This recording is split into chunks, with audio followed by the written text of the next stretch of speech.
What is up, everyone? What is up? Happy Monday. Garfield's least favorite day. I wonder if some people actually don't even know who Garfield is, because it's kind of getting to be a dated reference. Let me know in the comments about that. What's up, everyone? On all the platforms. How's it going? How's your Monday going? There's been a lot of things happening. Definitely a lot of things have been happening in my gut from the ramen noodles we had yesterday. Those noodles were not spicy. I don't see the hype around them, but oh my God. Going out. I don't mean this to be TMI, but I'll just say that some of your hypotheses were right. I will never eat that bulldog ramen again. One, because it just was not that great of a ramen, and two, I did not like that effect of there. This stream brought to you by Pepto-Bismol and Alka-Seltzer. Oh God, like I was feeling like a little uncomfortable on stream. I don't know if people were noticing it yesterday, but thank God I was working from home today. Let's just put it that way. Garfield and lasagna, I remember that. Nice. Yeah, there's been a lot of things rumbling. Those of you that have been in the Discord server, which, by the way, if you're not a member of, you should definitely join. There is no charge, except some of your time and attention. We have been categorizing some different stories. My mods have even brought a few things up. There's been a whole lot of things over the past few days. Don't know if we'll get through all of it, because, you know, stuff keeps happening, to borrow a phrase from my buddy Endeavorance. But, yeah, so, like, we've got little things like, Gamers Nexus is apparently potentially going to lose their channel due to a copyright kerfuffle. From, if I'm understanding this, I haven't seen the video yet. Bloomberg News, of all people. Kind of weird. What's up, Alchemist? How's it going? What's up, Frozen? Balloon? Scooby? Ernesto? Cannibalistic? How's it going, everybody? You know what's weird? I was also, and this goes into also the Twitch changes that are coming about.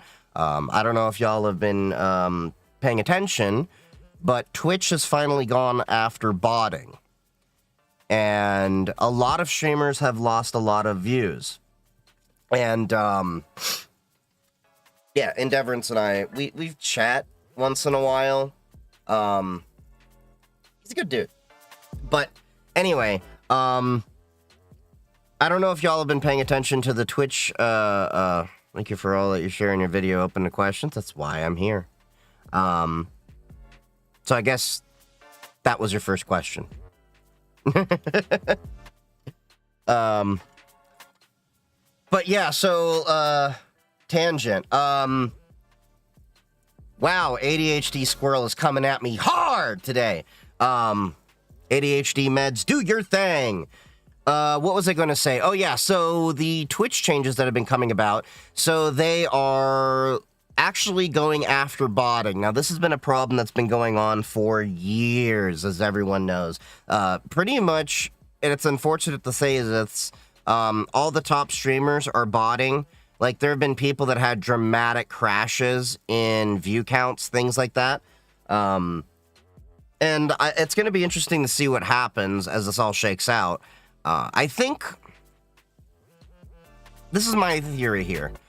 Twitch was the king of streaming for so long, but now you've got YouTube getting in on the game, TikTok getting in on the game, Kick getting in on the game. They now have to actually be competitive. And that's one of the things I like about a free market system. It has its flaws, don't get me wrong. But competition breeds a better product for the end consumer. And that is what we all strive for. So I think Twitch is actually fixing a lot of the problems that people have been complaining about for years because, well, it is a problem. Nonetheless. Finish the Twitch bit, fellow ADHD. You get, no, you're fine. I have a chat menu to catalog all the chats over here. The problem is TikTok's right there. Everything else is right here.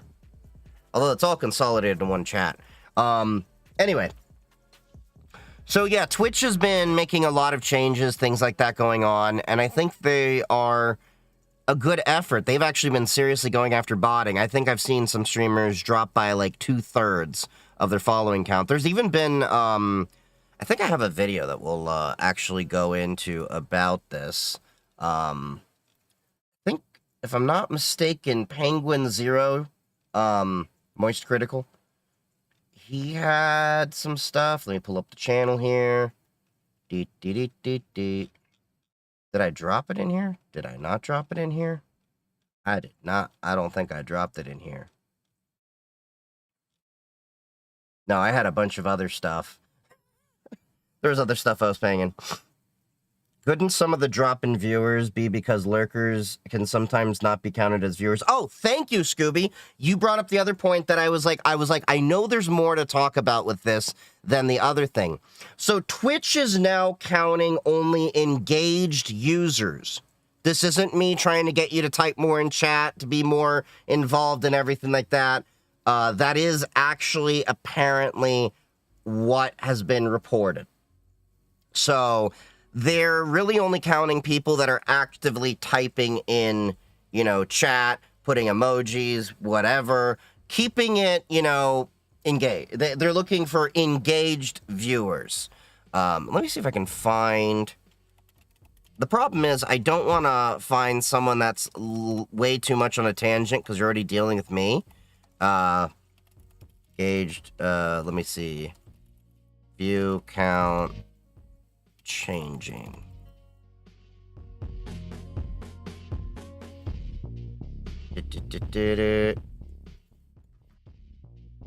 So let's see. They cracked down on view bots. That's from Notebook Check. I'm trying to remember where I found that. Was there an ad break that just rolled? To be fair, I know people hate ads. I only put 3 minutes of ads on per hour. And to put that in perspective, we used to have three 3-minute breaks every half hour of programming on TV when I was growing up. So we would have 3, 6, 9, damn she fine, 12, 15, 18 minutes of ads for every hour of content. That's actually why, if you ever watch hour-long shows, they only come to around 40 minutes or so. 40 to 42 minutes.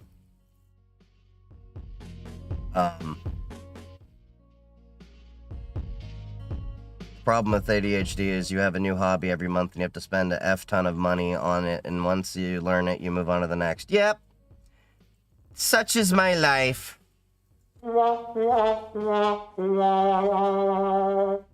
Like, before y'all knew me, I mean, I was already tinkering with the home lab. Now the home lab's even more home labby. Now I have this whole thing here. By the way, how's the video quality for this stream compared to the last stream? I found that I accidentally hit a button on my Sony camera that I use for streaming, and that set the settings way off. It was like really blurry and stuff like that. And I was like tinkering and I'm like, what the hell? And I'm like, oh, I must have hit the one setting. Cool. So I did fix the video quality that I was experiencing for the past few streams. And I've been I was tinkering with everything. I was tinkering with Twitch, the capture card, everything. And then finally I said, maybe it's the camera. And then I looked through the camera. It all looked fine there. And then I was like, wait a minute. It's on this different mode here. Bing. You're glowing, Chief. Thank you. Best headphones. What's your budget? That's going to be my first question. What's your budget? Because this can get really expensive really fast. I'll give you a range. AKG K240s are pretty great, straightforward headphones for the sub 100 category. Those are my go-tos for them. Although for my Teams calls and Zoom calls that I do on work, I have a I just got the headset I showed off on last stream. Was it a Kingston HyperX Cloud 3 that's wired, and it came with the USB DAC. That's been great for my calls. I tried the wireless Cloud 2 that I had before. I had that for a couple of years, and then it's starting to have issues, so I'm like, screw that. I spent too much money on this. I'm just going back to wired. That was my only wireless headset, and I don't know why I do this to myself every few years where I'm like, oh, you know what? Maybe I'll try wireless for this one thing. It shouldn't be so bad. And then, okay. Carrying on. So, AKG K240s are definitely a good budget headphone that I recommend. You can even attach a microphone to a lot of these. Of course, you're familiar with the mod mics, but Sahara Gaming actually has a decent mic that I think was a little less costly for the price. And with the AKG K240s, they use this mini XLR connection. You can get a microphone boom for it, but the honest truth is, it wasn't the best. I would rather you get the Sahara Gaming mic or something like that. Above that, you've got your Bayer Dynamics, which I'm rocking right now with some wicked cushions. The Bayer Dynamic DT770, 880, and 990 are all the same headphone, just in a different form factor. What I mean by that is the 770s are completely enclosed. They're closed back headphones. Your ears will get sweaty, but, you know, you can drown out some noise and everything. So if you're in a noisy environment, they're great. 880s are semi-open back. So you get a slightly larger sound stage with open back headphones, but these are semi-open. Then you got the 990s, which I'm rocking, which are completely open back. So I can actually hear a little bit of the noise around me, but I have a much larger sound stage. I really prefer open back headphones whenever possible. And I've done some trickery to make it work with when I'm recording and stuff like that. Because the problem is if you have an open back headphone and it's near a microphone, sometimes your microphone will pick up your audio. Like I have the background music playing into my headphones right now, but it's not going into the microphone. Those are generally the ones that I've used for the most part. There are some more expensive headphones out there. My IEMs that I use, if you ever have seen me wear earbuds with my Tangara music player, may have caught me wearing those when I was at DEF CON. Those are the 7 Hertz Timeless 2 by Linsol. And those were a little bit of a pricey expense, not to lie. So the headphones can get really expensive really fast. However you want to go with things. So, yeah. And then of course, you know, if you're curious about the microphone, because those of you that are on the Musical Notes site can't see the full picture, links in below for all the platforms. I am using a Shure SM7B that, if you can't tell, I have decked out with tons of cybersecurity related stickers on the boom. I have it mounted against the wall, and it's going to my Rodecaster Pro 2 mixer. And I like the skin that we did with this and how we modified this mic.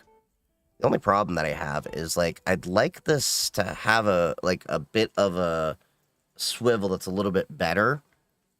It's a little pet peeve thing. It works fine because it just hangs there, but I always feel like it should be fully tightened, and then there should be maybe something to swivel the mic around so I can position it however I want. Maybe like a clicking or ratcheting mechanism. There's ways to like ratchet it in place with a quiet mechanism.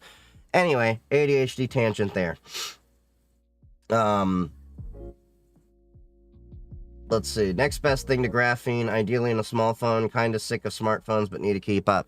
The problem is, most of the stock aftermarket firmwares that you're going to see out there, like Graphene OS and Calyx are the two that I recommend the most, generally only work on pixels. Other than that, I generally recommend a Fairphone. I have a Samsung S23 I still use as my TikTok phone. But, yeah. Thinking of getting Arctis Nova Pro headset. Not familiar with that one. The one thing I will say is when it comes to wireless headsets, why do you want to get a wireless headset? This isn't a, you know, nitpick or anything like that. I'm just going to give you the perspective there. Are you going to be using it walking around where you're not going to be near your computer? Because if you're going to be tethered to your desk, I generally recommend wired headphones. Here's why. In my experience, this is my personal anecdotal evidence. The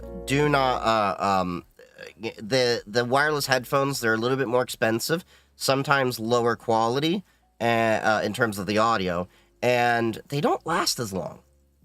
Because also, like, the batteries will eventually die out in them and they need to be replaced, but you're talking about one that's hot swappable. My cords keep breaking. Simple solution.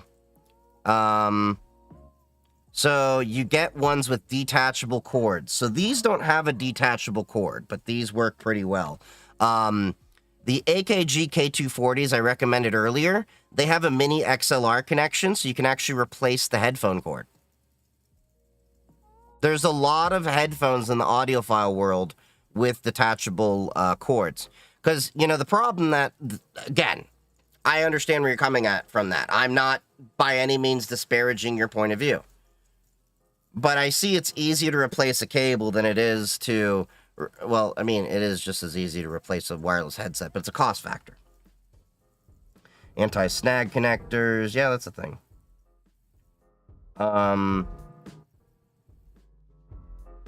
Curious what you have to say about the Tor app and its VPN. Tor app doesn't have a VPN. If you're conflating VPN and Tor, you really don't understand the technology and the differences. At the end goal, in some ways and shapes and forms with how VPN could be configured, they can achieve the same goals, but if we're excluding enterprise, business VPNs, site-to-site VPNs, and how VPN can be used in other ways than most people really think a VPN could be used by the average person, Tor works in two different ways. So, let's see if I can draw this out with my crappy art skills. Alright, so let's get a new canvas here. Alright. The Tor app had an additional VPN to turn on before searching, unless I got a knockoff. You probably got a knockoff. Because I don't know of any official Tor thing that includes a VPN. Because basically what you're talking about here is... Hold on. You have...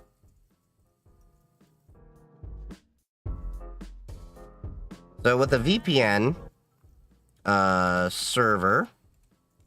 We'll just put this way. You know what? Screw that. I don't like that. That makes me feel like pirate software. Well, let's be a little bit more professional here. We have the technology. Let's make a proper diagram here. That was my grounding chart. That was... What was that?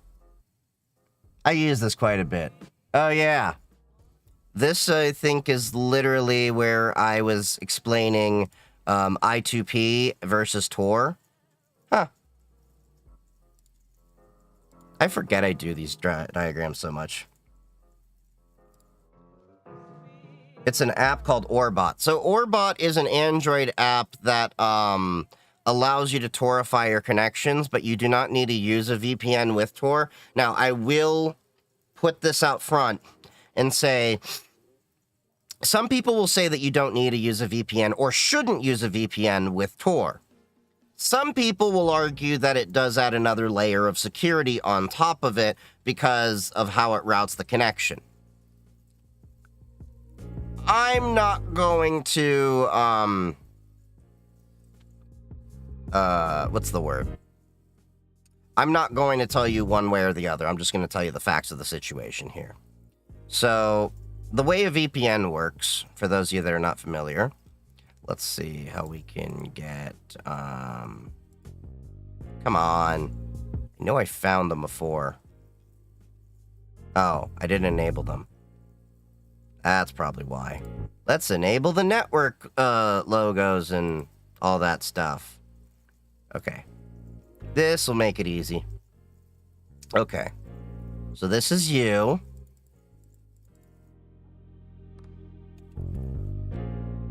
Okay, you, obviously. Cool. We understand that, right? So, what you can do is, like how there's like a surveillance camera and stuff like that. So, with Tor, you have an entry node over here. All right. That's how you get in. Now, there is a way to do a bridge connection and all that, but we're not going to overcomplicate things. We're going to go for the simple explanation, and then we'll circle back, depending on how I feel about it. Or if we have further questions. All right, so now we have a middle node. So there's a middle node in terms of Tor.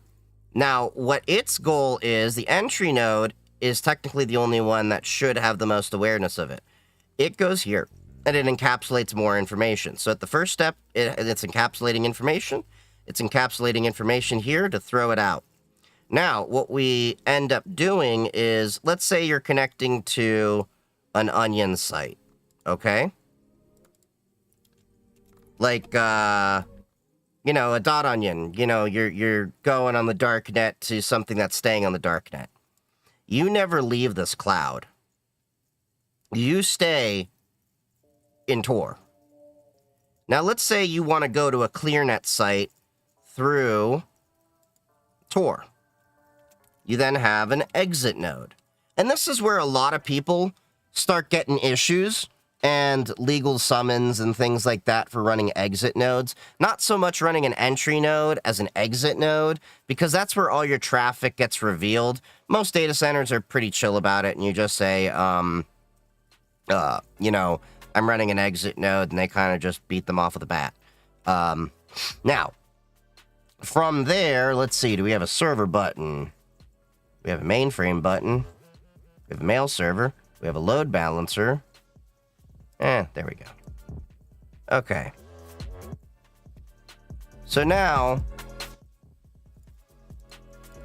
this is your ClearNet website.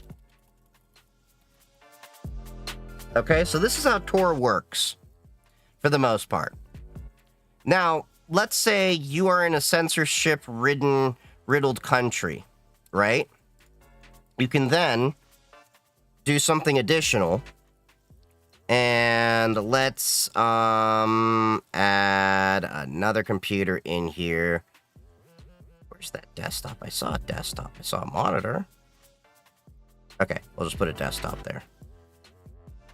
You can set up a bridge. Now, what a bridge essentially is doing is adding another layer in to connect to that entry node if you are blocked on that net from your country or stuff. So the way that, you know, many people run bridges is there's actually a thing. Let me see if I can pull this up. Snowflake. And people actually contribute to making bridges and stuff like that you can connect. Now, how Snowflake works is you can actually run it on, oh yeah, Orbot. I don't know if Orbot is putting in a VPN or if you got a knockoff. I don't really use Orbot. But anyway, so you can use Snowflake. Oh, it's embedded now in the apps. It used to be a dedicated thing. But basically, Snowflake allows you to use your resources by volunteers. Oh, it is an extension. Okay, good. You can install an add-on here. And then basically what you're doing is you're letting people bridge into your connection that on your computer so that they can access Tor. So if you are using a, if you're in a censorship-riddled country, this often is the first layer. I know people that when they went over to, like, say, China behind the Great Firewall, in order to be able to use Tor while they were over there, they had friends set up bridges for them to use, as well as VPNs they could rely on. And very similar to a VPN, it routes traffic out, except this is very, very selective to just Tor traffic. See? Even say. Similar to VPNs, which help users bypass internet censorship, Snowflake disguises your internet activity as though you're making a video or voice call, making you less detectable to internet censors. So that's how that works. So you can add a bridge inside of there. How can I learn this stuff? I read the documentation of a lot of these projects. So like when I hear about new technology, I start reading their documentation. I don't just like say, ooh, I'm going to download and use this. I'm like, let me understand this project, what their mission is, what the use cases are, and how I can actually do it. And then I even try to build versions of it myself, or at least run versions of it myself locally to better understand the overall project. What's up, Fart Buckle? Did you used to work for Blizzard, Chief?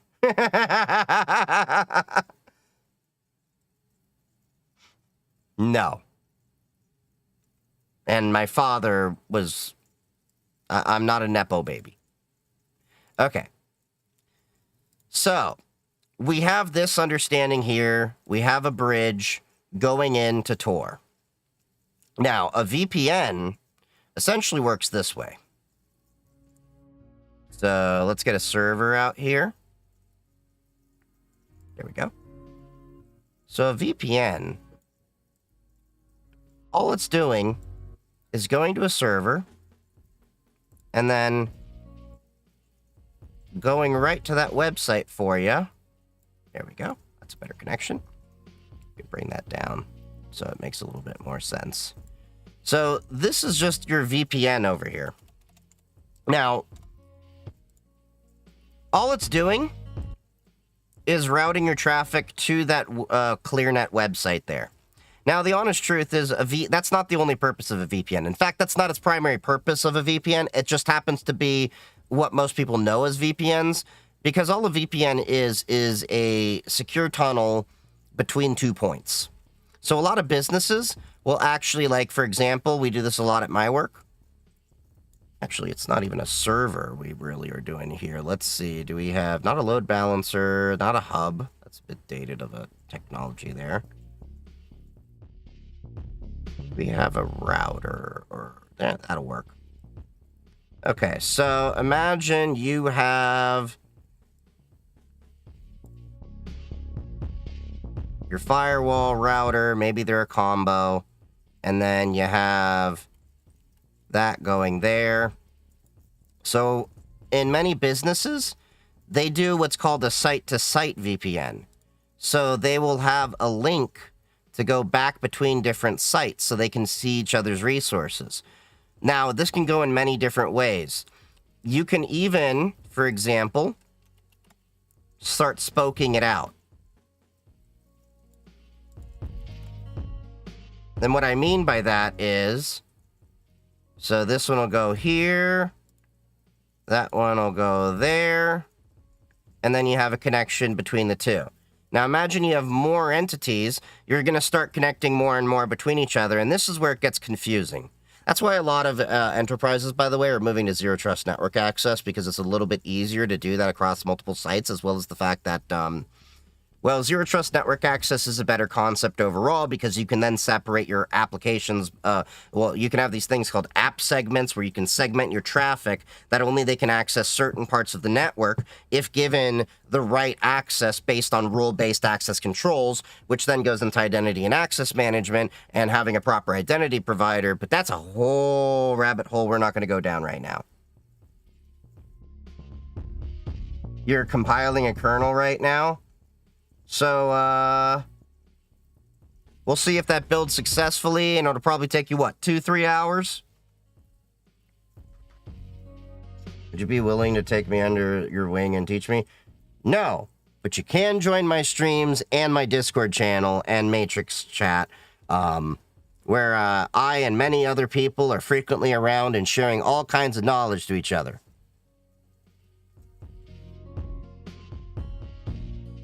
I need that. My system is running on too much RAM. It's like 57 megabyte right now. What? Are you doing an embedded system? Is that what you're talking about? Okay. Anyway, back to what we were talking about. So VPNs in a traditional enterprise sense, this is how they work.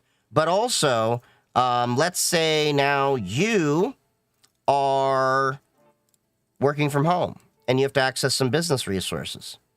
So let's say this is the London office, okay? And then let's say this is the Chicago office. And let's just say this is Los Angeles. Okay? You work in London. You can now remote in with a VPN that way.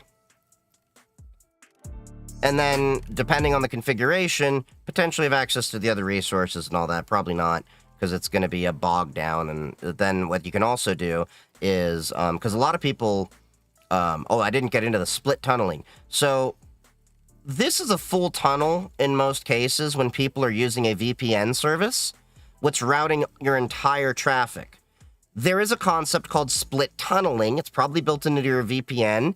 If not, you can do it in your OpenVPN or WireGuard configs out there. WireGuard is a little bit better, but it's still needing to mature a little bit more, but it's reasonably mature at this point, I think. Where was I going with this? Split tunneling. So I can choose, for example, to just have all of my internet go through here.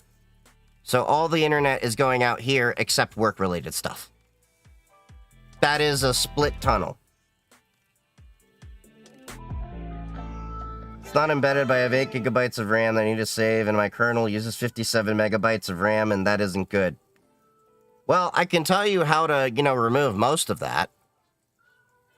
Use a later desktop environment. Look, Raspberry Pis are running on 2 and 4 gigabytes of memory, no problem. It's probably your desktop environment and your GUI, so that's where I would probably, start looking to shrink at, because a kernel going from 57 to 30 megabytes isn't that much, and then you're gonna have to recompile the kernel every time a new version comes out. You don't use a desktop environment, then what the hell is eating all your RAM? What do I think of Lineage OS? I haven't touched it in years. I've been more of a Graphene OS guy. I'm kind of basic. But anyway, back to where I was talking about anonymizing technologies, because we went on this tangent. There is another technology called I2P. So I2P is a little bit different here. So imagine, if you will, let me do that. You have... This is going to make sense in a second here. Let me mock this up.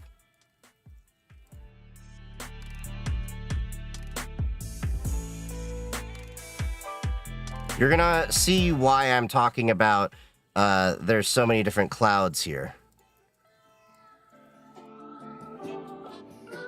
Okay. So essentially, you have... God damn. You know what? We're gonna put you over here with a clone, so that way you can deal with Star Wars Episode 2 by yourself a little easier. Okay, so one in, one out. Wait, that doesn't make as much sense. There we go. That'll make more sense. And then we're gonna... Okay, that's the innie. Ingress over here. Ingress over there. Egress over there. And egress over there. I did not mean to do that.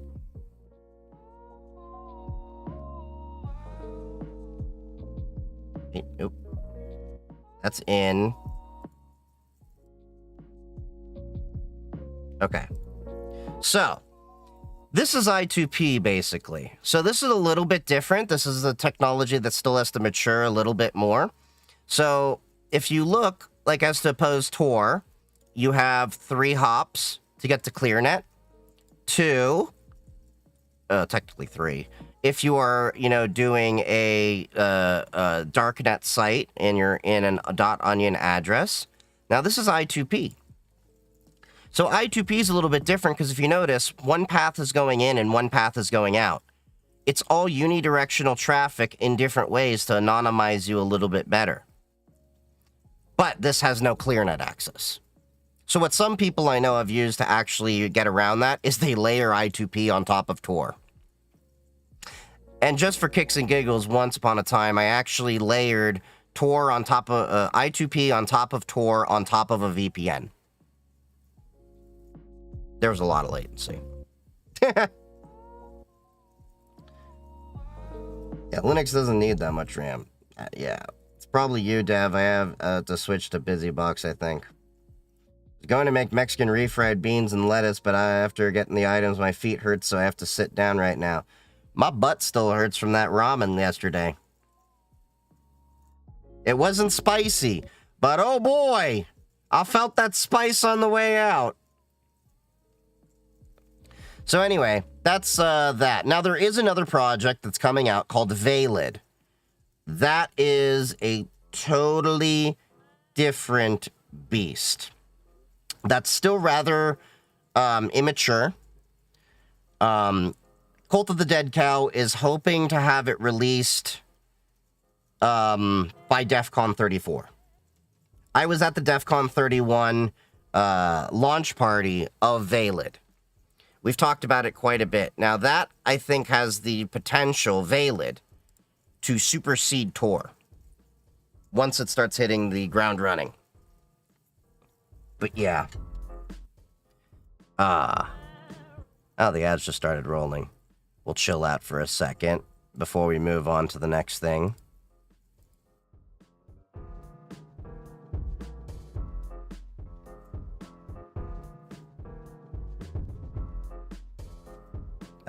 Let me grab my... Oh, that's where it went. Okay. I was like, where did my other browser go? Because I don't want you to see the Twitch panel and everything, because that's boring for you all. Get the Discord away. Okay. So, we do have a few things to talk about that I wanted to pull up. In no particular order, we're going to see how I felt about these things. Oh yeah, we have Deviant Olams, break-ins at DEF CON. We'll queue that up in a bit. Hold on, let's see, where are we at? We got the Elon Musk going crazy with Adam Mockler. We have the Mississippi Online Safety Act just got destroyed by Blue Sky. Not sure how they're approaching that one. But basically, Blue Sky is denying Mississippi from accessing their servers because they can't facilitate Mississippi's ID requirements. And that's going to happen to a lot of smaller sites. Blue Sky isn't some big conglomerate that has the money that can absorb the costs like Google and Facebook and TikTok and all that. If you route your traffic correctly, you don't get had. Simply use only way to be safe is to use Bridge, Tor, I2P, VPN, Tailscale, Headscale, Cartoon Network, Taco Bell. I guess. So, I guess we can start with this headline over here, that Gamers Nexus could have their channel deleted. I hinted at that early on. Make sure my my audio is working. So yes, Gamers Nexus apparently is at risk of having their channel deleted for copyright strikes. Apparently Bloomberg somehow got into this mix. Gamers Nexus, for those of you that are not aware, really amazing channel that covers hardware in depth for, kind of the consumer level of hardware. And they're one of the few tech channels that has gained and kept my respect probably for the entirety of their existence. I remember when they had that little kerfuffle with LTT, all that. Yeah, I mean, I've had words about LTT stuff, but definitely a bigger fan of Gamers Nexus. I don't watch all of their content, but they have some great documentaries. I like their little Intel lab tour, all that, because I'm not as into getting into, like, the hardware specs and the testing and all that as I used to be, although I do like how they get deep into it in the ways that we used to see from, like, PC Magazine, CPU Magazine, all of the magazines, because paper media is apparently dead. But, yeah, so let me make sure the audio is working here. It is not. So we're going to run my handy-dandy script.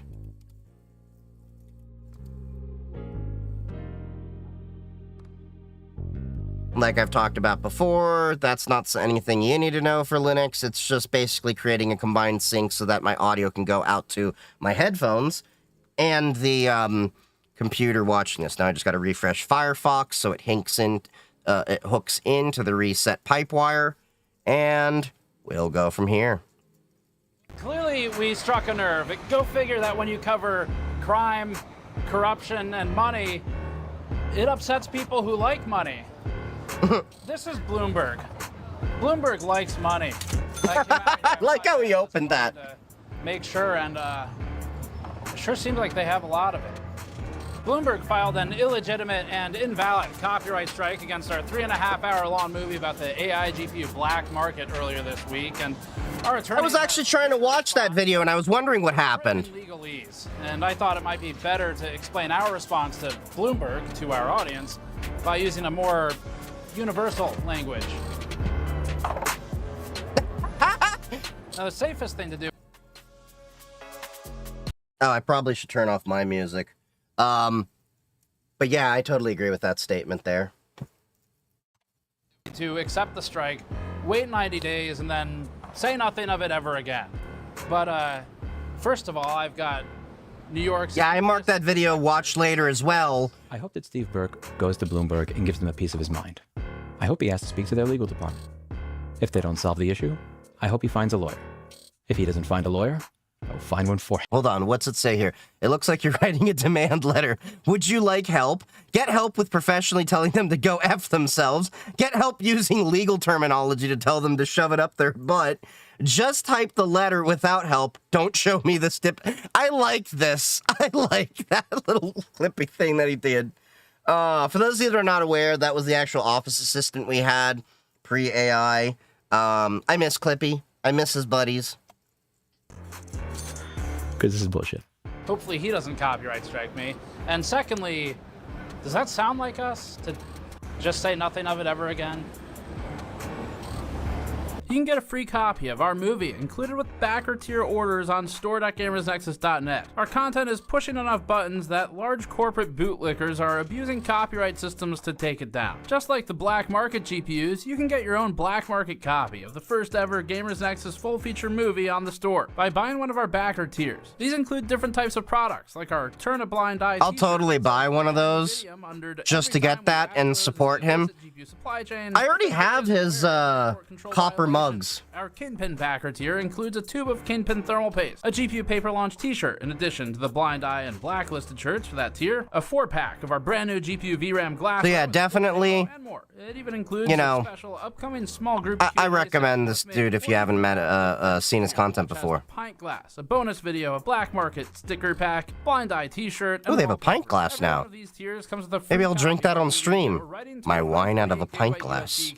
So you also got a usable, large-capacity USB key, allowing you to preserve our movie in your collection, no matter who strikes it next. Finally, our Honeypot t-shirt is a charity shirt where we donate its profit to multiple organizations, one of which is archive.org, which assisted in preserving our movie. I'll totally buy a Honeypot t-shirt. Share that profit with them. Head over to the store to support our ability to fight against censorship by large corporations. The honeypot t-shirt has like total cybersecurity vibes right Bloomberg there. said it wasn't appropriate to call them with questions. They must prefer the What do I think of XXL wine? Not familiar with it. Please don't come from breaking into your business. That's all. But they're the ones who brought us into their business. How's that? Because they filed a copyright strike on us. Bloomberg filed a copyright strike that deleted our NVIDIA. I bet when they filed that, they were thinking that was going to be the end of it, but they didn't look too much into his content, ironically, for a journalism outlet to realize Steve will fly out there and bug you and then make content about the interactions dealing with your product. He was a huge help in getting Newegg and other companies held accountable, especially when they were bad with their warranty programs and stuff like that. AI GPU black market smuggling investigation video from YouTube. They claim the reason for this is that we had an attributed clip of US President Donald Trump speaking about the unban of NVIDIA's H20 GPU, placed at minute 22 until 23:15 in the video, which includes some of our own studio recorded voiceover. The clip we included is absolutely 100% within our fair use rights for inclusion and is not a creative work by. And that is scary. I'm sorry to pause again. That is scary that a news outlet, which often does the same thing using other media under fair use to add commentary to it, copyright strikes another news outlet doing the same thing with their content. That's a little bit effed. That's a little bit egregious. You know what I think this could have actually, been fixed with? An email. Just email them and say, hey, we would like to get credit for this clip over here. Done. Add it to the description. Move on. Give it a little tweet. Mastodon, Blue Sky post, whatever. Say, I'm sorry. We didn't know. We'll be more mindful the next time. It is not. And even then, they're not required to actually, even do that under fair use. But that's the problem with YouTube's copyright system is they penalize too readily. And I feel like the Take It Down Act is going to be another instance of that because you have a 48-hour required turnaround with the Take It Down Act. And DMCA has already been abused for years, as we know. Copyright infringement. It's allowed. This was an abuse and continues to be an abuse of the copy strike system on YouTube by Bloomberg. Our attorneys have sent Bloomberg a demand letter and have filed a counterclaim with YouTube. YouTube has accepted our counterclaim, which means our video will go back online in about 10 days, unless Bloomberg produces evidence to YouTube that it has filed a lawsuit against us. Presently, they haven't done that. When we reported on what the United States president said and used the TV clip to prove he said it rather than just ask you to take our word for it, it was newsworthy, transformative. It included reporting and criticism, conveyance of news, technical context Bloomberg does not provide, especially given its tragic history with fucking up the Supermicro story, and even. Oh yeah, I forgot how badly they botched that. Hasn't AAA game publishers copyright strike big YouTubers covering their game? Yes! That's actually a big reason why, even though I like Nintendo games, I have never played Nintendo games on stream, because Nintendo is notorious for going after people streaming Nintendo games. People do it. I know people do it. But, like, even if you show, like, say, an emulator, or even, like, people running their own hardware, there's been YouTube channels that have been copyright stricken for it. But, yeah, the copyright system is definitely abused. What other social media are you switching to if you quit YouTube? Well, I don't have any plans to quit YouTube in the near future, but I would have to weigh my options. I'd probably be on PeerTube or something, or if I actually got to the point where I was quitting major platforms, the ones that actually do bring me in some revenue, although to date YouTube hasn't brought me in a single dime, I'm working towards that. I may just give up. Because at that point, I'd be looking at expensing to put my content out rather than being able to break even. And I don't know, maybe the community will support my content efforts. We'll see. But that's a bridge I have yet to even come near, and we will cross it when it comes. It wasn't just Nintendo, though, right? Yeah, it was more than just Nintendo. Parody near the claimed area. Bloomberg struck us over about 0.5% of content, and that part was under fair use. And we're not the only ones who think so. Friend of the channel and consumer advocate Louis Ross. Jesus. This is a really slippery slope to go down. What, are we just going to accept that this is normal, that if one outlet records the president speaking, that outlet now has a monopoly on who is able to quote the president? It's insane. How are you supposed that is effed up. that the president said this in your video if you can't use my recording of the president speaking? And if fair use is to mean anything at all, it would apply to when the commander-in-chief of the United States is speaking on a topic of relevance to a documentary. What is fair use for if you can't use it to quote the president speaking? He's not alone either. Coverage from copyright attorney Leonard French also explores this topic. If I'm right, and I'm right a lot, then the Gamers Nexus video is objectively a fair use, and it will be just a matter of how at this point. How do you convince Bloomberg to drop the claim? How do you get YouTube to put the video back up? Copyright strikes are serious. You get 3 of them until your channel is terminated by YouTube. Abuse of this system also acts as a suppression, because if Bloomberg doesn't intend to file a lawsuit, it still gets the benefit of suppressing us. Agreed. 12 to 13 total And that's what I meant by it's abused. video momentum, even if it does go back online. And it certainly helps them drive more views to their competing video in the meantime. You can see here that they're... Oh my God! They pulled an anti-competitive act and used the law to suppress a competitor with different coverage, probably because they're like all butthurt that Steve is probably getting a lot better coverage with his videos than Bloomberg is, because Bloomberg coverage has kind of declined over many years. I'll be honest with you. Thoughts on the ID age verification YouTube is implementing in the USA, UK, and Australia? Well, they haven't...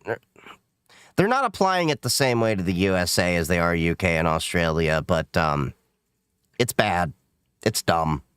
They're doing it through AI recognition in the US based on patterns and all that.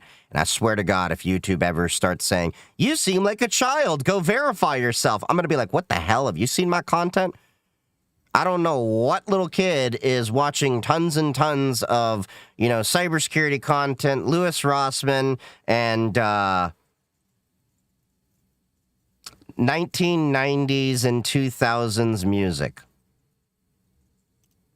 per day dropped by 50% within just a few days of us publishing our AI GPU investigation. The first full day we were offline because of them, their traffic increased by 13% within 24 hours, which is very abnormal for a video that's already been up. The timeline. The link for this video, you can just go to Gamers Nexus channel. It's one of their most recent videos. I think it is their most recent. All of which our attorneys will vigorously defend as transformative and fair use. The claim seized our ad revenue. I can drop it though in the chat. $15 billion per year mega corporation Bloomberg. We called Bloomberg attorneys to confirm it was them and not a spoofed filing. Bloomberg's attorneys manually confirmed with us the copyright strike and then barked at us on the phone because they said it's inappropriate for us to call them. Our attorneys helped us file a counterclaim on the same day. It's inappropriate to call them. On Friday, August 22nd, Vitaly and I went on our next big adventure, got on a plane to New York City, and went to meet our new friends. This is one of them. This unmarked Bloomberg security guard followed us around and monitored us across multiple city blocks while we were nearby. Where's their logo? On the left, yep. Is it in the shot? What's that? We are not from Bloomberg.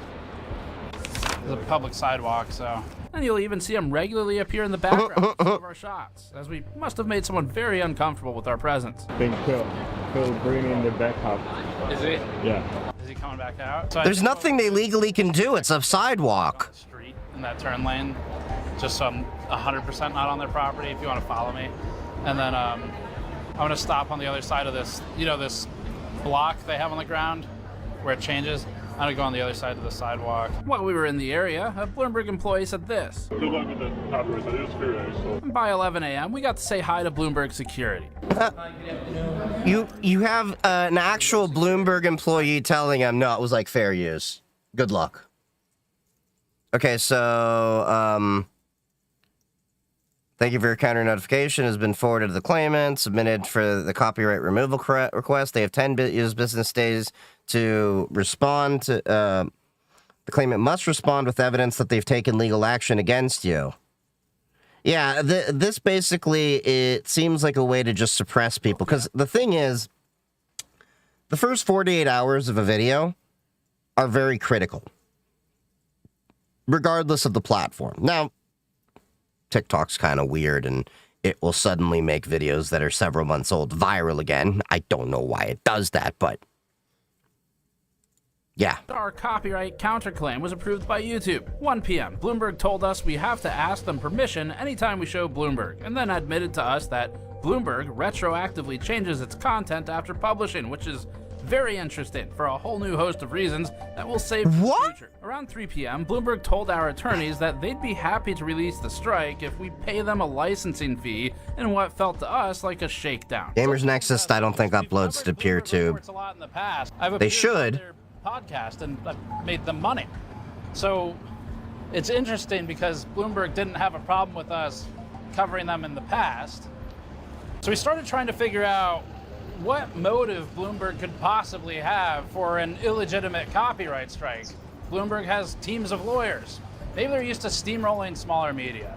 Maybe they're pulling the ladder up. I think that's the case. Maybe they're nervous, jealous of new media that's more agile and more capable of... I think that's also plausible too. We're not really sure what their motive was, but we came out here to try and figure it out. As one possibility, maybe Bloomberg copyright struck our video because it recently had a failed attempt to do what we did successfully. It flew all the way out to China to try and find AI GPUs and server racks, failed to do so, had its access revoked, and then filmed a bunch of footage of sand in a desert. So could it be because of their pathetic botched attempts at doing what we did? Wait, hold on. I want to see something.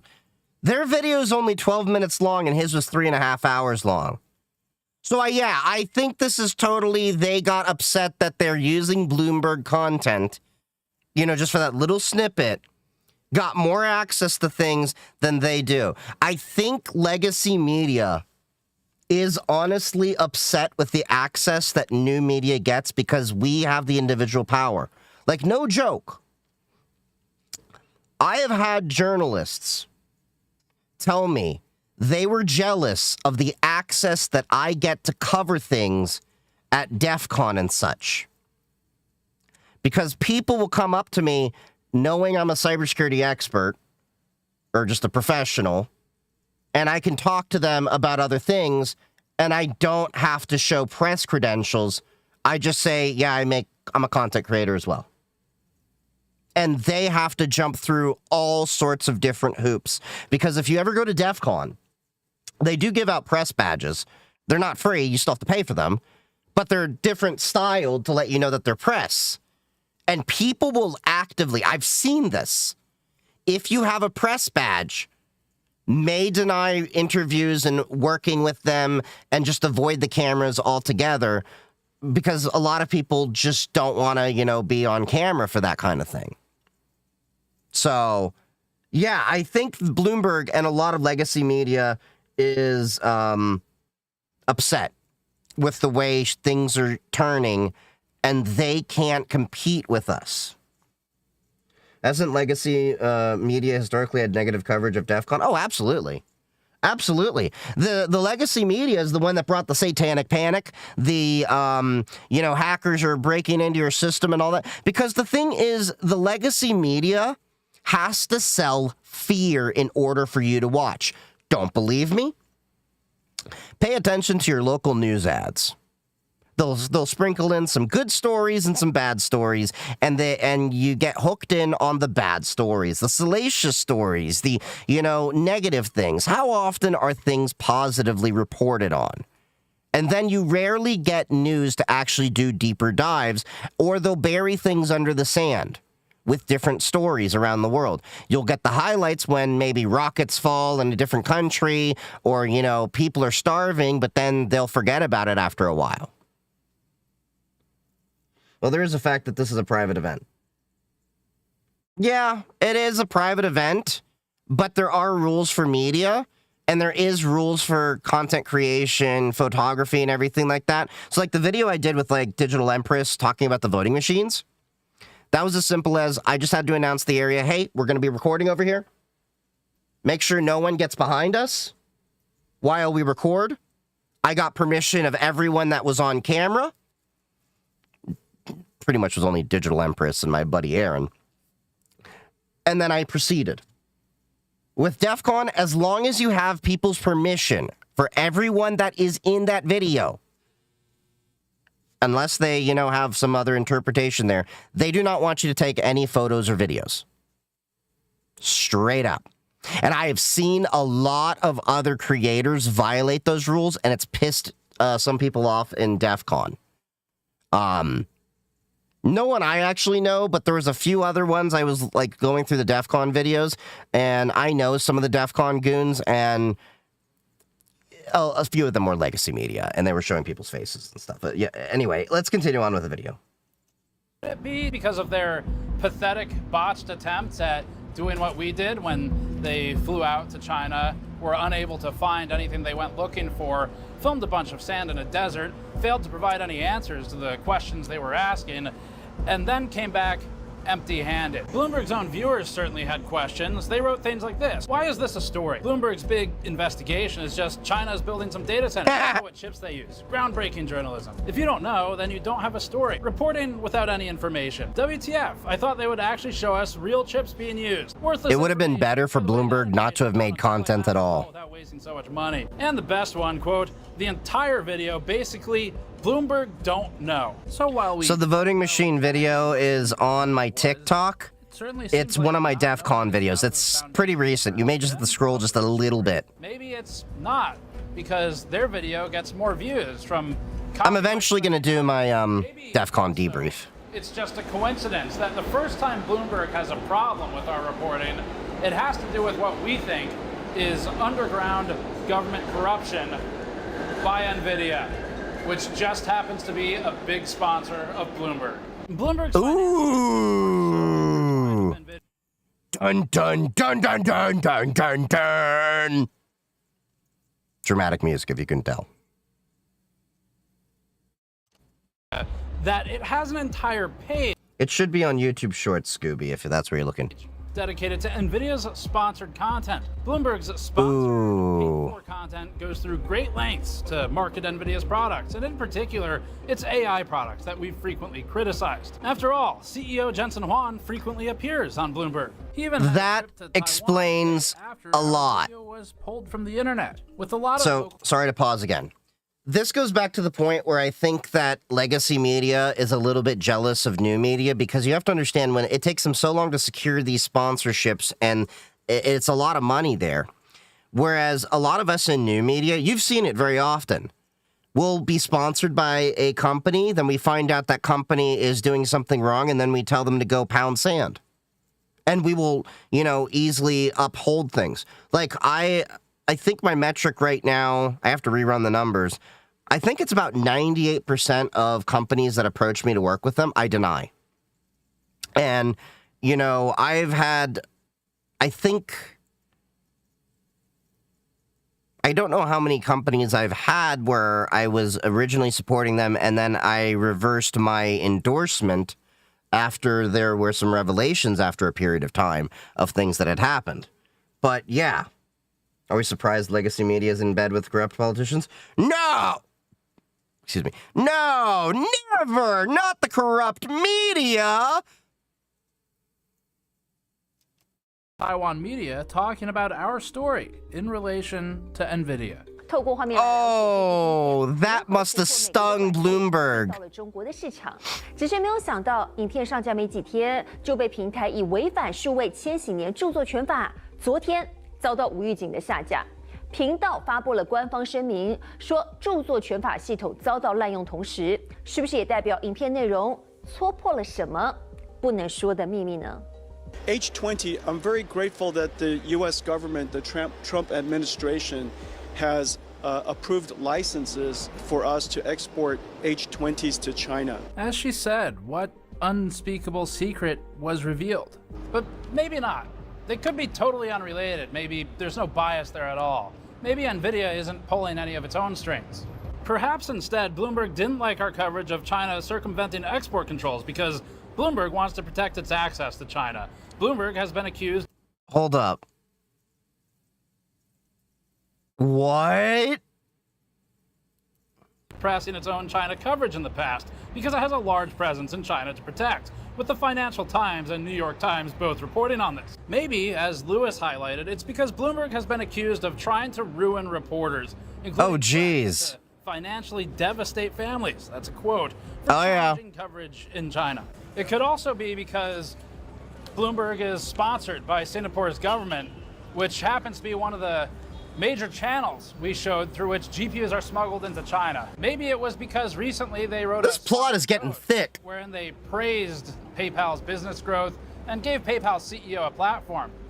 PayPal, of course, being the company that we recently filed a lawsuit against alleging theft from content creators. But maybe it's not either. Perhaps Bloomberg copyright struck us because it wants to maintain control over a single platform to filter all political commentary through, disallowing the re-reporting of that commentary from presidents or politicians through a different political lens. I would say D, all of the above. Media behavior. That'd be like propaganda and manipulation of the U.S. populace and their ability. Can I just make a comment here from the video here? You can tell the stress on Steve because he's starting to gray. Like, you see that. Dude needs a vacation. Consume sources of information. I'm saying that with love and respect to him.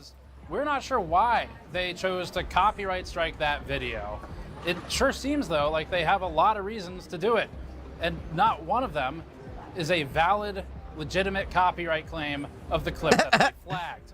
And so we called Bloomberg Legal to confirm that Bloomberg... I love how they zoom in on the guy. ...was in fact controlled by Bloomberg. And I was met with a rude response from the legal team, telling us that we needed to communicate to them only through lawyers. But they did confirm that this is a Bloomberg address, and they also confirmed that they manually reviewed the strike. They, in fact, manually reviewed the strike while I was on the phone with them. So someone has looked at this.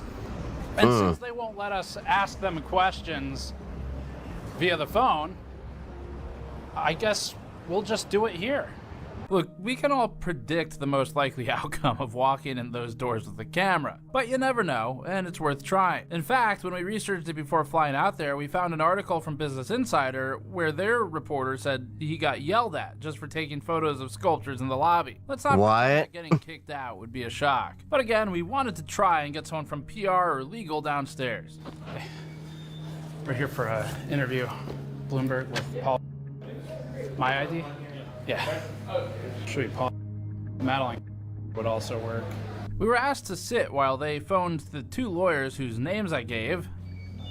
Like, this guy is important. This guy knows, like, a lot of politicians. I'm curious to see what they'll do. After what felt like an eternity, the lawyers... You know, I really have to respect Steve because he puts his money where his mouth is and flies all the way out to do this. GrrCon. Okay, and are you able to see if they're able to slot us I in? will. I'll give him a call. Okay, thank you. Okay. Security clearly was given their side of the story, and we recognize he probably doesn't get paid enough to deal with this shit, so we kept everything polite while explaining our side and just asked if he could try to... That's the most important thing I will tell you. Like, I've talked about this many times.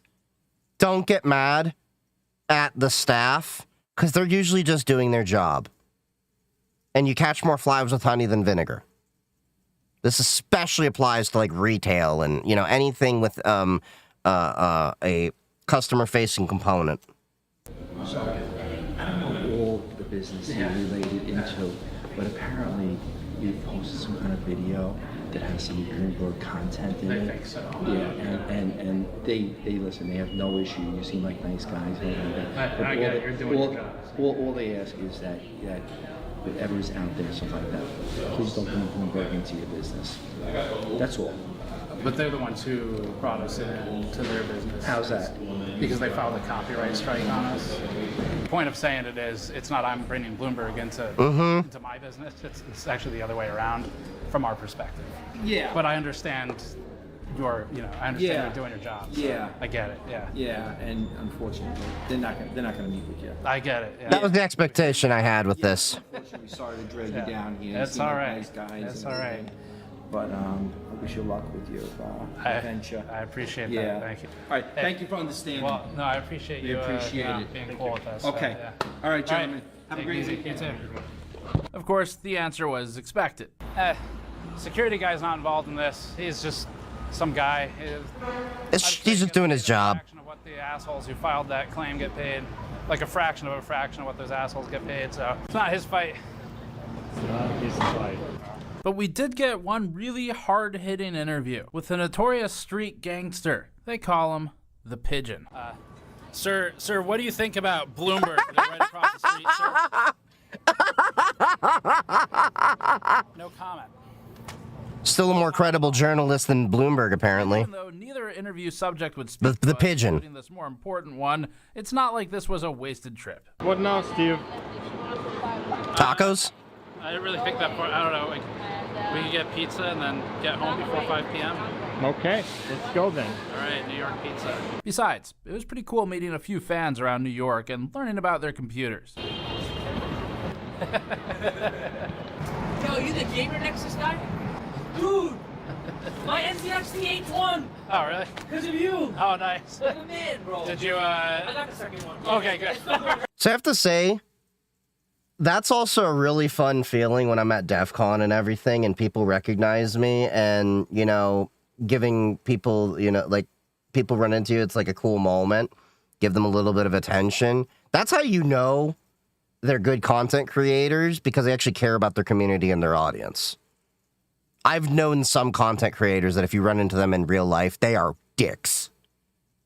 And yeah. And they've been dicks to their fans and stuff, yeah. I was just like, good. Yeah. Get a selfie. Fucking go. As for the movie, the best way to get a copy of it right now that's protected from being taken down would be to buy one of our backer tiers to get the supporter packs. These include a free 128 gigabyte USB key for hitting our stretch goal, and that includes a copy of the movie, so you can have a physical copy of it permanently, no matter who tries to take it down. And as for YouTube, the video will theoretically be back online in 10 business days, assuming Bloomberg doesn't try to file some sort of frivolous lawsuit in the meantime. Bloomberg's attempt to kill the movie means we need to kickstart the algorithm to get it circulating again once it's back online. Millions of people who would have seen the movie in the future may never even know it exists. So to try and get even a fraction of the views that it was on track to get from our back-end statistics, let's blow the movie up as soon as it goes live. Open it on your computer. Let it play when you go to sleep. I know, I'll watch At it. work. Run it while you're commuting, even if it's on mute. Anything to tell the algorithm, hey, wait a minute, this thing's interesting even though it had 0 views for over 10 days. As a community, let's make sure Bloomberg doesn't succeed in what they were trying to do. We don't know the exact date it'll go back up, but it should be again in about 10 business days. As for Bloomberg, They have it on Patreon? No. Really curious. Steve has his own site, store.gamersnexus.com.net. You can order it through there as part of the backing you just talked about. If you'd like to get the follow-ups that don't directly fit the hardware theming, although we do have a lead there as well. A huge thanks to our viewers for supporting us and for making all of this worth it. Okay. But yeah, I think Bloomberg really screwed the pooch here. I wonder if it's archived in the archive. I don't know if they caught it in time, but either way, let me see. So basically, you just need to pay for the backer kit. And look, honestly, you get a nice little set of, merch here too. So it's like $55 on the low end. You get a t-shirt, blacklisted t-shirt, which I would rock that. It's still got the cybersecurity privacy hacker vibe that I generally rock when I'm out and about. A sticker pack. I still got all my DEF CON stickers, okay? We like our stickers. And a pint glass. Yeah, I'd totally use the pint glass here. And then you get the $85 one. You get a bonus video. And you get a blind eye shirt on top of it. Yeah, you get different packs over here. So yeah, definitely, you can wait until the video's back up, and then you can, you know, go support Gamers Nexus right now, which I've bought some of their stuff. I have their copper mugs for drinking. I've drank some Moscow Mules and stuff out of it off stream. It's not bad stuff. I'll totally, you know, endorse, you know, his products out here, and of course his content and everything. So, and he does get demonetized quite regularly, from my understanding. So that's why he relies on the store. A lot of vendors actually don't even want to work with him, because he's similar to me in the way that if we are going to make content on your thing, we don't want guardrails. We don't want to be told what to say. And I've had vendors, and he's probably had the same, where it's like, you want me to review your product? Cool. Send it to me. I will cover it. I get free, you know, free creative, you know, liberty to say or do whatever I want and give my entire true thoughts about it, or I'm not going to do it. In Bulgaria, people who speak the truth upload to Patreon too. Yeah, well, the problem is Patreon has its own set of problems too. You have to understand. Patreon, there's been a few scandals around them. I don't remember them off the top of my head, but I remember there was a reason why I, for a while, was so hesitant about even considering making a Patreon. I have a Patreon. I don't really have a lot of beneficial content there because, you know, most of it's just, I'm a small creator that also has a full-time job, and, you know, I only have a certain amount of time to handle this. Now, one of the other videos that I had was Louis Rossman's video of Gamers Nexus being DMCA struck. But that was covered in this video, so I think we're good. Although, curious about this video here. Moving on. They shifted the cost onto creators. Was that it? Okay. So, this was another thing I came across. Haven't seen this creator before. Canada just shut down America's whiskey industry, and it's spreading worldwide. For those of you not aware, Canada actually is one of the largest purchasers of alcohol. Period. Like, I forget what it is, like their liquor stores or that. It's run by the provinces, if I recall. Correct me if I'm wrong. Not Canadian. I'm just going off of my memory. And they've literally taken American booze off shelves because they're, you know, not wanting to deal with the tariffs and everything anymore. So American booze has been feeling it. Starting today, LCBO, that was it. Of alcohol in the world, will begin removing U.S. products from its store shelves. And as the exclusive wholesaler, American brands will no longer be available in LCBO catalog, meaning other retailers, bars, and restaurants in the province will no longer be able to restock. And I totally support this move based on the craziness that Trump's had. Now said no to American alcohol. But the maker of Jack Daniels is calling the Canadian response disproportionate, saying it's worse than a tariff because it's literally taking your sales away, completely removing products from the shelves, despite protesting the... That is the point. And the other problem that Jack Daniels doesn't seem to understand is the tariffs, it changes day to day. Oh, we'll tariff you. Oh, it's going to be this amount. Oh, no, it's going to be that amount. Oh, we won't tariff you. Oh, we're going to go tariff you twice as much now. Like, it's literally been that insanity that no one can make heads or tails of what the costs are going to be. Like, I have a lot of my projects that I order components from AliExpress and, you know, stuff like that. And I can't guarantee what my end cost is going to be. Remember that Meshtastic node that I talked about on the other stream the other day? The Seed Studio P1 solar node? That was like only $70 or $80 node. It's $83 when you buy it from the US, $70 if you buy it from China. The reason why I hadn't bought it for months was because when I went to go buy it, when Darko, remember when he was doing content with me, we were reviewing PewDiePie's videos and stuff like that. I was going to buy it. The tariffs had brought the price up to $300.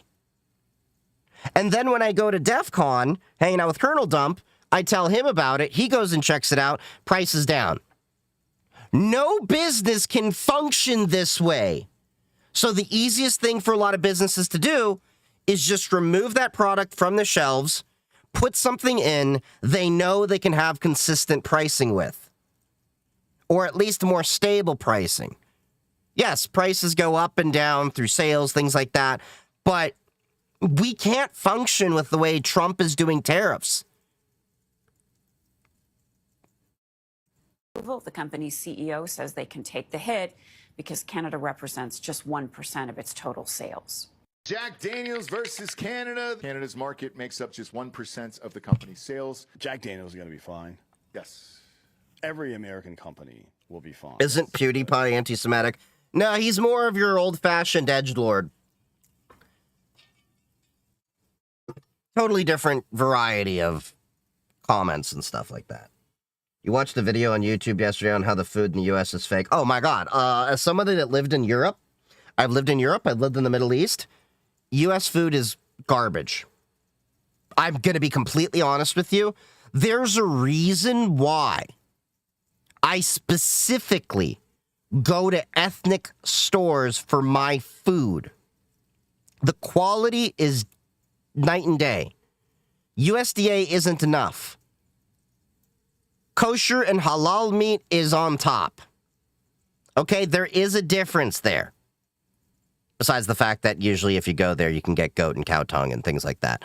But seriously, like, American beef is not that good quality. A lot of the American food is not that good quality. And eggs, by the way, we wash our eggs in the U.S. and then we have to refrigerate them. You don't have to refrigerate eggs when you buy them in the rest of the world. Blew my mind when I, lived outside the USA 10 years ago. Cheese in America. Oh my God, cheese. Horrible in the U.S. And anyone here that's like, I like my cheese, leave America. Go to Europe. Hell, just go to Canada or Mexico. Try their cheese. It is a totally different class of cheese. The pastas, even when I am in Europe. Okay, Sugar, one of my mods. She traveled with me when we were doing a friend's trip over to Portugal. She's gluten intolerant. She could eat the pasta in Portugal, but hadn't been able to eat it in the U.S. for years. U.S. food really has a lot of issues. Anyway, continue. And our GDP is 10 times higher than theirs. American cheese ain't cheese. Competing, and the amount to which they're trying to pretend they can has gotten comical. It happened a couple of months ago too, or a couple of weeks ago rather, when first started this tariff thing. The LCs, the Liquor Control Board, they sent out a summons to all their fucking liquor stores because they're all state run. Hey, you guys got to remove all the American booze off your shelves. You already paid for it. Yeah. The fuck are you doing? I know. That's like people who go buy a LeBron James jersey and then burn it in the street. It's like, well, he still got $5. I mean, do what you want. Pour that liquor all down the drain. That's the point. They can do what they want. I don't understand it. As far as hard alcohol goes, there isn't one that's more popular. The big businesses like a Jack Daniels or somebody else, cool. And it's interesting they said that. I'm sorry to pausing again.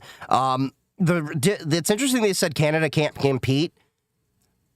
Bro, Crown Royal, if I recall correctly, that's Canadian whiskey. There's a large amount of Canadian whiskey. In fact, if we go back to the Prohibition era, it wasn't just moonshiners making the booze.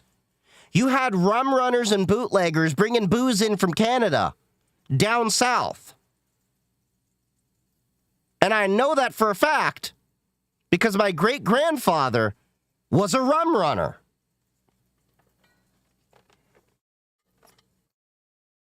It literally is less than 1% of their fucking sales. Yeah. It will not make a dent in the long run. We can do a big discount and just liquidate the liquor. Yeah. Fuck off with this bullshit. Probably what they'll do is they'll put it on a shelf and resell it later.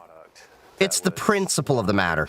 And designated for Canada that are sitting in our warehouse. Heath Clark says about 25,000 bottles of his whiskey are collecting dust in the warehouse. Back in March, Canadian provinces retaliated against President Trump's 25% tariffs by pulling American liquor off its shelves. Clark's whiskey was one of them. And in those cases, you've got product that's now homeless. New data shows the Canadian liquor boycott cost the country about $500 million in revenue. Total liquor sales fell by more than 12%.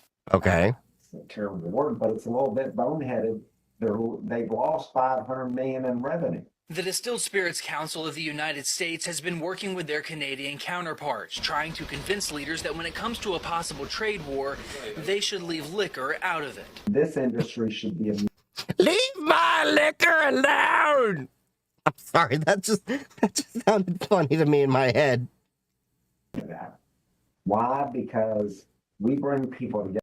So unfortunately, some more bad news for the U.S. economy today.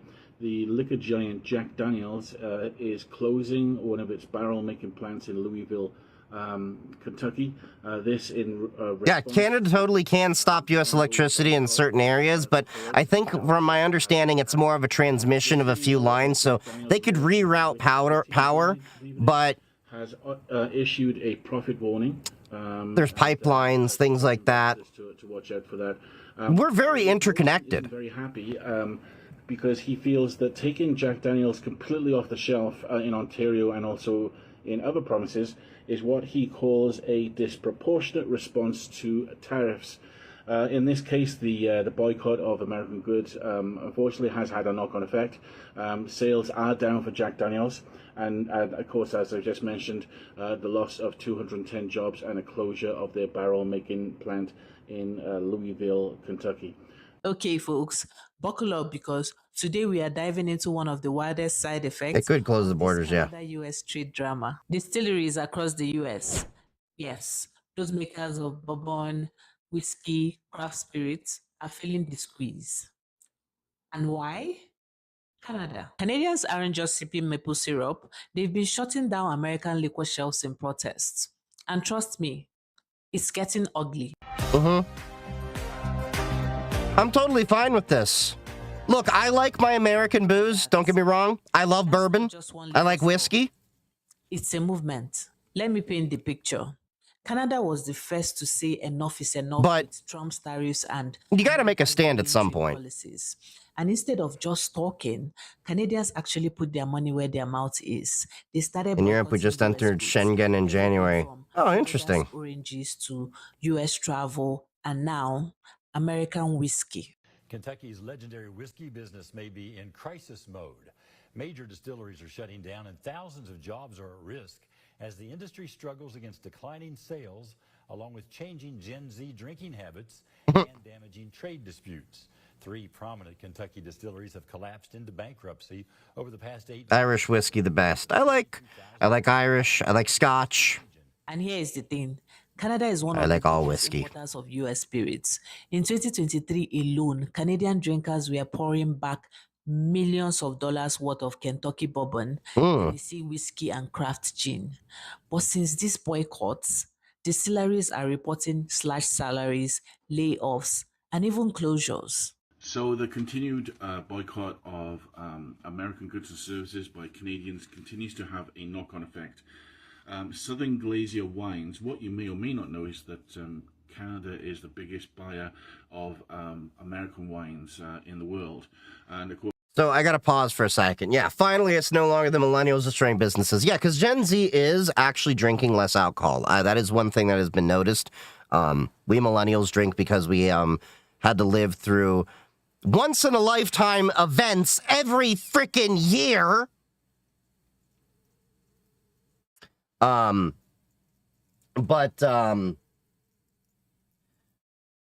was I going with this? But I think the reason why Canada did what they did is, one, they have the, they're like, well, you're just taking the whiskey off. They're not destroying it. I'm betting you they're putting it up in a warehouse. It'll be sold later. It's alcohol. It's not like it necessarily goes bad unless you store it improperly. But Canada is trying to, I think, either directly or indirectly prove the point of the interconnection of the North American economy when it comes to, Canada, U.S., Mexico. We have been so successful as a country because of so many unique factors. We are surrounded by allies. We don't fight each other, except for stupid things like this. And we generally were very cooperative until Trump came along. And Trump was like, no, we're getting taken advantage of and everything. And it shows how ignorant he is of the world if he doesn't understand our place in it. He thinks that the USA is the USA of the 1950s, but all those manufacturing jobs have left. The world is completely different. The world has rebuilt since World War II. And we must remember that. Those good old days of America's past, they are past. We have to focus on what's today. And Trump has been costing jobs with his policies. And, the people are like, well, take the booze off that they currently have. Okay, that's already booze that's been sold and paid for to the American whiskey companies. But then if they sell out of it, there is no guarantee of the pricing of the whiskey coming in because, as I said earlier, Trump is going around with this tariff idea of we have no real stability in pricing. He's erratic. He will change his mind all the time. He pushes it back, and businesses can't run on instability. So, yeah, I totally agree where Canada is coming from on this. And I know some people are like, well, they're hurting businesses. And I'm like, well, just like any other customer, if you don't like what what you're buying for whatever reason, they take their money elsewhere. That's just how it goes. I'm sure everyone here in chat has had an experience where you don't want to deal with some company for some political stance or something they did, and you just stop shopping there anymore. Like, I stopped going to Target because of the BS they were doing. I haven't gone to Walmart in years. But yeah. And when businesses can't run, he will be lobbied down. Yeah. But Trump is honestly hurting America. And the problem that happens with policies, and a lot of people don't seem to understand this, is it takes several years for policies to take effect. So we're not going to properly feel all the pain Trump did until towards at least the end of his presidency, maybe a little bit sooner, but we're going to feel more of it towards the next presidency coming in. Been a boycott taking place of all things American, and also several provinces have actually banned, pulled from the shelves. And by the way, like to my point, so Southern Glacier wines and spirits. Biden's bad economy was the result of Trump's bad choices. Trump coming into a good economy was the result of Biden's good choices. Wasn't a great president, don't get me wrong. I'm not a big Biden fan, but you get my point. I'm the founder of Port City Brewing Company in Alexandria, Virginia. My name's Dave Cutnow. I'm the owner and founder of Reservoir Distillery. We're a small Main Street business. Live and learn is totally true. Think about it this way. Who was the president that oversaw the economy when it was getting locked down and then had delayed actions and all of this stuff? Who was the president in 2020? And then think about the knock-on effects from there. And there were many Republican governors that pushed for, the lockdowns and things like that, too. Started Reservoir about 17 years ago. Problem is now I support probably pay for shipping. We use Canadian malt. We've been at it for so long that we have distribution domestically, but also internationally. Our Western Canadian business basically just went away because of the tariffs. Alberta and BC both froze all of our inventory, and the Canadian consumer is refusing to buy American products. Having a 25% tariff. So that's the other part that people aren't acknowledging. Okay, they put products on shelves. I have many Canadian friends that say they're actively avoiding American brands. Freaking weird. We're not talking about tariffs against Russia or China. We're talking about mean-spirited tariffs against Canada. Mm-hmm. Canada. Do you hear that? That's the sound of bourbon barrels crying in Kentucky. By the way, if you're loving this channel and want to support what I am doing, you can. Just click on the link in the description to buy me a coffee. It's a fun way to help me keep bringing these stories, reactions, and breakdowns to you. What if Trump doesn't survive within the 4 years? Is J.D. Vance better? I think J.D. Vance is actually worse. I had a barrel of Canadian whiskey here. Trump is at least at the end of his presidency. J.D. Vance would assume vice presidency, and then we could potentially have up to 8 more years from him. It's like telling your mortgage lender that you're slashing their salary. Not a great idea, Bob. So, the Big Five financing America's $34 trillion in debt. And besides, no couch in the White House is safe around J.D. Vance. United Kingdom's got $690 billion, Luxembourg $373 billion, and Canada $329 billion. So they're investing in the U.S., or at least they're paying for our bills. So foreign countries hold about 23% of our IOUs. They're like the friends that still buy you rounds at 2 in the morning. Now, yesterday or this week's Trump's health hasn't been good in a long time. So we're taxing the same countries that He's the oldest president we have elected. It's the Canadian thing anymore. Europe, South America, parts of Asia, they are catching on. Canada lead the march, and now the boycott fire is spreading. Distilleries that once bragged about exporting their smooth American bourbon around the world are suddenly desperate. Imagine having thousands of barrels aging for years, waiting for the big payday. Is float playing good? I haven't really touched it, and it's kind of hard to take Linus seriously on a lot of things with things happening. Crush Kentucky's $9 billion whiskey industry. Here's what's going on. In the last 8 months, 3 major distilleries filed for bankruptcy. 23,000 jobs gone. Why? Well, first, Gen Z. They're not drinking as much as... It's not us millennials! We're no longer getting the blame! Hold on.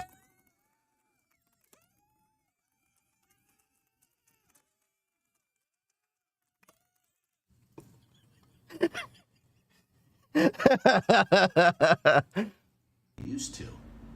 They prefer weed over whiskey. Second, the European nation slapped massive tariffs on U.S. whiskey. At the same time, producers flooded the market betting that a boom would last forever, but it didn't. Oh, that makes sense. That was the final nail in the coffin.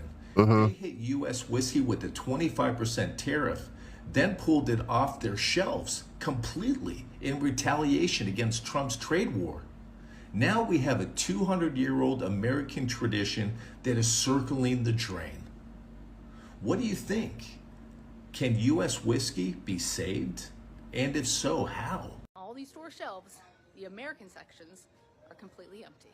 Canada is not taking these tariffs lying down. You want a sign that it's really serious? Don't screw with alcohol.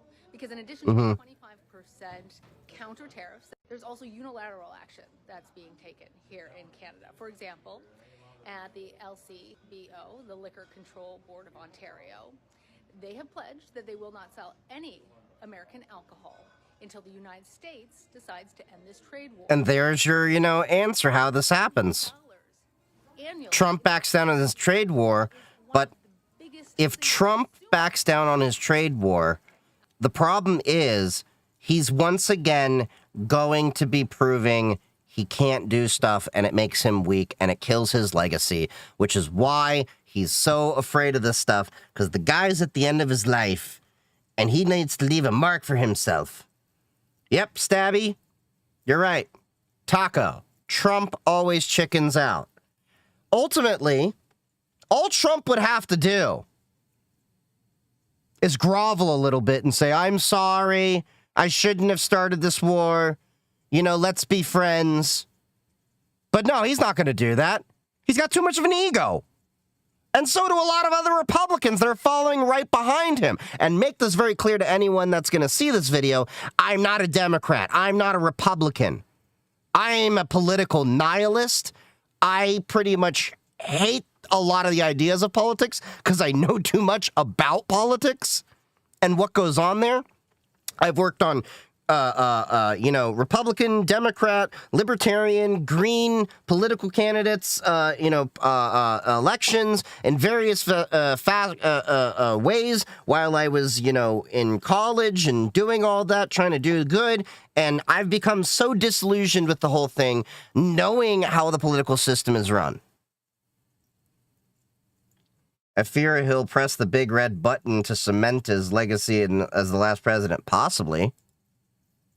Oh, that's cold. Canadians Even are he backed saying, down. It will why take do you time for compare authorities to react also. Crown Royal and Canadian Club right here? So I was right. Honestly, Crown I Royal. don't even blame them. And let's be real, this boycott isn't happening in a vacuum. Trump's policy. So, sorry to pause again. When I was at DEF CON, Colonel Dump and I went to Costco, and I bought 1 3/4 liters of Canadian whiskey for like $40. Between a few friends and I, we drank all of that within a week. It was a good time. Made it easy. He's busy picking fights with allies, slapping tariffs, and basically daring countries to fight back. Well, guess what? Canada actually said, challenge accepted. Now, distilleries are reporting revenue losses in the billions. Tourism in Bourbon country is dipping. And small town businesses that depended on whiskey exports are closing their doors, all because Canadians decided, nah, we'll skip Jack Daniels this time. It's not just bottles not selling, it's jobs, towns, families, and entire industries on the line. So the next time you see a bottle of US whiskey gathering dust, I'll follow up on this point after she wraps up. remember, it's not just about alcohol, it's about power, unity, and sending a message. Canada showed the world that a boycott can work. And now distilleries from Kentucky to Tennessee are paying the price. What do you think? Should Canadians keep this boycott going until America changes its policies? Or is it unfair to punish small businesses that had nothing to do with the tariffs? Drop your thoughts in the comments. I really want to hear where you stand on this one. And hey, don't forget to smash that. So overall, to follow up on the point she had, families, businesses, there's a lot of towns that actually have the entire economy propped up around basically one business. It is affecting them. But Canada should keep their boycotts up, and I think other countries that actually, want to stand up to this should boycott the thing. Because the thing is, Trump is primarily banking on the idea that the consumer is going to continue with their same buying behaviors, even if it's a higher price. Now, I don't know where Trump has this delusion that tariffs aren't going to be more of a cost to the end user, but that's ultimately what he thinks, is it's not going to affect them, and they're not going to change their buying habits, but he's got multiple millions of dollars. So to him, it doesn't matter if, groceries get more expensive or our cost of living gets more expensive. To him, it's just, a few dollars. It's like, oh, okay, it cost this much of my budget. Now it costs this much of my budget. It increased by that much. And the problem is, it's impacting a lot of our business. Like I was talking about, I can't get a lot of the electronics I normally would get to tinker with, because it costs too much money. And the U.S. doesn't have manufacturing capabilities for a lot of that. But, yeah, that was a good video. Definitely going to have to, I think I'll check out more of her content. Seemed like it was pretty good. What's up, Vampire? Okay, so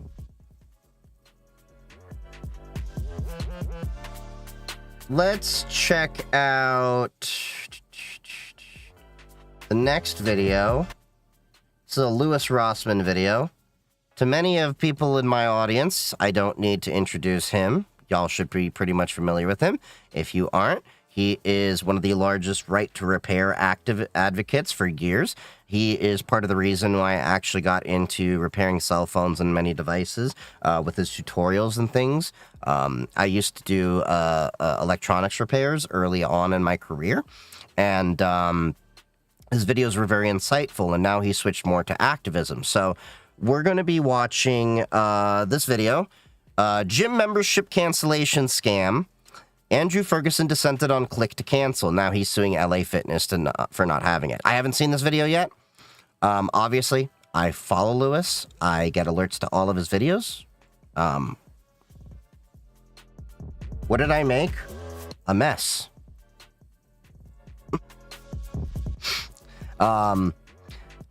I made a lot of different electronics. It's just been general. Like, I got a lot of my electronics through China. Like, a lot of my Meshtastic gear is coming through LilyGo and other companies. A lot of my antenna supplies, ham radio supplies, resistors, diodes, capacitors. Oh. You were asking Vampire what he made. Oh, okay. Well, at least tag him. Rude. I'm kidding.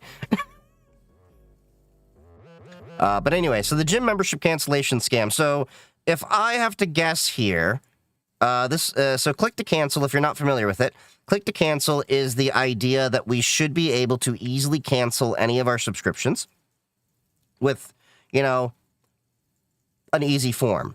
If you've ever tried to cancel a subscription to many different things and they lead you through different hoops, or you have to cancel it this way, or, you know, send in a letter or that, that's exactly what this is trying to combat. I have a feeling that you may see Andrew Ferguson with a little bit of a pot belly, maybe some love handles. It happens to the best of us. You know, I'm not trying to punch down. That's an interesting opening. The gym, this is what happens. You could see from my videos, some of my older videos, when I'm not going to the gym and when I am. And I have reason to believe that Andrew Ferguson has tried to cancel his gym membership recently because the chair of the FTC is suing LA Fitness for making it difficult to cancel. Andrew Ferguson is a punching bag of the channel because of his stance on click to cancel. Click to cancel is a proposed consumer protection rule that says that however easy it is to sign up, it should be that easy to cancel the service. It's designed so that you don't have to deal with bullshit where a gym will tell you that you could sign up for their service online with a credit card in one click, but if you want to cancel, you have to send them certified fucking mail. Not normal mail, certified mail. Yeah. Certified mail require a trip to the I've had to do this crap. It's annoying. I've talked about that in this video, and this video, and this video, and this video. Yes, you have had people say that if click to cancel got implemented, that people would actually die. They say this with a straight face, and it baffles me. So I wrote a wiki article on it, and I just wanted to go over some of this change of heart that Andrew Ferguson appears to have had. The FTC claims that to cancel in person, gym customers are required to log into the gym's website, not the mobile app that the company promoted for all other functions. Address, key tag number, first 5 digits of their payment method, download. Oh, Jesus! Form.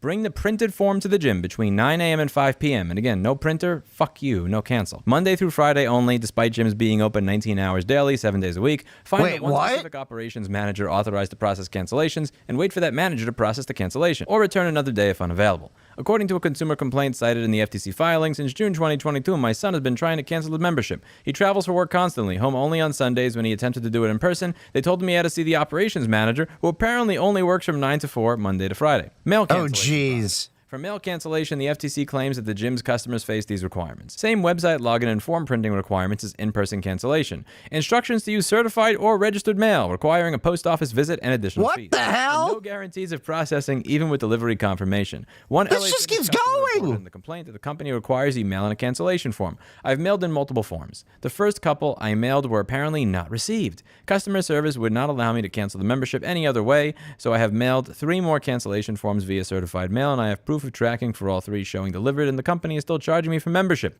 At that point, I would just cancel the credit card, go talk to the credit card company, explain to them the problem, and, yeah.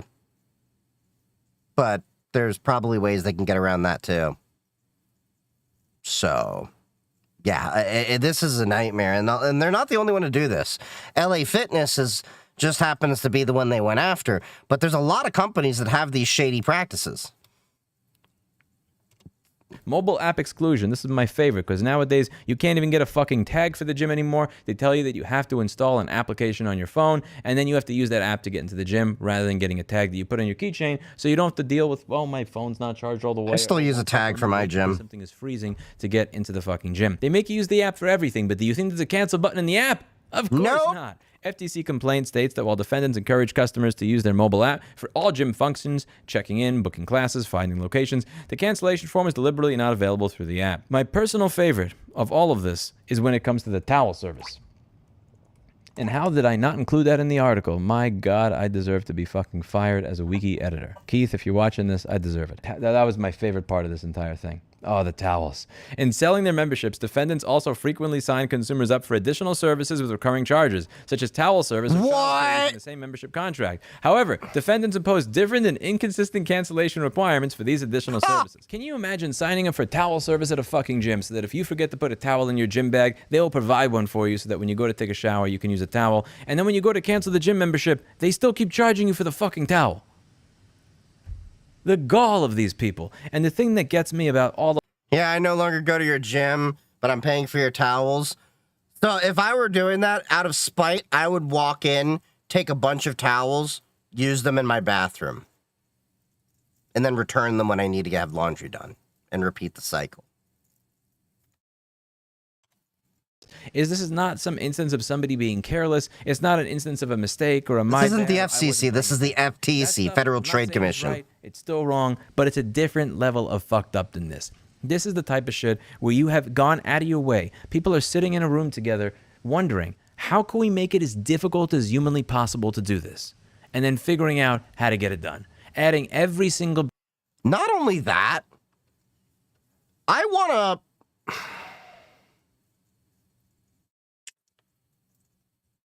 How can I say this without getting banned? I want to happily... let's just say it. I would like to smack the lawyers that actually came up with this, because this is some evil stuff that they actually said, yeah, we can do this. It's okay. We'll do this. And then you'll make it very hard for us to cancel it. This is why nobody likes lawyers. Intentionally every step of the way. I'll be honest with you, and I feel really bad for how this went. I was on the phone with somebody from an LA Fitness. I still remember this because I'm nice to almost everybody I deal with on the phone with customer service, even if the company they work for is massively screwed. So there is privacy.com, but that only works with debit cards, not credit cards.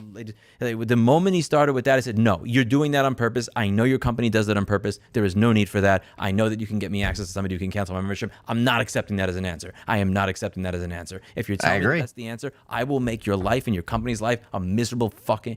I just lost my shit because I knew that you're doing this on purpose. And I knew that the person that's on the phone does not want to be doing that. He, in his heart and his soul, he knows that he is working for a company that is managed by scum. He knew that when he was saying that, and I could tell from the tone in his voice, and that's why I feel bad, because I know he wasn't trying to do it. I don't know what he was just doing his job. I had run out of patience for when people are putting intentional barriers in the place of me being able to do what I should have the right to do, which is...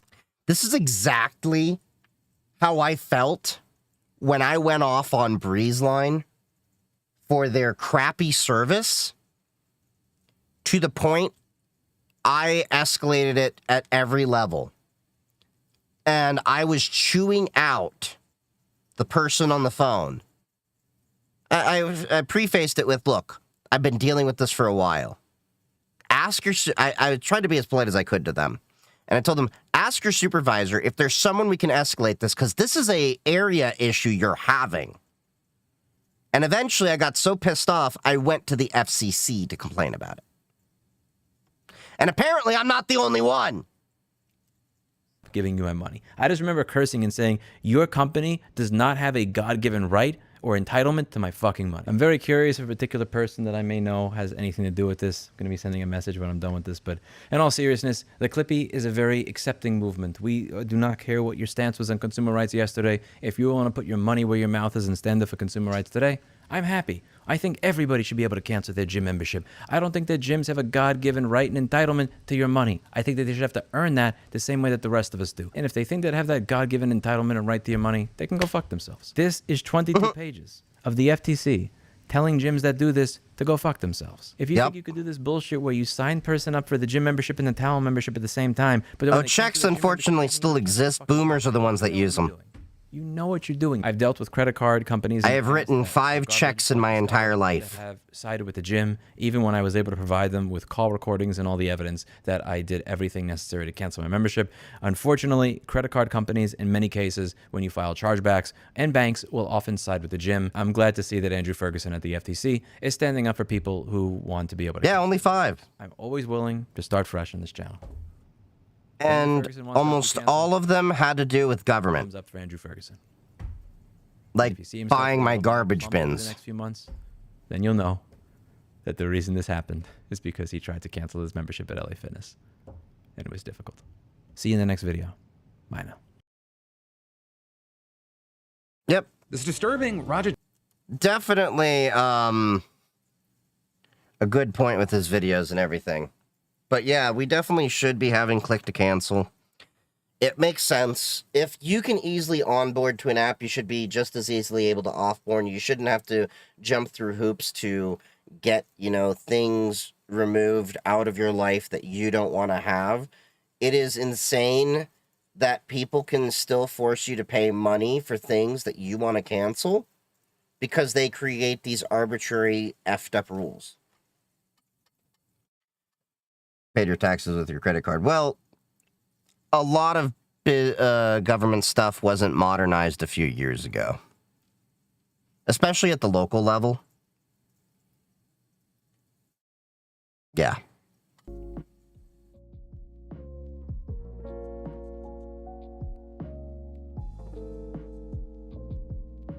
All right, so for the next video, it's about Elon Musk. So, this is from... Check this out. Oh, sorry. So this is from Adam Mockler.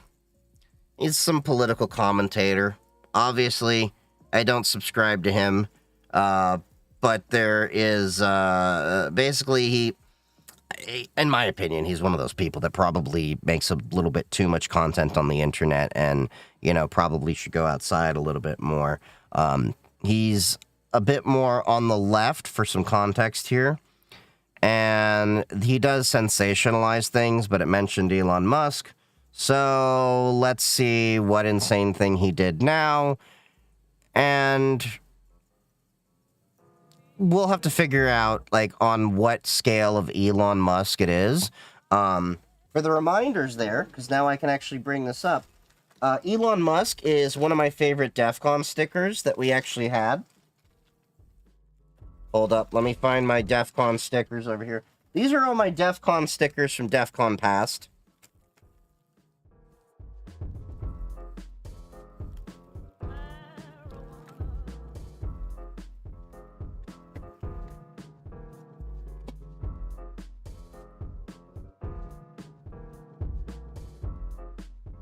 Here we are.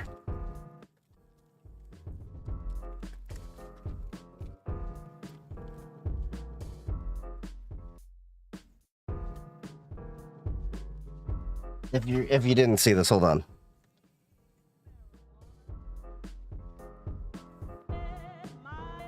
I'm not saying it out loud, but you can read it. I got this at my very first DEF CON.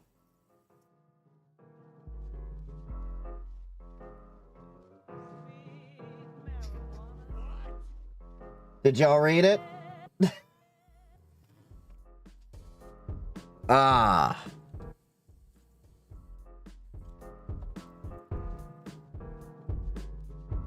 Anyway, you can't read? The worst part is I never learned how to read. I'm just trying to get to Mars with a bag full of ketamine and a Bible of acid.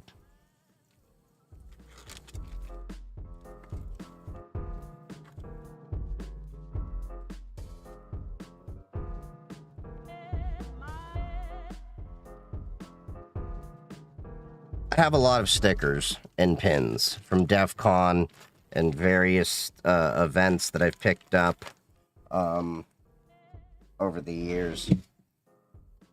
I'm sure if you go to enough cybersecurity conventions, that'll happen to you too, as well as your t-shirt collection will grow.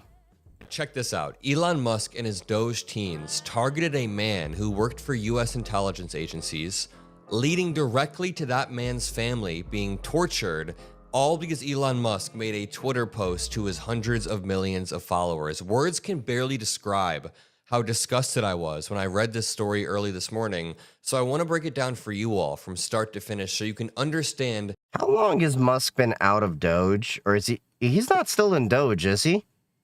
So are we still having revelations of what's going on? The overall gravity of the situation, because not only was Elon Musk's you're on the phone. abysmal That's why. failure at the highest level, like they set out super ambitious goals of saving $2 trillion a year in spending. They were going to somehow erase the yearly deficit or level it out so that the debts would no longer grow, and it was an abysmal failure. They didn't even get 1% of their goal. But even beyond that, like high-level failure, there was also a deeper layer of evil going on with the sociopathic Patrick Bateman-ass teenagers walking around using government data to ruin people's lives. Okay. I mean, remember that dude who, he was 80 years old, and Social Security sent him a letter saying that he had somehow died 3 weeks ago, and he was like, what? I'm still alive. And it was because Doge had just deleted him from the system. That happened to multiple people. These kids are insane. And this reads, on the left, Nate Kavanaugh, a 28-year-old Doge staffer and college dropout.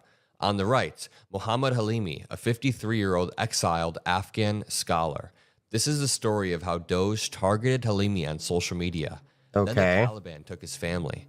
We've been sounding the alarm on this channel for literally a year that when Elon Musk is posting relentless disinformation to hundreds of millions of people over and over. We get it, dude. You like to talk.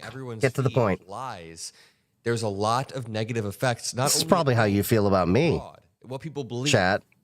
Get to the point, Chief. Other countries. I think it's important to lay the groundwork by just illustrating how much of a failure Doge was. Listen to this.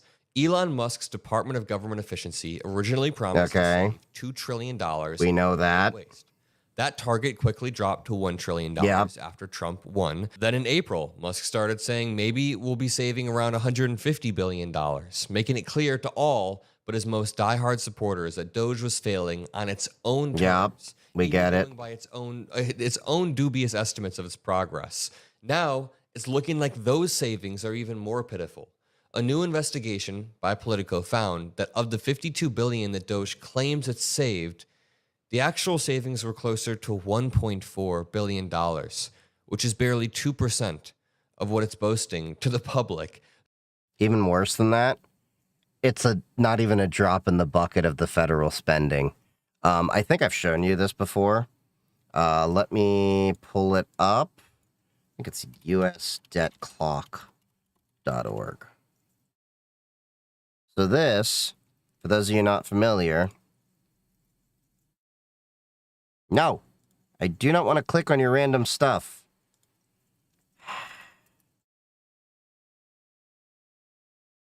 You know, this is really annoying. You go to a site, and then you're just like, that is, like, stupid. I hate how that UX is. That is horrible. I had to, like, close the button over here and figure it out. Anyway, this is the current debt in the United States going on. That's the total number in debt right now, $37,278,396,397 million. And that's the debt per citizen, debt per taxpayer, the U.S. federal spending as of right now, U.S. federal deficit. And this is the, hold on. How do they measure the Doge one? Oh, savings. So this is what allegedly how much money they've saved. And this is the debt to GDP ratio in the past. So you can go through and you can see all these different stats as they're, being updated. This is what it actually looks like. Okay, so if you look at the number here for Doge, what it's saying is saved, but then you look at the debt, that debt number is definitely climbing way faster than that is. Anyway. They ruined lives, will likely have more diseases spreading across the globe due to the shuttering of USAID and other programs, all for what? Like barely any money saved whatsoever. For someone who's a quote-unquote businessman, Elon Musk sure doesn't understand return on investment. When the United States is So this is why I honestly don't subscribe to this guy. The few videos I've had, he just talks and talks and talks and talks. And the soft power we gain in other countries, that $58 billion that we spend is worth trillions. It's worth so much money, but Elon Musk does not understand that. Let's read this story. So it starts with a viral Elon Musk post. Elon Musk made this post in a... So for context here, we are 3 minutes and 22 seconds in, roughly 3 minutes and 20 seconds, and he finally gets to the subject. God damn, dude. Still up. When I was doing the research, I realized this... I thought I was bad with that. Post is still up. It reads Doge. On March 31st, it says Doge. The Doge team fought for days to gain access to the United States Institute of Peace. Eventually, with the help from the FBI and Metro Police, Doge was able to access the agency and discovered massive fraud, waste, and abuse, including payments to the Taliban and Iraq. Okay, that is a lie. We have intelligence assets in other countries. The United States Institute of Peace funded Taliban and Iraqi leaders, is what it claims. And Elon Musk says, any government institution is most likely to be the opposite of its name, basically referencing 1984. But in this post that was seen by 20 million people, and here lies the problem. On April 1st? I'm highlighting it on screen. This isn't even new. Oh, God. You're fighting such an uphill battle when Elon Musk... So you're making a new video on stuff that was said many months ago. I hope you can justify this other than you're just farming for content, because I swear to God, if that is the case, I'm moving on to another video here very quickly.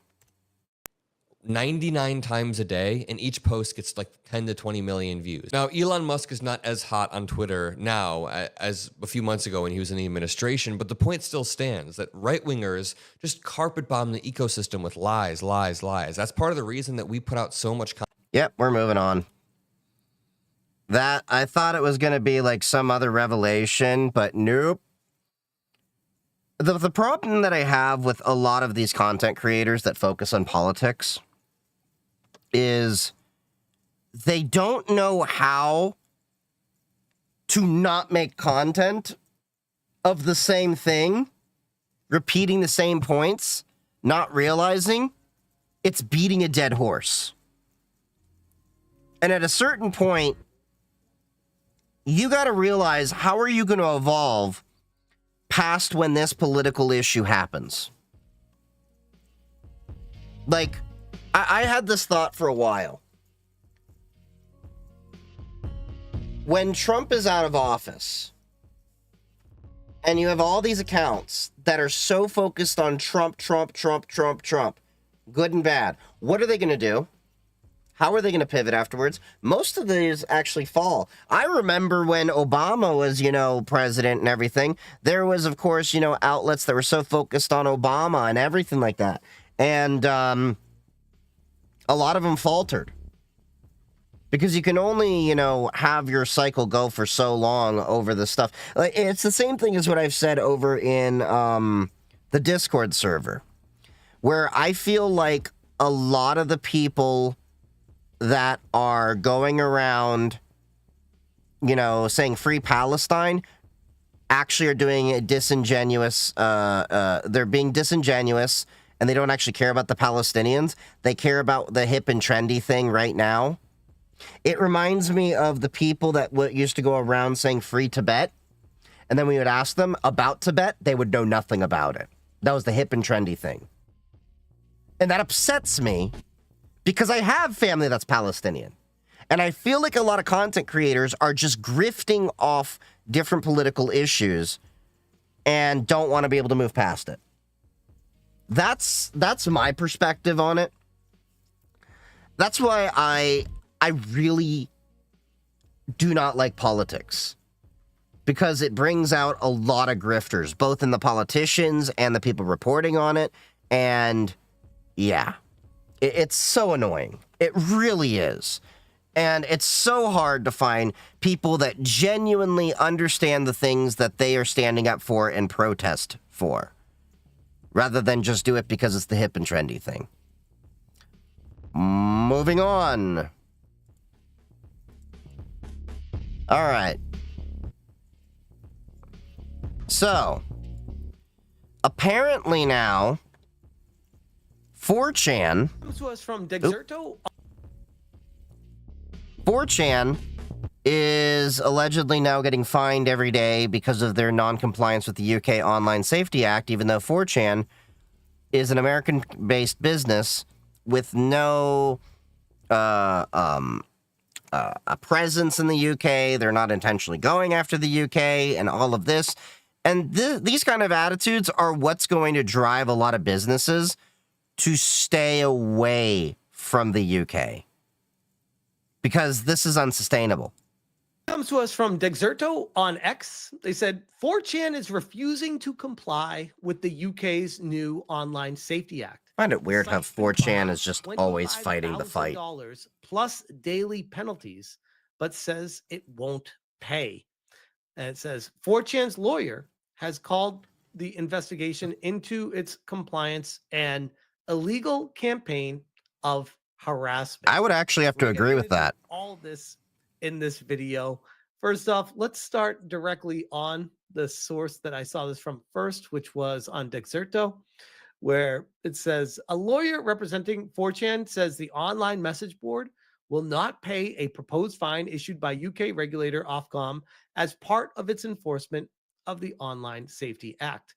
And this is Preston Byrne, who I've talked about multiple times alongside my lawyer representing me, Ron Coleman, who are currently opposing the UK and what they're pushing forward with their ridiculousness. He says, managing partner Burnstorm told the BBC that Ofcom has provisionally imposed a 20,000, is that euro or pound? Pounds. Penalty with daily fines to follow until 4chan complied.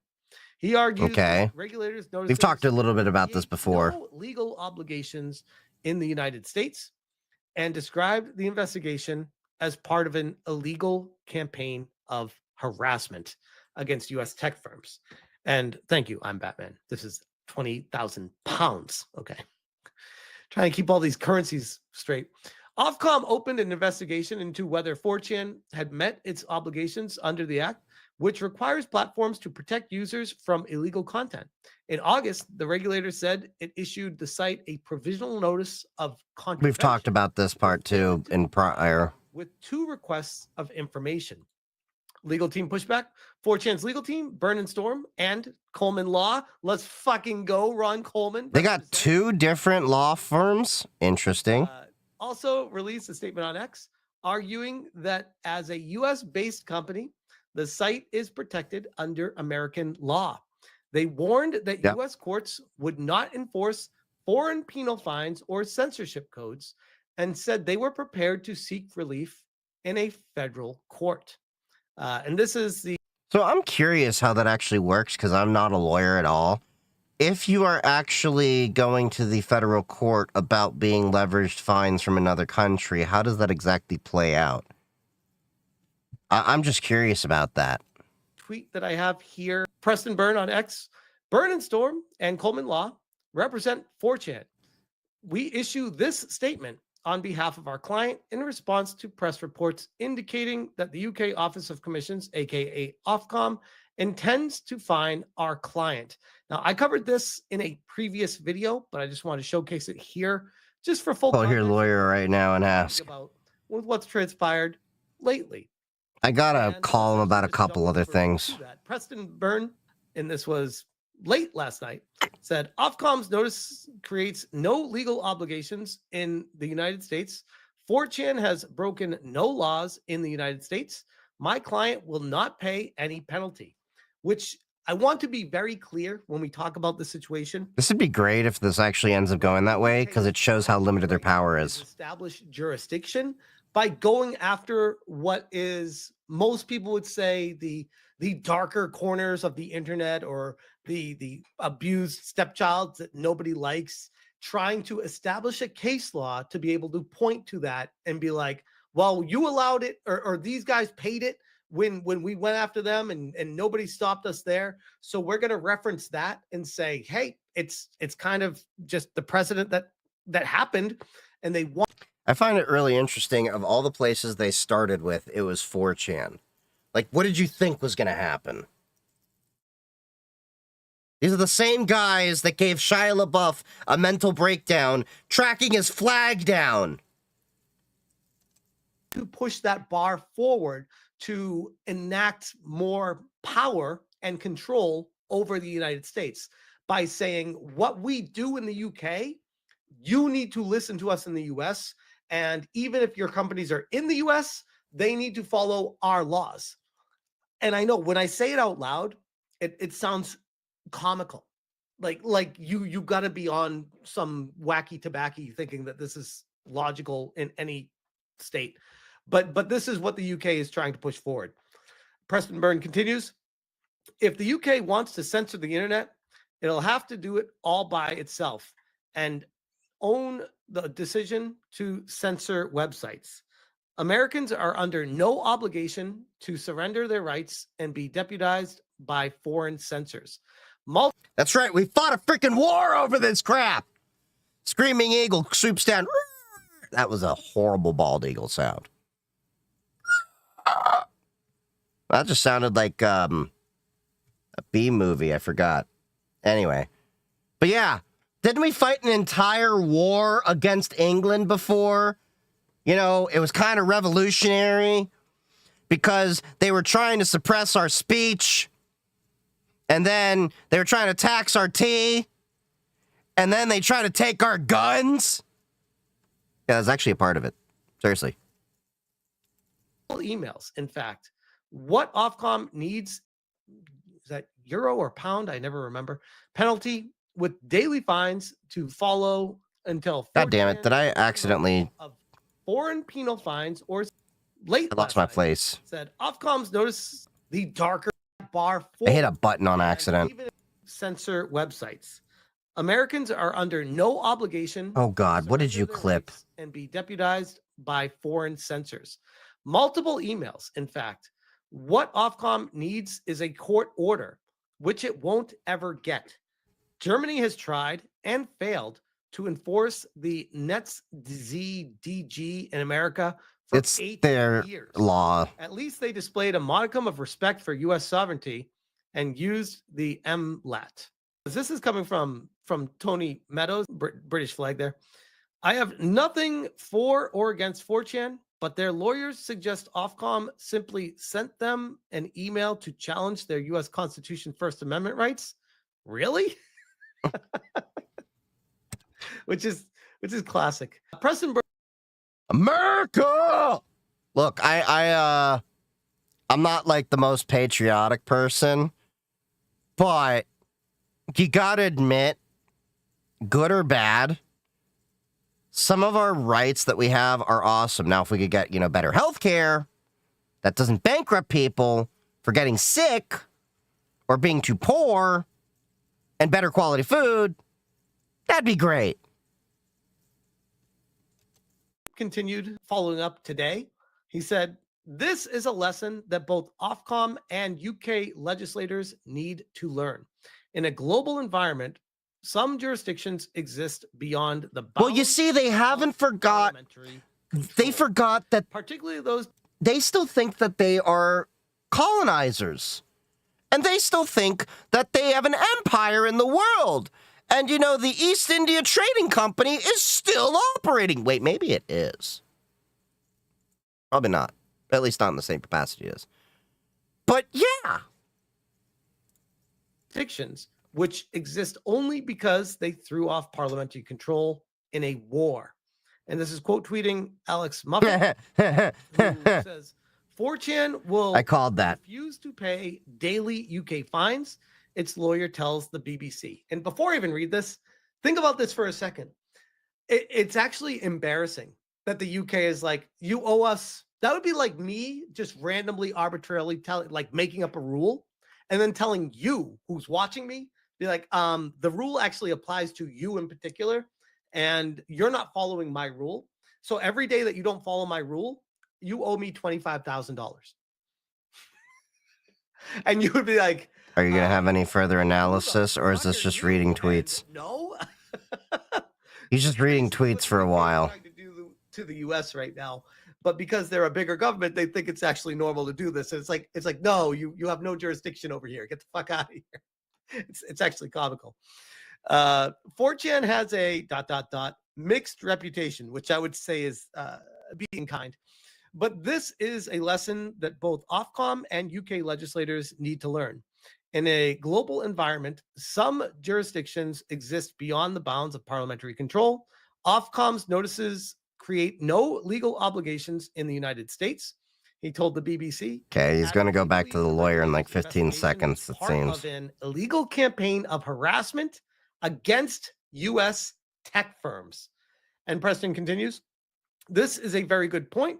Ofcom also wants to tax U.S. companies 0.02% of their global revenue to pay for their sin. They want to fund their own scam by taxing us.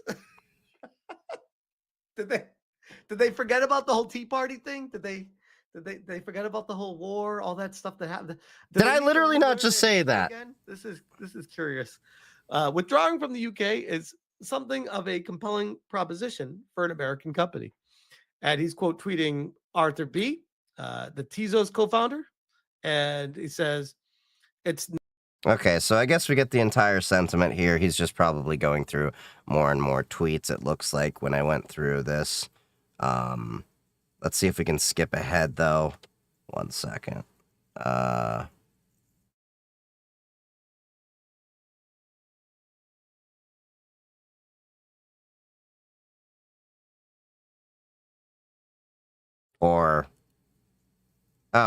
Right. That's a commercial. Ad this blocker. is Reuters.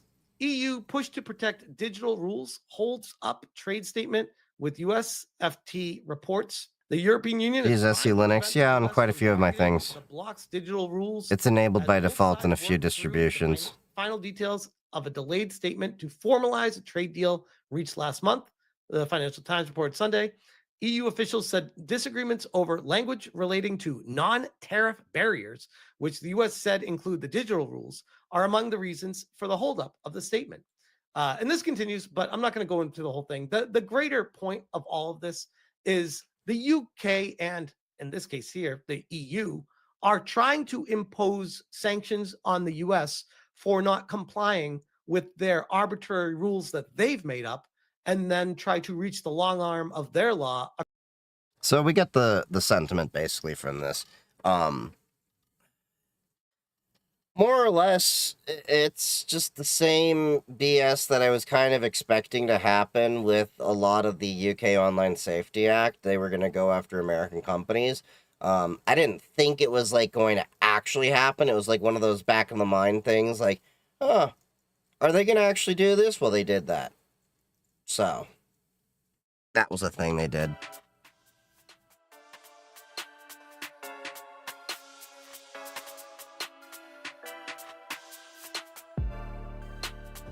Oh yeah, and then I have this video over here. So everyone hates McDonald's now. So we're just talking about how, American food quality is going downhill. Well, the reality is that, McDonald's is expensive. Like, it's as expensive to eat at McDonald's as it is a sit-down restaurant. It used to be that you would go to McDonald's because it was cheap, easy, and convenient. It's no longer that way. I haven't gone to McDonald's in...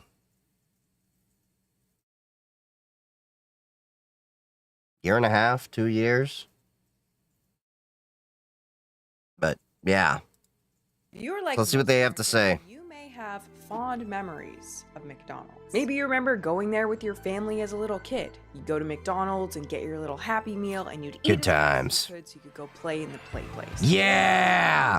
That germ-riddled place! Or the particular meal Where there was probably salmonella spread all over. Just remember it being better than it is now. Because for the last few years, the vibe has been that the iconic McDonald's we all remember is dead. And Yeah. instead, McDonald's just kind of sucks now. Yeah. Yeah. Recently, some videos of McDonald's snack wrap launch popped onto my For You page. It's back. The very first snack wrap. And there's a million more where this one came from. And spoiler alert, it didn't go great. And it made me laugh because it's like, Oh my God. happened to McDonald's? What You guys the haven't hell? hyped item properly? What is going on over there? Now, I personally don't eat much McDonald's anymore due to my personal propensity toward obesity, but I've been noticing that whenever people bring McDonald's up online, all of a sudden it's usually very bad. But Yep. for years, they were the undisputed American king of fast food. Like, as a Canadian, when I think of American food, I think of fast food. And when I So here's what's funny about McDonald's. I will not eat McDonald's in the US. But when I travel, I won't make it a point to regularly eat McDonald's. But I make it a point to try McDonald's at least once in whatever country I go to, just to see what the experience is like and compare it to back home. Because it's kind of interesting to compare cultures. Like, in Germany, they actually could get beer there. In Israel, they had the McShawarma. I'm trying to think of some other ones. In France, they had the McRoyale. I think that was it instead of the Big Mac, if I'm not mistaken. That actually was a real thing from Pulp Fiction. I was shocked to actually see, oh, it actually is a thing. Okay. But yeah,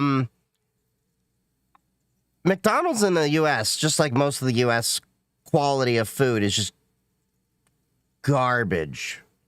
Unless you're growing it yourself or you go directly to a butcher that'll cut the cow for you. Yeah. fast food, I think of McDonald's. But those days seem to be over because lately it's like McDonald's cannot get it together. It seems like all they do lately is make their customers angry. Yeah. Like when I think of fast food, I'm going to Taco Bell. People are not happy. They seem to be cost effective and still okay. It's terrible, but the thing with McDonald's bringing back snack wraps at this point in time, there are so many other fast food restaurants that have wraps now. You gotta really step up your game. And the snack And ironically, they made wraps because McDonald's did. of what is wrong with today's McDonald's. And so today, that is what we'll be discussing. I find a lot of cool stuff on TikTok, but sometimes the I don't. algorithm is just too good. Like, why do you know that about me? Good. It's creepy. So privacy or the lack of The it algorithm has got better lately for especially me. after learning about today's sponsor, Incogni. Incogni is a personal information removal Okay. service that helps you fight back against data brokers. I'll give you the long and short of it because, you know, I've tested out all the different data brokers as a cybersecurity professional. Incogni, okay, doesn't cover a lot of data brokers, and that when I was actually testing it out myself a while ago. They do work okay for their services and things like that, but I'm just skipping through because this is a half a minute service going on a full minute. Yeah. Okay. Yep. Delete Me is the one I use. I do have a link in bio. Yes, I am affiliated with them. Yada, yada, yada. That usual spiel for transparency. But I have genuinely tested most of these services. I've tried OneRep, Incogni. There's another one. But I've been using Delete Me for about a decade. Actually, longer than a decade now. Back when they were Abine, Delete Me. To Incogni for sponsoring today's video. No hate to the creator whatsoever. Get your bag, girl. Here to this semi-batch snack wrap launch. It's back. Literally do not talk to me. We need to What the hell was that she pulled out of her mouth? Like, hold up. Let me see that again. Like, I'm just like, what the hell was that? What is that? Literally do not talk to me. We need to go back in time. Now, like any young fat kid, I loved fast food growing up, and McDonald's had a special place in my heart. And I think that's true for every fat kid. Is there a North American fat kid in existence that doesn't have fond memories of McDonald's? I highly doubt it. But I was not a fat kid. well, it's because McDonald's launched a I just noticed there's a dog in the background. brains of North American children.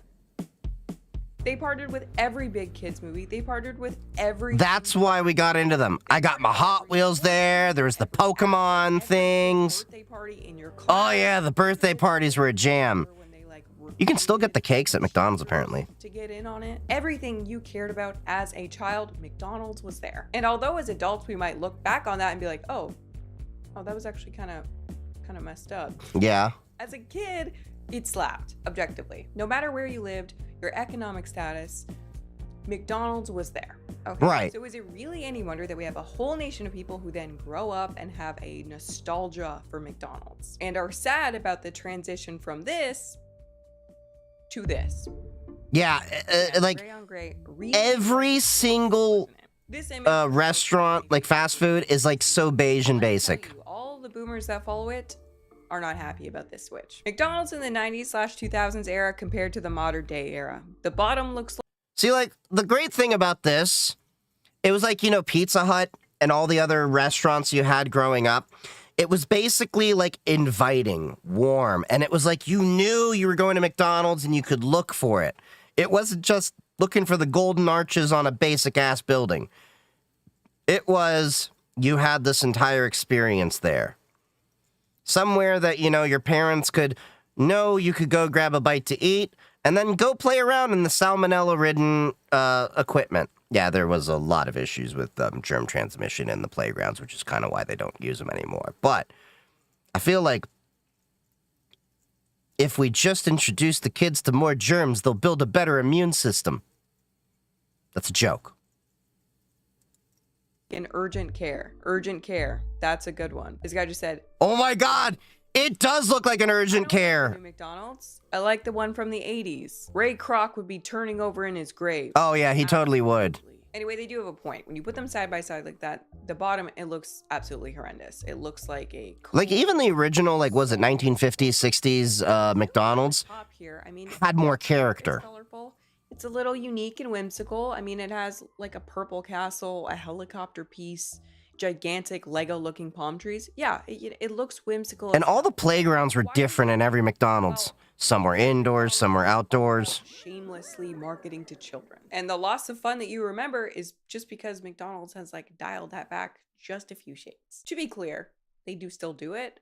They've just dialed it back. Yeah, I mean, McDonald's got the hell suit out of them for pandering to kids, though. That's also why you don't see Ronald anywhere anymore, which Hold really up. sucks. We all loved Ronald, and it was They got sued because they were pandering to kids? blamed McD's instead of themselves for overfeeding their kids hamburgers and blamed it on them.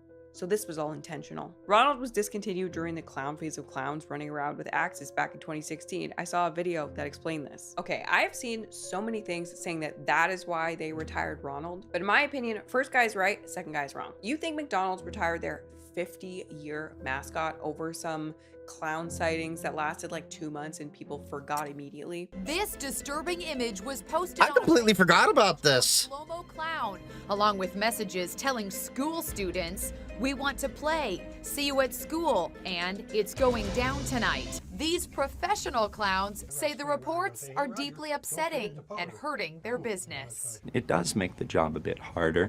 It was convenient for McDonald's to be like, I just can't get over that statement, professional clown. I was just the class clown.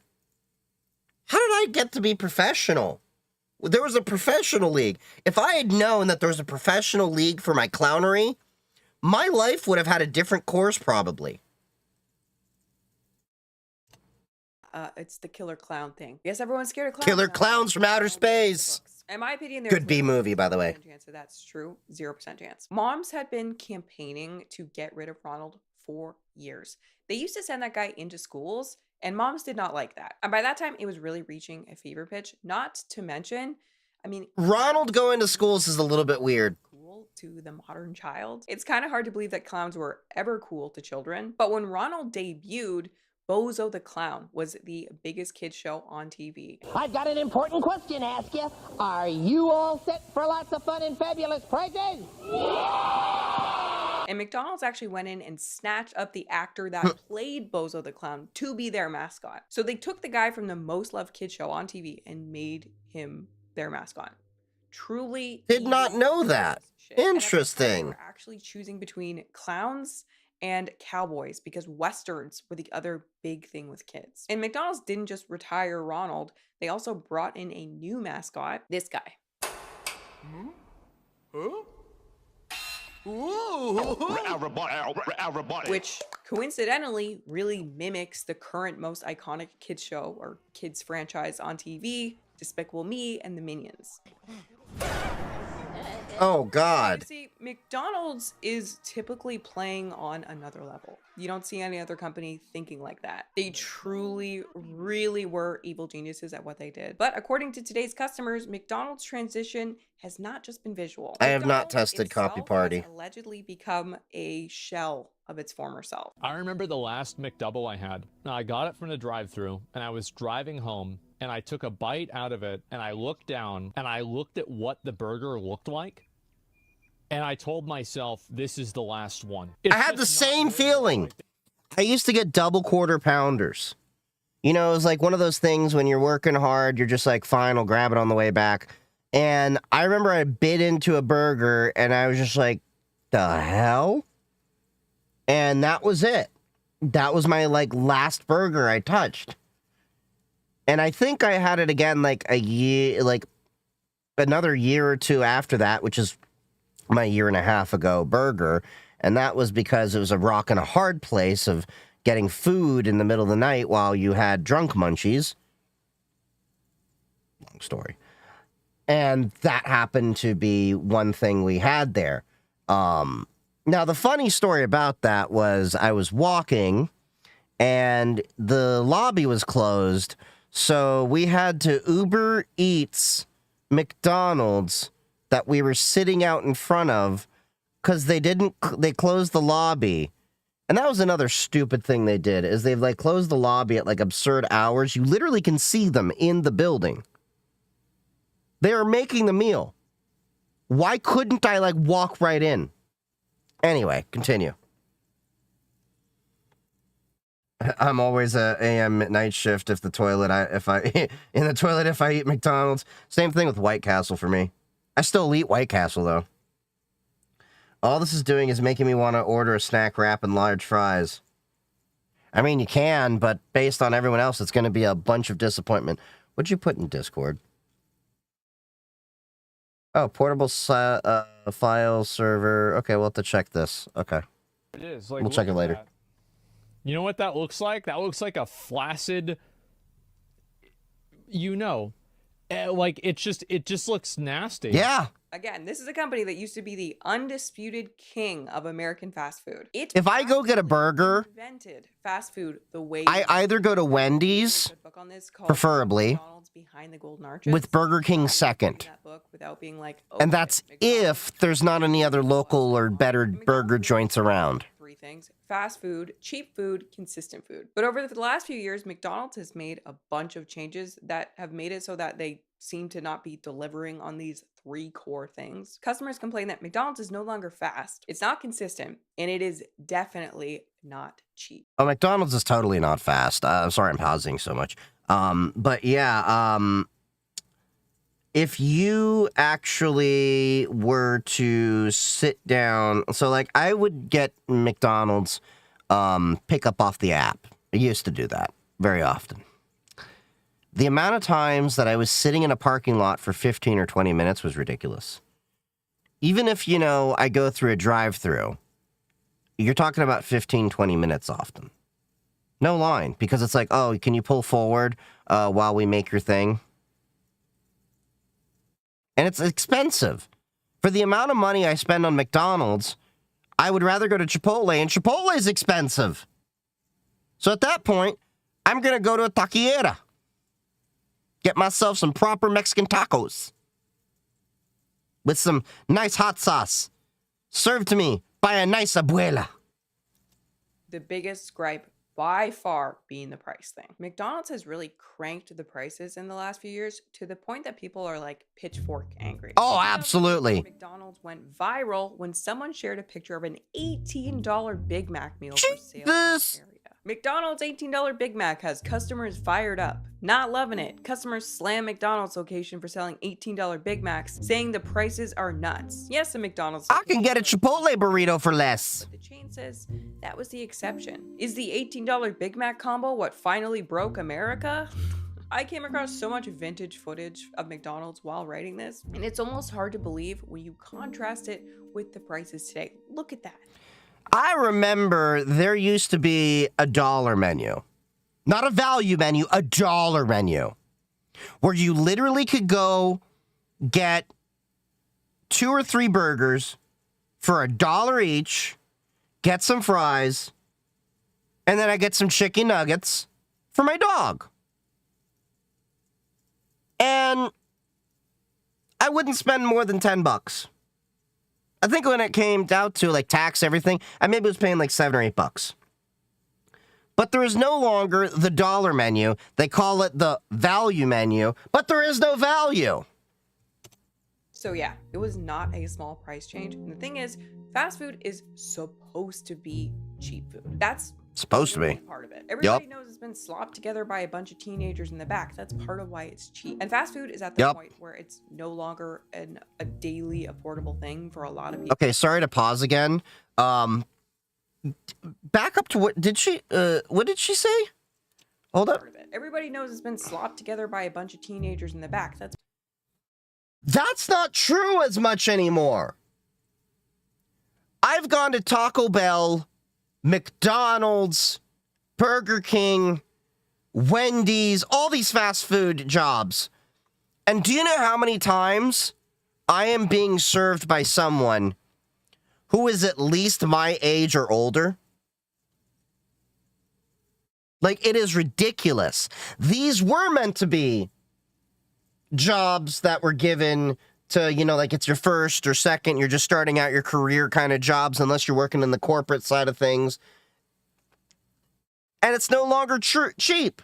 And people are literally having to get these jobs to depend on, not to build their careers on. And that is a symbol of how bad the American economy has become. Why it's cheap. And fast food is at the point where it's no longer a daily affordable thing for a lot of people. And it feels like McDonald's is leading the pack when it comes to When I go out to eat, I actually go to a proper restaurant. It's like, are you guys forgetting what your whole business model is? You're literally supposed to be like the temple of fast and cheap. But yeah, it's gotten to the point where people feel truly taken advantage of and they're over it. McDonald's is dead to me now. McDonald's sucks now. Does anyone suspect that McDonald's is dying? It's like they're trying to drive away their customers. McDonald's own subreddit is full of hate and complaints. And here's the thing, if you go to McDonald's outside the country, it's actually not that bad. Has recorded a rare decline in global sales. Industry experts citing a change in consumer buying habits and the rise of new competitors. The fast food giant has been described by some Australians as being too expensive for what it's worth. They need to find ways to get customers back. Okay. So yeah, I mean, I feel like it's safe to say that Maybe it's getting to be a problem across the sea as well. Old, soulless, forgettable, and poorly thought out. But the interesting part is how McDonald's has responded to this. Well, the main thing that they've been doing the last few years to stop See 0 young people working at fast food places in your town? Yeah. With the nostalgia of old McDonald's. Yeah, they've been keeping prices high, keeping quality low, clearly cutting corners, but then daring to lure you back in with the nostalgia of old McDonald's. You might remember they did that whole adult Happy Meal thing a few years ago. Oh God, that was so cringe. Nostalgia. That was cringe. Here's why. I had an ex-girlfriend that, let's just say she had daddy issues, okay? And she liked to relive her childhood and things like that. The girl would drive me nuts for adult freaking Happy Meals all the time. I hated it. I should have got out of the relationship sooner. She drained me in so many ways. But that just like brought up a memory I had forgot. God. Yeah, that's a total nostalgia play. They're trying to, you know, get on your good feels that you used to have back in the day. They brought back some old McNugget dipping sauces from the 80s, 90s, and 2000s and literally said, dip into 3 flavors of McDonald's nostalgia. Nostalgia is a powerful emotional force. That's You know what the other thing was that they fumbled on? The Szechuan dipping sauce. Remember Rick and Morty hammered so hard on the Szechuan dipping sauce? And there were literally freaking riots over that. Like, McDonald's really missed the mark that they don't understand their own audience. If they couldn't understand something as simple as that and bring back the Szechuan dipping sauce to a capacity that actually would have served the customers. Brands love getting you as a little kid, then they get to hit you with nostalgia your entire life. And the most recent entry into this nostalgia saga for McDonald's is the re-release of the snack wrap. When they gave out 5 sauce packets at 10 different locations. Oh, yeah. Oh, yeah. And that's another thing, is that all these brands do try to hook you in when you're a kid. Do y'all remember candy cigarettes? You know why they can't sell candy cigarettes anymore? Because those were literally being marketed by cigarette companies to hook children on thinking cigarettes are cool and get them comfortable with the idea of smoking cigarettes. A lot of these companies want to get you when you're younger because it's going to it's not only the nostalgia effect, but when your brain is developing, it attaches to these things and you build behaviors around it that become very hard to retrain later on in life. Like Americans with sugar addiction. Sugar is everywhere in our diet. Do you know how hard it was for me to kick all of that processed sugar crap, for the most part, out of my life? Like, I don't drink any sodas. If you notice, I drink water. I drink, like the Subway bread. Exactly, Abby. Exactly. Subway's bread is considered a cake in other countries because it's like got so much sugar and stuff in there. And this goes back to American food is not that great. And you have people that literally pour sugar on cereal. Put sugar in everything. I had to retrain my body to appreciate natural sweetness. Like, it was little things I started with, like coffee. I used to drink coffee with cream and sugar. I trained my body to like coffee black, and now I drink it black.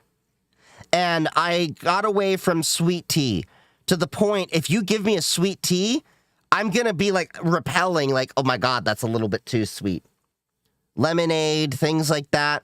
Like, if you ever run into me at IRL and, like, see what I actually am eating and everything, I'm avoiding sugar. Primarily because both of my parents have diabetes. Both of my parents have complications from diabetes. My dad has all of his toes on one of his feet surgically amputated as complications from his diabetes and not actually taking his health seriously for many years. And my dad's not overweight either. He just didn't listen to the doctor for many years. Soda, oh yeah. So you like seltzer, but it doesn't quite get the fix. So here's my advice, Alchemist Rose, and I had the same problem here.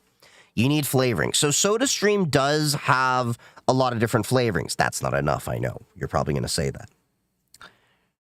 Orangina, orange juice carbonated. Yes, I know it's juice. There's sugar. Yeah. Blah, blah, blah. It's a little bit better than that. But what I also do is originally to kick the cravings, and I still drink it this way once in a while because it's good for you. Get 100% cranberry juice, like from Trader Joe's. Put that into a SodaStream bottle. Like those 1 liter whatever bottles they have, 750, whatever. Pour enough cranberry juice in there, and you have to do it very slowly so it doesn't, bubble up. And then that will dilute the cranberry juice, and then you have this, cranberry soda cocktail. You can add little flavors in there. So it's also a matter of, like you said, it doesn't quite hit the fix, but that's the sugar. That's the sugar that you're looking for the fix on. And that's what I meant by it takes so long to retrain your body to accept what normal sweetness is supposed to be at. Oh, Waterloo seltzers are great. Don't get me wrong. I like those. I go to my aunt's house. She has them all the time. I drink those a lot. Only McDonald's trend that got me was when they did the Monopoly raffle stuff on their cups. Gambling is fun. Yeah, I will admit that's kind of fun. their little monopoly thing. You know what I'm talking about. I love the gum and the sugar stick one. Tastes good when you light it on fire. It's like marshmallows. You thought it'd be that easy? Run me my snack wrap! The snack wraps are back at McDonald's after No sugar homemade. Homemade hibiscus tea will give you a kick. Let's get to business. Okay, part of the reason I wanted to talk about this is because look That dog is so cute in the background. the launch of the snack wrap. Hold up. You can't see it. You can't see it. So I'm gonna move my camera for 1 second. That dog is so cute. Okay, I'm a dog person, if you can't tell. I love dogs. Okay, anyway, back to the video. Originally announced the launch of the snack wrap last year. McDonald's USA president talks about contained E. coli outbreak, comma, return of snack wrap. Ew. What? I want you to think about this. You're getting interviewed as the McDonald's president for the USA. Yeah, we're going to talk about this E. coli outbreak, but we're bringing snack wraps back, baby.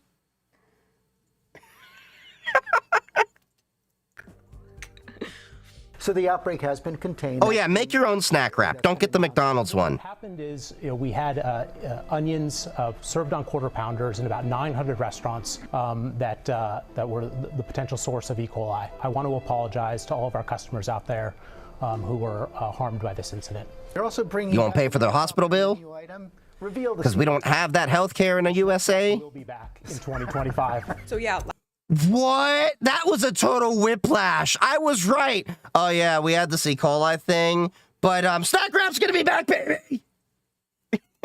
McDonald's actually gave a bunch of people E. coli, and one person actually did die. So McDonald's, as the president, go on TV and be like, yeah, sorry about the E. coli, but in other news, the snack wraps are back. And the top comment on this video, okay? Someone died. Second comment, the snack wrap is back, baby.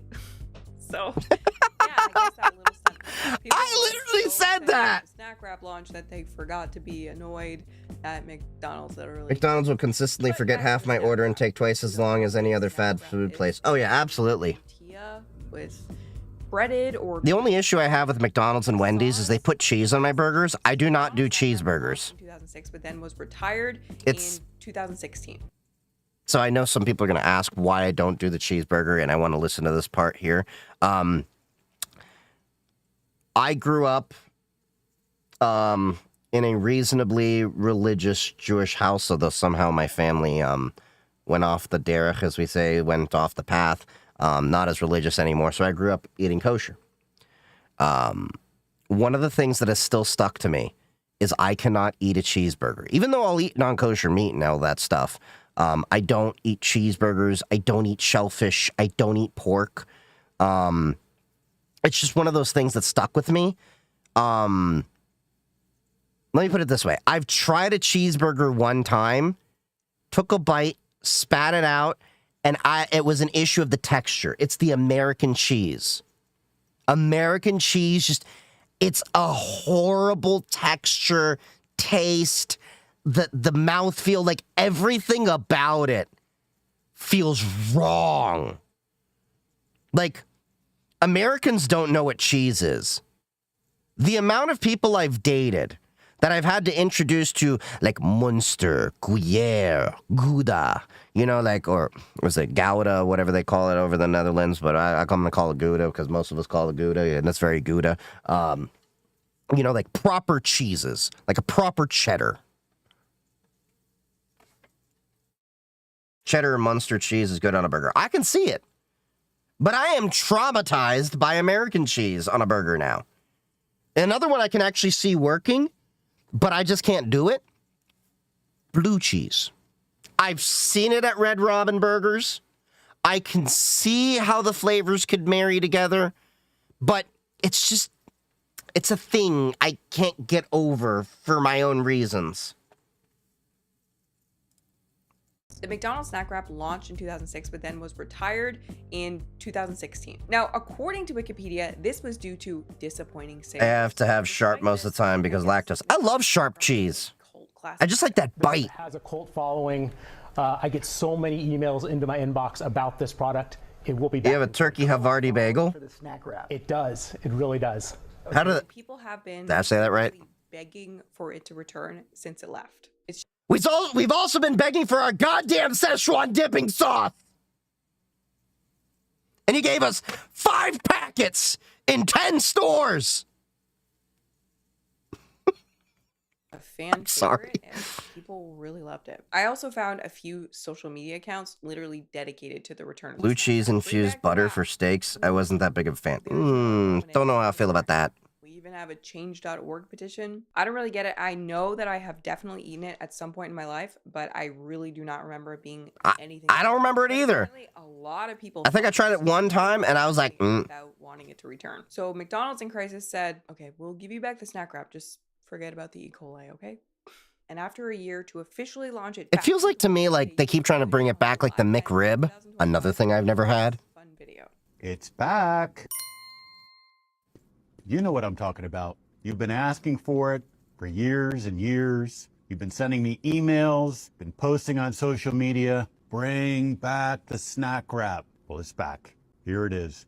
The very first snack wrap. And there's a million more. I remember someone made garlic cheese and it wasn't that bad.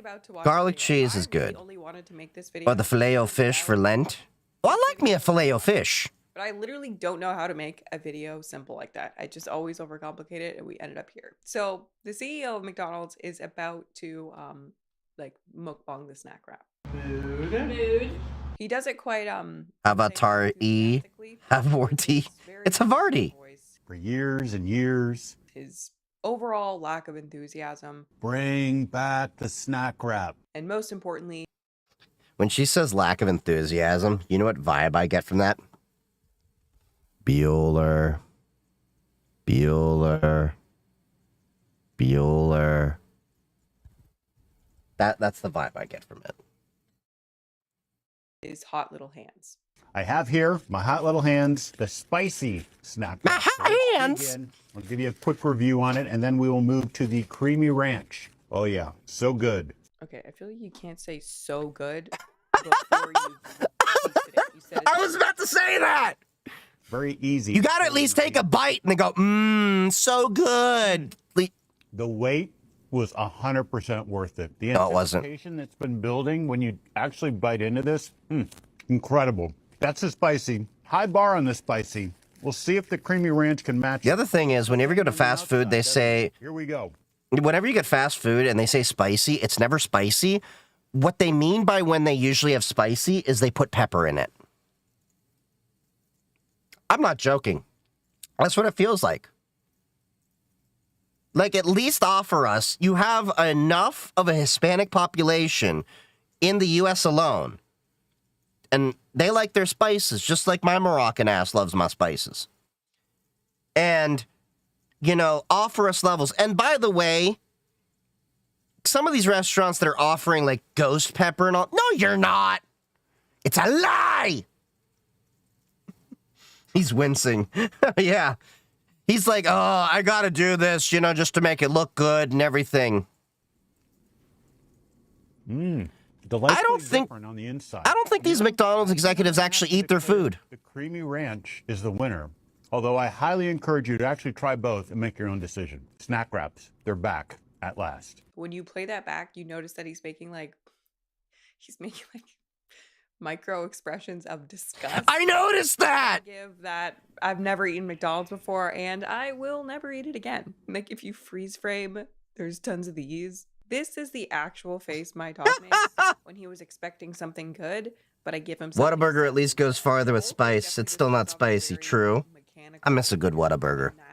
Looks the same on the outside, doesn't it? You should eat where you shit. Yeah, pretty much.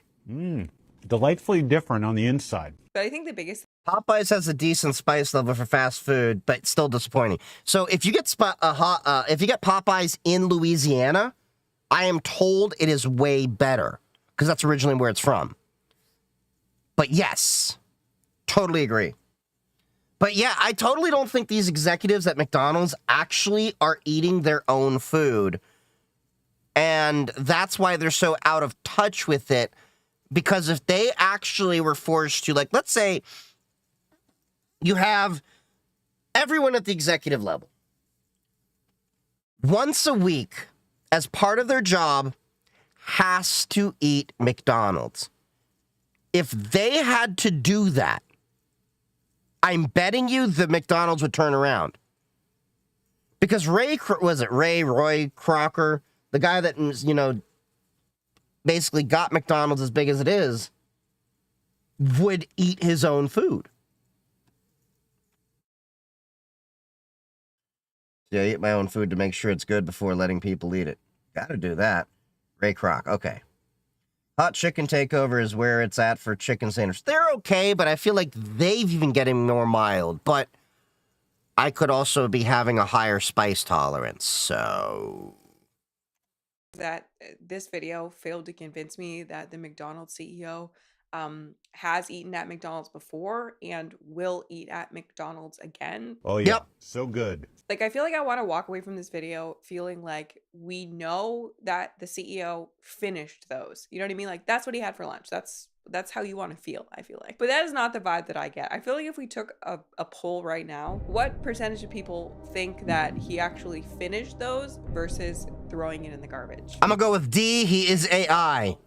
Garbage. Also, I'm sure it was awkward for him to make, but like as the CEO of the company, literally no one should be more excited about this snack wrap launch than you, other than there are definitely some McDonald's like super fans, like those like collector types. Also, we know that there are those people who like ran the snack wrap fan accounts. Fair. Okay, those groups of people, they're the only people who should be more excited about this than you. The snack wraps are back and my body is so ready. Yet the CEO was just I hope your bathroom's ready for that. bringing us this. Looks the same on the outside, doesn't it? Here we go. Delightfully different on the inside. And the comments in reaction to it were really kind of like as lukewarm as the vibes. Clearly the CEO has never eaten McDonald's. This was his first.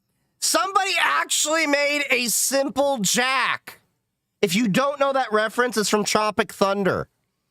That was the movie Ben Stiller did where you're not supposed to go full regard.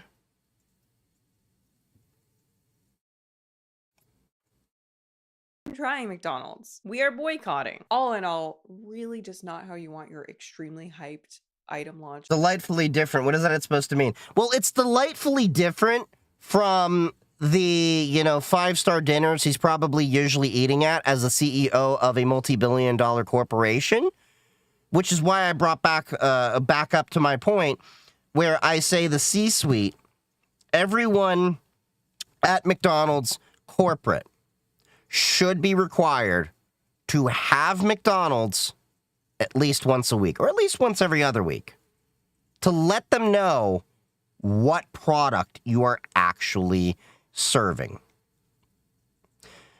Because it's the same philosophy I have myself. I will not recommend any product to you guys unless I will try it myself and actually use it myself. Like I said multi-billion. One commenter was like, yay, the snack wraps are back. And the very top comment on the video was actually a post about a completely different company. The top comment was about the McDonald's CEO trying to copy the Red Lobster CEO. Oh my God. Wait, what? Red Lobster was going viral for having a really cool CEO. As a food company posting on social media, hoping for people to be interested in your product, it really could not have gone better for Red Lobster though. I love you. We went last week because of your TikTok. Bro saved Red Lobster. This CEO is awesome. I'm rooting for this guy. You saved Red Lobster. I like the cheese biscuits at Red Lobster. Really just like. Although I will avoid Red Lobster because the food's kind of subpar. To be fair, some people were very excited. Okay, James Charles was excited. Okay. Oh my God. I don't give a crap about James Charles. Some people tried it and said it was everything they wanted it to be. The nostalgia was all there. So, what do customers think of the reboot? Look, after nearly 10 long years, we get to sink our teeth into one. Had you had one before? Oh, yeah. Okay. It's like taking a bite of nostalgia. But does the spicy hit? That's what I'm wondering about. Woo! How could I doubt the golden arches? This is gas. Oh, I've missed the snack wrap. My baby, my love, my perfect order. Tastes like 2006 nostalgia. It's magnificent. It's beautiful. Tastes like low-quality ingredients rolled in and a poor CEO giving a review. A little bit of new, like these tortillas seem bigger. Some people were just meh. You a food thug like me? You bite this joint from the middle. What the hell happened to the McDonald's snack wrap? This is what you've been waiting for. It is a mouthful of lettuce. I wouldn't say it's terrible. Never had shrimp. Burrito, a ton of tortilla. This is a salad, a chicken salad. There are so many other fast food restaurants that have wraps now. Like for me, this doesn't even compare to, let's say, Burger King wraps. Better. I don't get any wild ranch on this bite. I get more lettuce than anything else. This is what y'all been hyping up? Arby's wraps, dare I say better. Overall, the Popeyes ones are way better. I can't believe some of y'all waited 12 years for this. Ooh, Sonic has really good wraps. Well, the reality is that a lot of, people, especially the white people, you don't know what good tastes like. I've seen your spice cabinets. There ain't spices in there. You need to season your chicken. That's what you been waiting for. Ooh. The Burger King King sandwich, was that the fake chicken? This has to be a nostalgia thing because it's not based on flavor. You gotta really step up your game nowadays if you want to compete with these other restaurants. And then some people had this experience. That dog keeps changing positions and he's adorable. Okay, hold on. And then He had his head over there, like in the corner, and now he's on the other side. I don't know. I'm just paying attention to the dog, okay? If we had a video of just the dog, I'd watch that too. Anyway. people had this experience.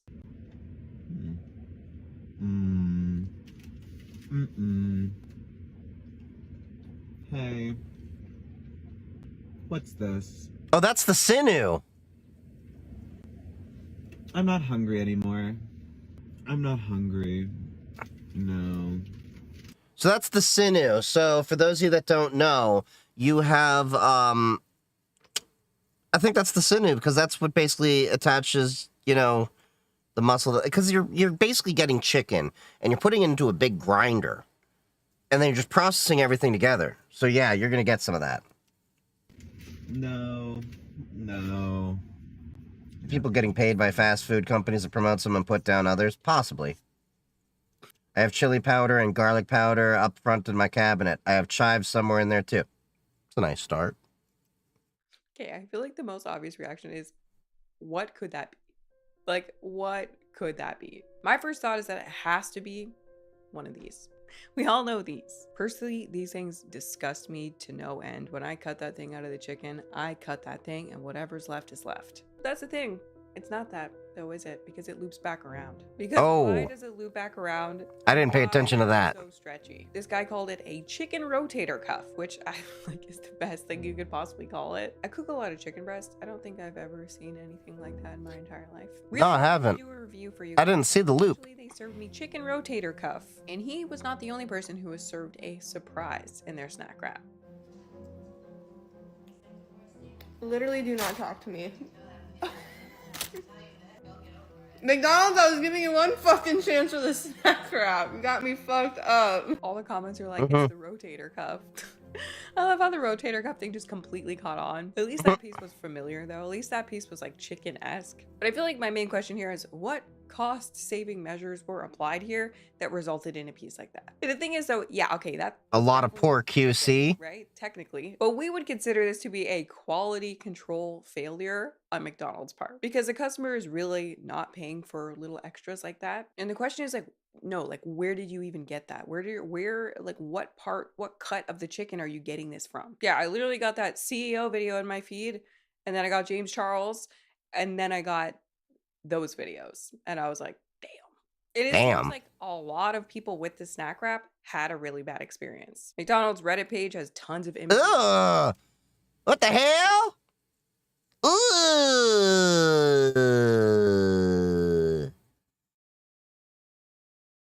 Yeah, that would turn me off McDonald's entirely. Look at it. This is nasty.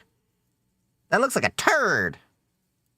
messed up snack wraps, with many people describing it as rubbery. I saw the word rubbery a lot. Some news websites also seem to agree that McDonald's Chinking was a sandwich meant to compete with Popeyes, and Chick-fil-A had a spicy sauce instead of a spice in the breading. the return. But for the final review, I figured we should turn to a true expert. Hello everyone! This is Running on Empty Food Review. McDonald's has brought back their snack wraps. That's right. This is an interesting character. I love these things. I really did. You go back probably to... Did you need the 3-piece suit and the slick back hair to review McDonald's? I don't... I'm not sure what the aesthetic you're going from. Whenever they last had... That's his thing. 10 or so, I used to eat these things all the time. Who is this? I'm not familiar with them. See, it's a wrap, and on the front there it says snack wrap. So, with that said, let's try it out. This is the spicy one. Let's see how good it is. It's the guy from the Creep song. The cross section is still kind of sad, I guess. Look at that. That's sad. That's just sad. Dude reminds me of Mark Zuckerberg and how not human he looks. I know. $4. I'm not gonna be able to unsee that now. What should I even expect anymore? You know, picture tells 1,000 words. There you go. This is what you want to get, what you hope to get.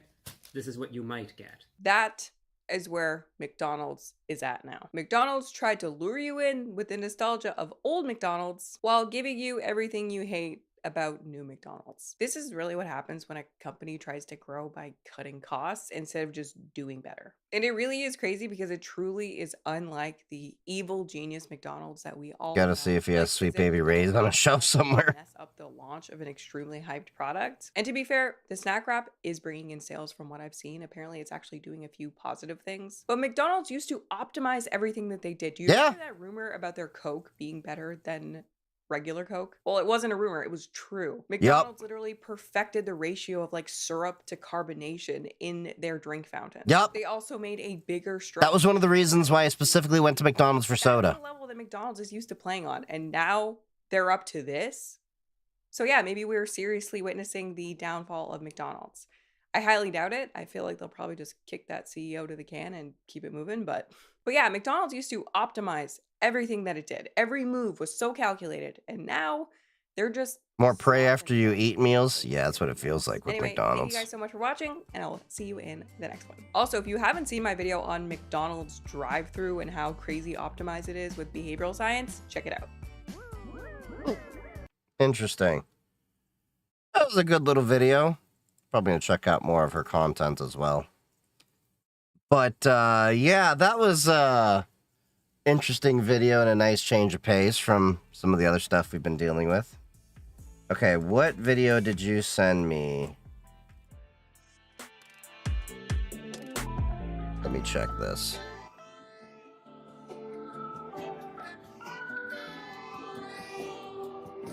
We are opening the YouTube.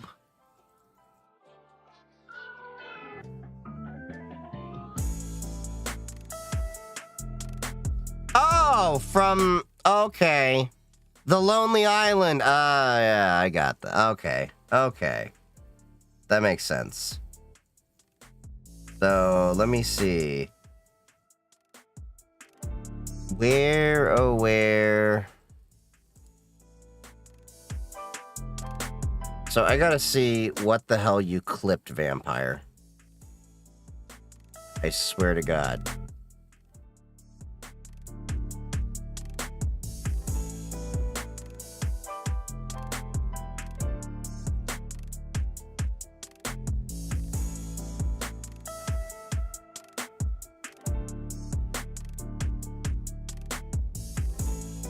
It's not loading. That's weird. Don't worry about the clip. Okay. So let's check out this GitHub copy party thing. Can I install Linux if I already installed Windows before? Yes. You can dual boot. So what is this? Let's see. Seems like a pretty popular app. Portable file server with accelerated resumable uploads, dedupe, webdav, FTP, TFTP, zeroconf, media indexer, thumbnails++, all in one file, no dependencies. Is it worth it, though? No, I'd pitch Windows out. Like, look, Windows are meant to break. Just throw an apple right through it and let the penguin in.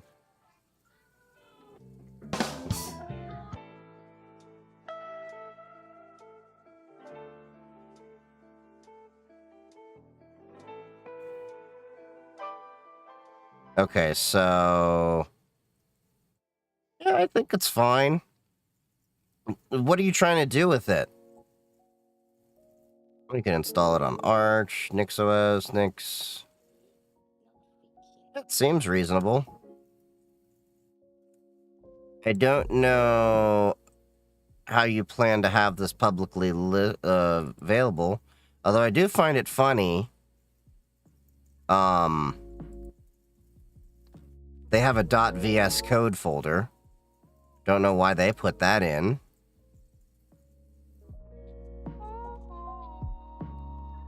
I heard about it and wanted to show it. Okay. Yeah, it seems decent.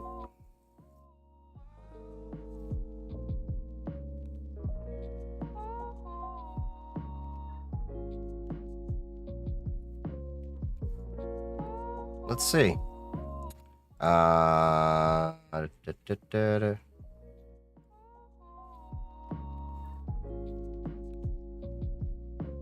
We can probably commandeer one of my other boxes. If I remember my password to this, that's the question.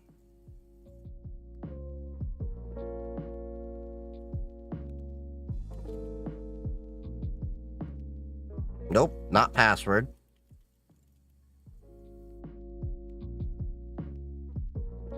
It was password 1. I don't really secure my VMs when I'm tinkering with. I use Ubuntu. This is a virtual machine. Doesn't matter what I use in a virtual machine. I just grabbed what was available. As you can see, I have several virtual machines here. I was just like, let's grab that one. I felt spicy. I felt bonita.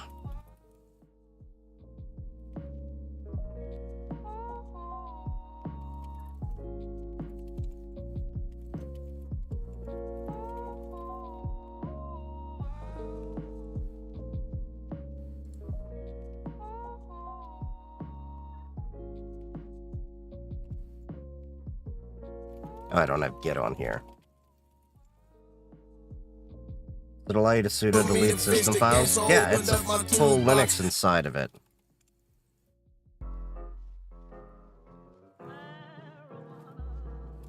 I forgot, it's password 1.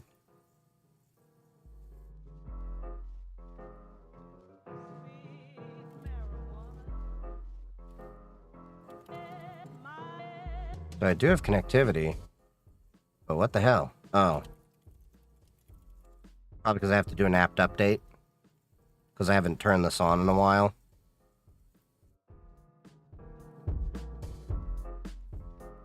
Yep, that did it. Thanks for the follow, Probing Go.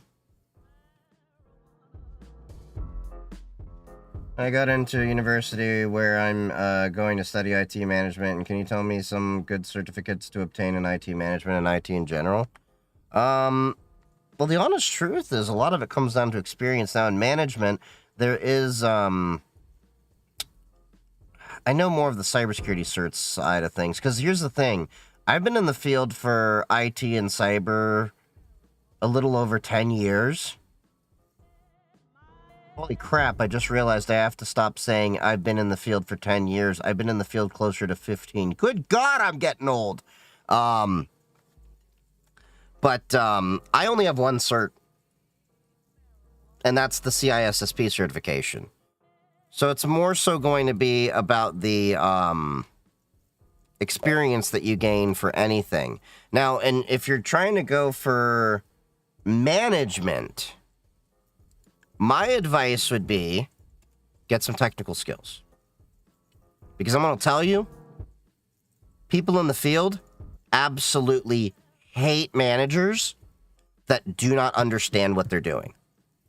Get in the trenches for a few years, understand what it's like to be with us, and then focus on the management side. Because if you go straight to management, it's going to be bad. That's what you're talking about.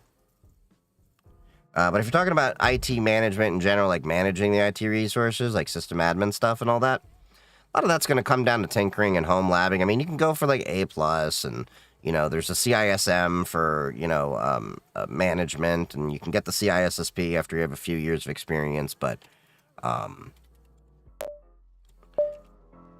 I think a lot of people overemphasize the need for a certificate. I don't have a degree. I don't have a degree in cybersecurity. The degree that I had was BS, not bachelor's in science, just bull crap. Let's see, Python 3 setup.py. No module named setup tools. Maybe I should read the instructions. How about that? All dependency is optional. Get started. Oh. You can just install it through pip.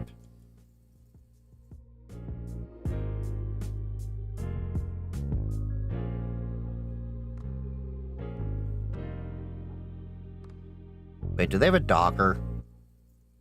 Because I would much rather if I can do a Docker. Docker. You can install this on an iPhone? Interesting. Ooh, Synology NAS. Docker! There we go.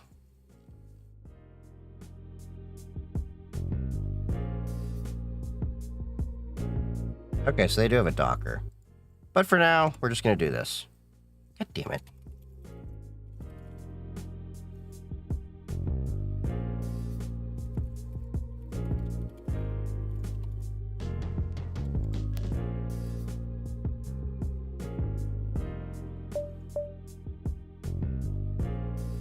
Is it just pip? There we go.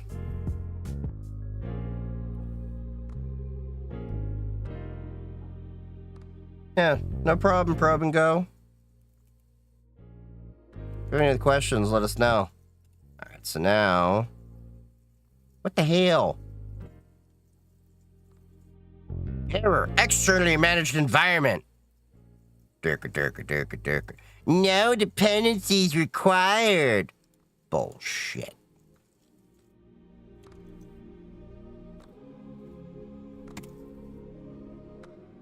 What the hell? Oh.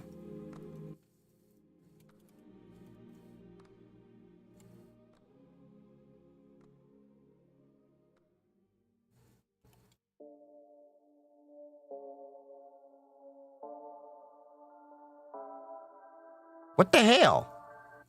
Oh.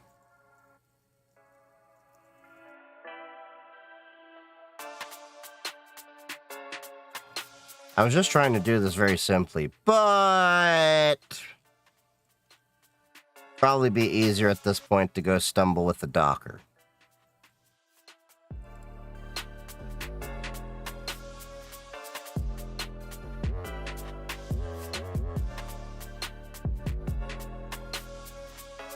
Copy, party, portable file sharing.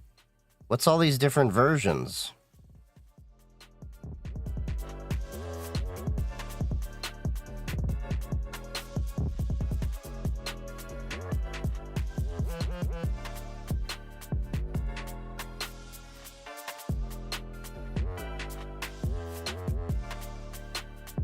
Oh, I don't have Docker installed on here for some reason. Okay. We can fix that.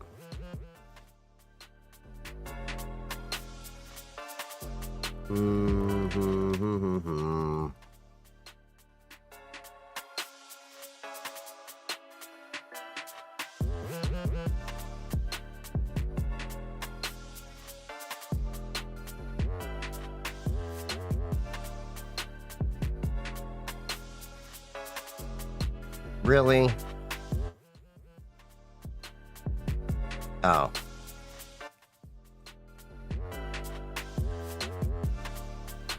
I'm not doing snap packages.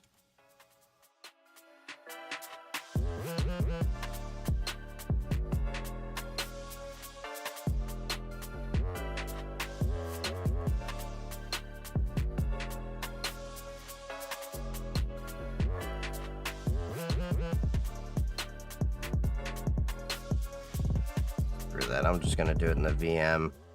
Because I still have to add the group and everything there. Okay, so sudo apt install snap install Docker. We can do that on the Ubuntu one, that's fine. Grab it from a snap package over there.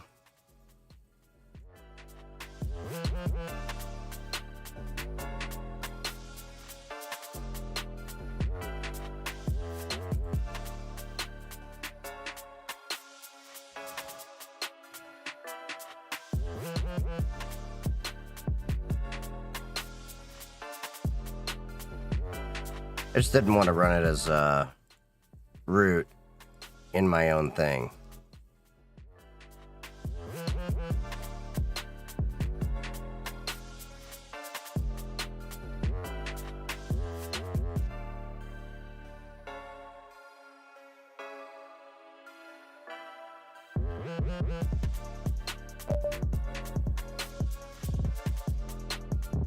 Okay. So now we should be able to hit local host 3923 is what it looks like they have.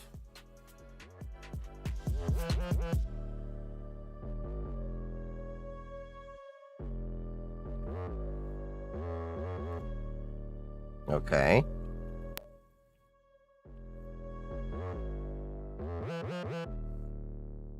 Why are you not... I feel like they could have done better to build the instructions out.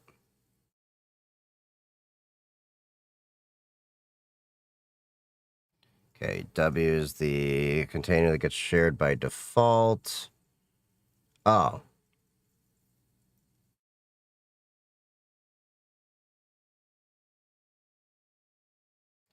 Let's see what it does if I clear out all this.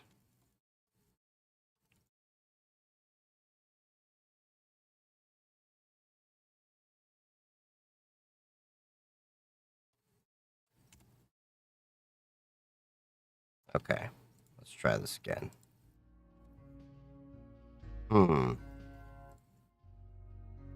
Let's at least see... That's interesting. Seems like it's pretty well fleshed out. Choose your OS for cooler alternatives, browse files, so we can't have it grab the files.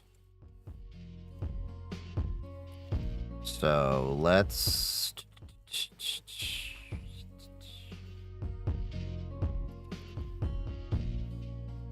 home Chief Geek 3D.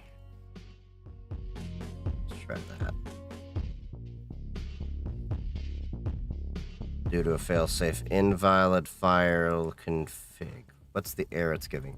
Read access has been disabled due to failsafe Docker detected, but no config file was provided. The failsafe is to prevent unintended access. If this is due to accidental loss, you can override the safeguard and allow read-write to all of W by adding the following argument, -v RW. Okay, so it's a failsafe argument.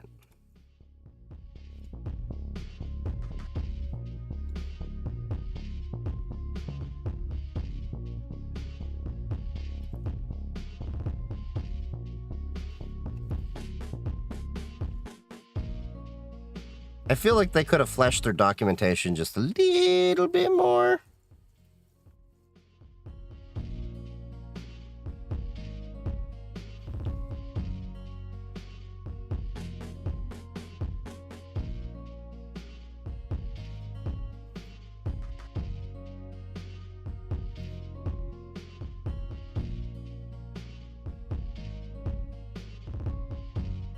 Hmm.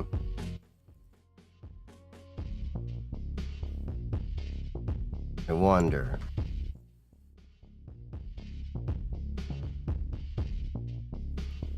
Nope.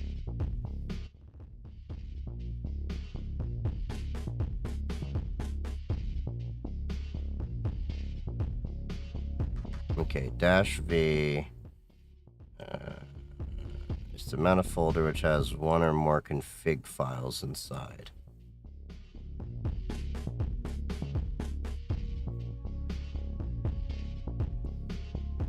Let's grab that config file.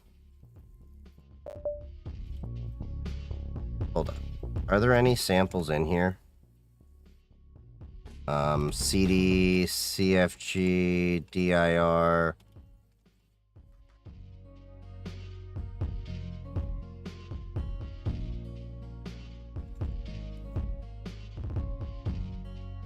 Is there really nothing in here?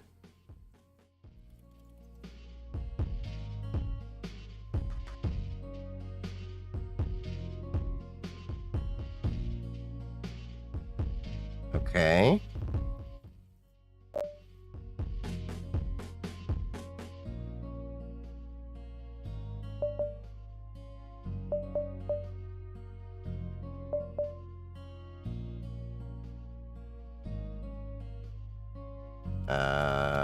Come on.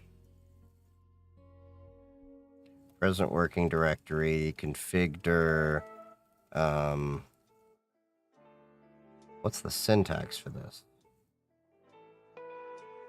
CFG log. So there is a little bit more involved. What are your thoughts on Snap? I just don't care for Snap. I'm more of a flat pack guy. Snap is more focused for, what do you call it?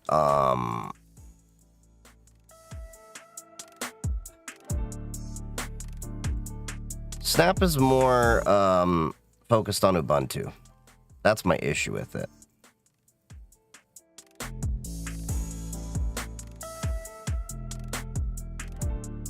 Unable to store config in there. Okay, so let's try this.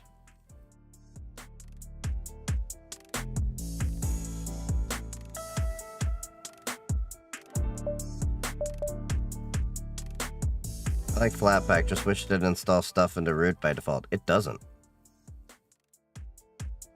Are you running it as root? Because I run everything as my user.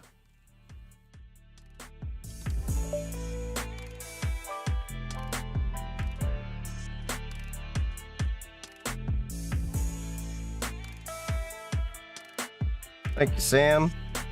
Happy hacking, bud. Let me see. Where? Unable to store config copy party in .config. No such file or directory. So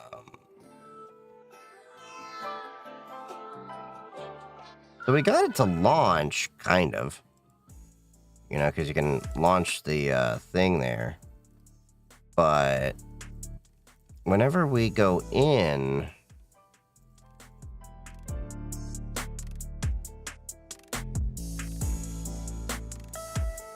have this over there, but that's just optional stuff.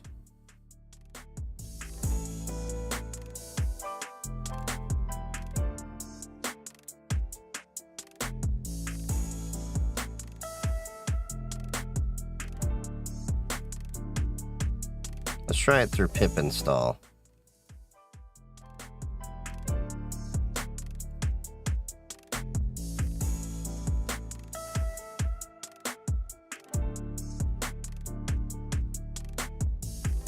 God damn it.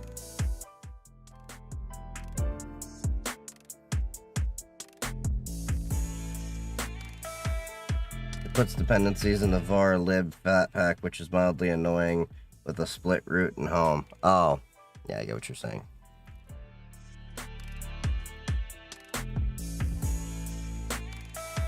Instead of fighting Docker, okay.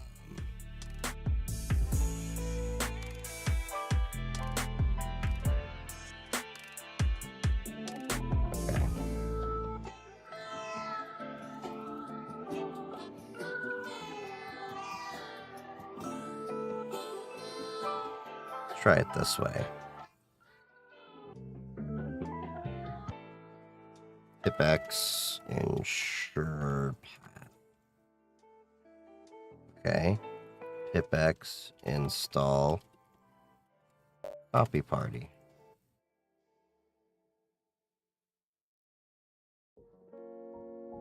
I could use a virtual environment too. Okay.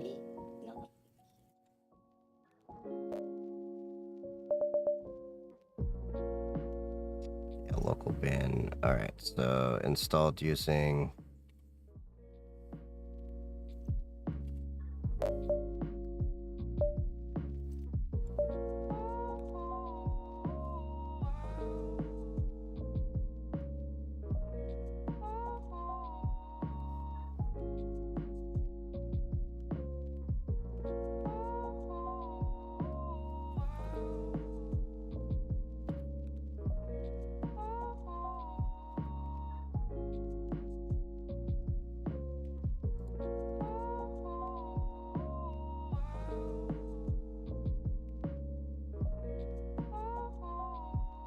if the command isn't found. Let's see. Hold on.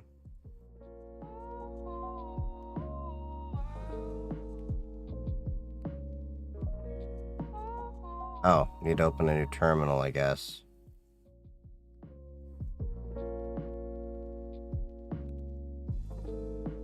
That's what. Okay. So, it's launched.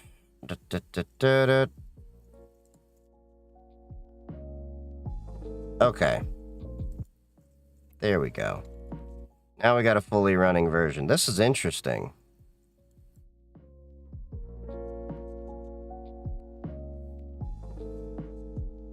So we can actually browse my entire folder I gave it access to.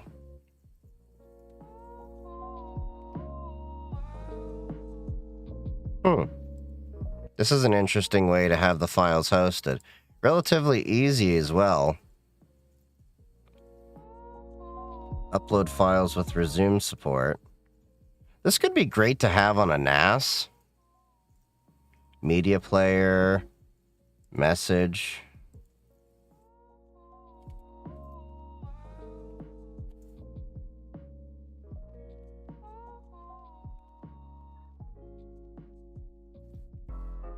Curious.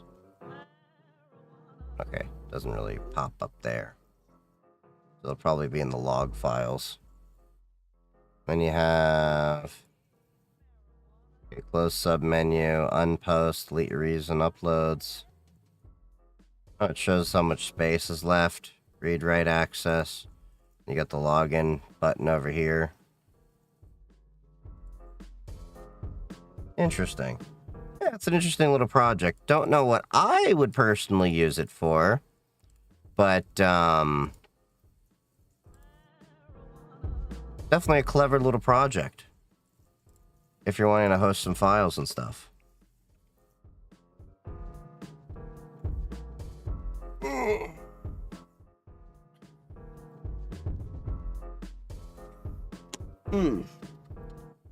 But yeah, we went through some videos. Kind of surprised we went through as many videos as we did, to be completely honest.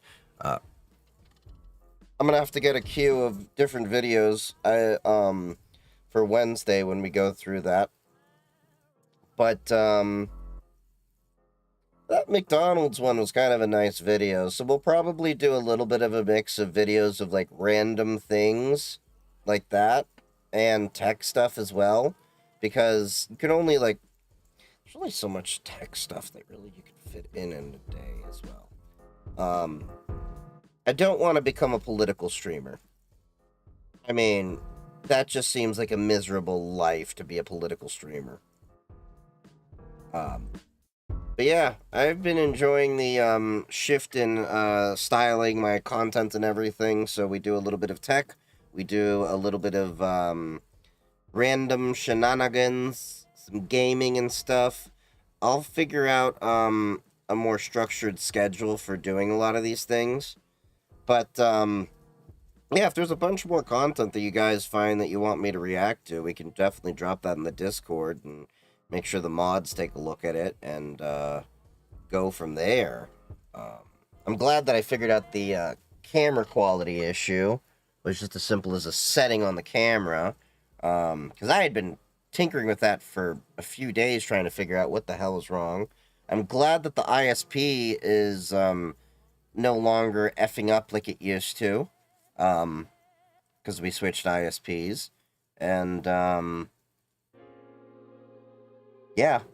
Oh, yeah. Also, I think I talked to, we're going to do a little bit of show and tell here. So, I think I told y'all that I went to DEF CON and, I was part of the, DEF CON shoot. And, there was an issue with, my rifle. And I want to, like, some of you were wondering what I meant by, it wasn't staked. So, I had this piece replaced. So what this is, because I'm not bringing the full thing out, it's just a piece. This is what we call the bolt carrier group. This is part of the assembly that actually helps you reload your ammo. So the way it goes is this part goes into the buffer spring, racks back, and then the round will go up. And then the little star over here will pick the round up, load it into the chamber. This right here is the gas key. And this, let me see if I can zoom up a little bit more. Here we go.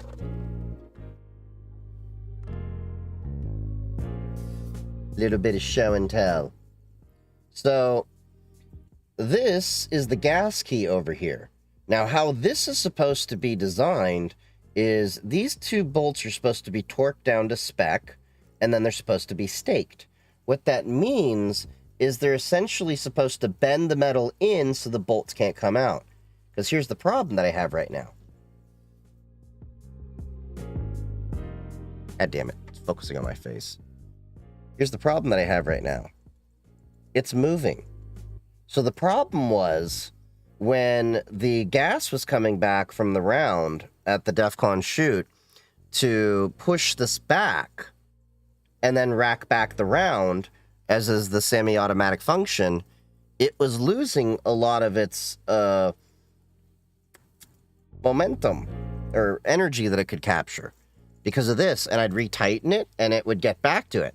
This shouldn't ever have to move. But this is part of your entire action here. And for those of you like, why are you into guns and all that? Well, I'm in cybersecurity. We like physical security. This entire thing is multiple pieces. So we have... do a little bit of a fun little show over here. So it's basically you have this little cotter pin over here. See if I can zoom in and maybe show you all while I do this. Okay, so as we can see, I pulled out a little cotter pin. That holds the firing pin. So what's interesting is this is the piece that literally hits the primer on the round, that little tiny bit. It pokes out from a hole on this side that you can see right there. And that's what ignites the cartridge. So you have that, and then you have another piece inside of here. I have to... Sup, Colonel.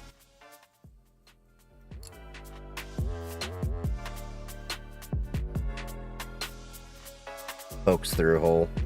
Yeah, well, I got my new BCG. It's installed. This is the old one. I'm going to repair it eventually. So this piece was moving. And I forget what this part is, but that's what holds the firing pin and gets locked in by the cam pin. So, and then here is also what helps, if I recall, with the eject stuff. So, yeah. It's pretty simple how this all works and comes together, but it's also very easy to see how it can mess up. Like, just a little bit of jiggle there, kept the firearm from cycling through, and every time I had to rack around manually. So it came down to the manufacturer of my firearm did not do good QC. So I am definitely going to be fixing this, and then this will become my backup BCG. The new one I put in, nothing high-end. It's just one that'll do the job. It was like 90 bucks. This whole assembly is like 90 bucks. And then it's very finicky to get, you know, all the pieces in. It's still got a little bit of gunpowder, because I cleaned it a little bit before I did this, but I didn't clean it like as intense. I'm eventually going to run this through a jewelry cleaner and get this degreased completely, and then I'll see about staking it. I'd be happy just getting a 45 or a 9mm. I got 9mm.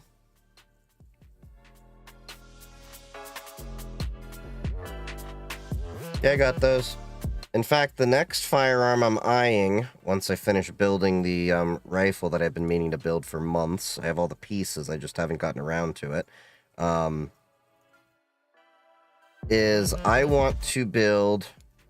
I put that in backwards. God damn. I want to get an IMI Tavor. So if you don't know what that is literally the rifle that is on my logo.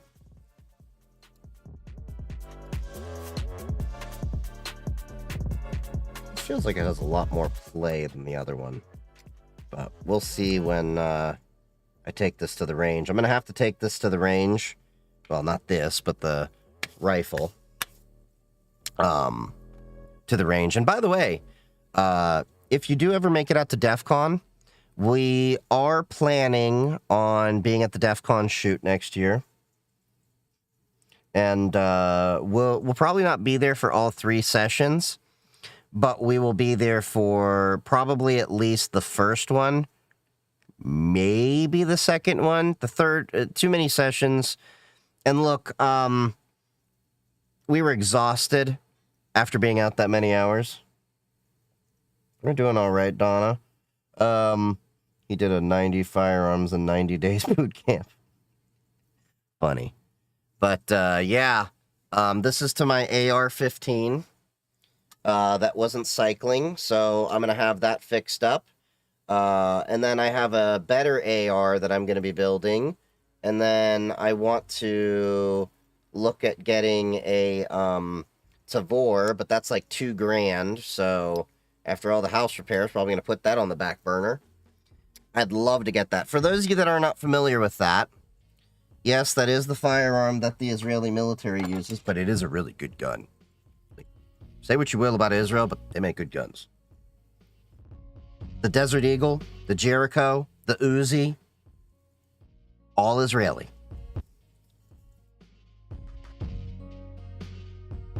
I'll show you this. So it's that. You've probably seen this in like Modern Warfare and all those other games and everything. It's this. That's what I want to get. I don't know what optical sight they're using, because the ones I've seen don't have a sight, so I'm probably going to have to add a red dot myself. But, yeah. That's what I want to get. I'll get that as my first bullpup. I want to get it chambered in 5.56. That way I don't have to buy too many rounds of different types. But I am also contemplating getting an AK down the line. But I think I need to look at getting a gun safe before we get down that path. Yeah. But, yeah, it was interesting learning about this and the firing mechanism and how this went bad and everything. It was kind of interesting. So this is out of spec for the military. My rifle's all mil-spec. But, yeah. Definitely need to clean this a bit more. As you can see, I got a little bit of gunpowder on me. I shall definitely be using soap and water before I go eat anything in a little bit. Been debating getting a 1911 chambered in 9mm. Do it. Oh, so speaking of 9mm, there is a 9mm. I think it's a 9mm that I really want to get. And you may know this from the John Wick movies. This is the ultimate 1911 styled handgun. It is outrageously priced, but I would totally buy one if I had the money. The Pit Viper by TTI. So this was actually designed for the John Wick movies. It's a functional firearm. And it's really well designed, balanced, everything. Just to, like, the Pit Viper was created especially for the most badass assassins to be the Apex fighting pistol. This wasn't a prop they used. This was the actual, like, firearm they used in the movie, apparently. It's got a 5-inch large single-port compensator with DLC coated match-grade barrel.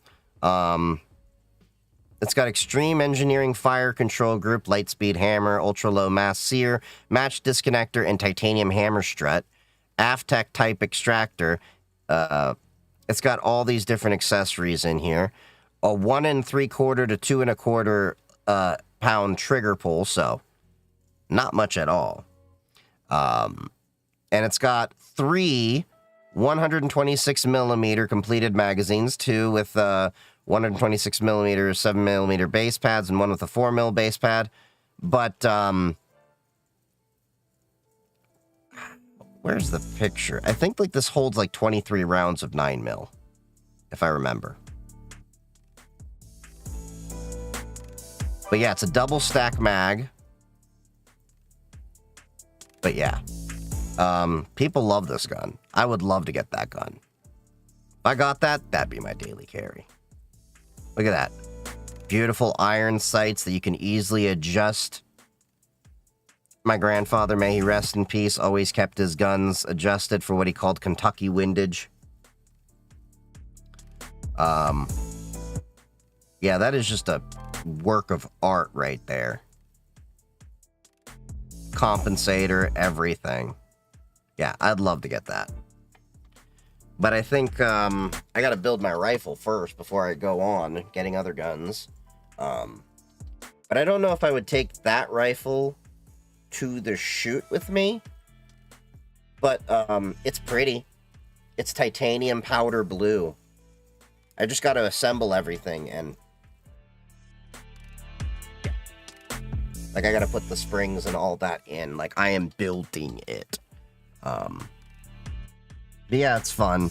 I like tinkering with all sorts of things. If you can't realize, firearms are just another thing that I actually tinker with. Lead makes everything sweeter. Reminds me of the movie Tommy Boy. Did you eat lead paint chips as a kid? But yeah, I am... oh yeah, the other thing I didn't announce... I'm probably going to be at GrrCon in October. So for those of you not familiar with GrrCon, it is the Midwest's equivalent of DEF CON on a slightly smaller scale. So, one of my buddies had an extra ticket, he said, because he's running a village out there. So he's giving me his ticket. So I will be in Michigan for a couple days. This should be a relatively inexpensive jaunt compared to Vegas because it's Michigan and we're driving as opposed to flying. Tickets are completely sold out. That's why I'm lucky. Could you explain WireGuard and VPN protocols? Well, WireGuard is a VPN protocol. Was there any specific thing you wanted to know about? Because, I mean, there's a few different protocols. The most popular of the two is most popular ones are IPsec, OpenVPN, and WireGuard. IPsec you'll tend to find more in the business side of things. OpenVPN tends to be the more mature thing that a lot of people are using. And then WireGuard is the new kid on the block, which is a lot better and more performant. It is a lot more efficient. What do? Well, all they do is they just encapsulate your traffic in different ways. That's all they do. They all ultimately have the same end goal of securely tunneling your data to the other side. The difference is how they do it. So, IPs.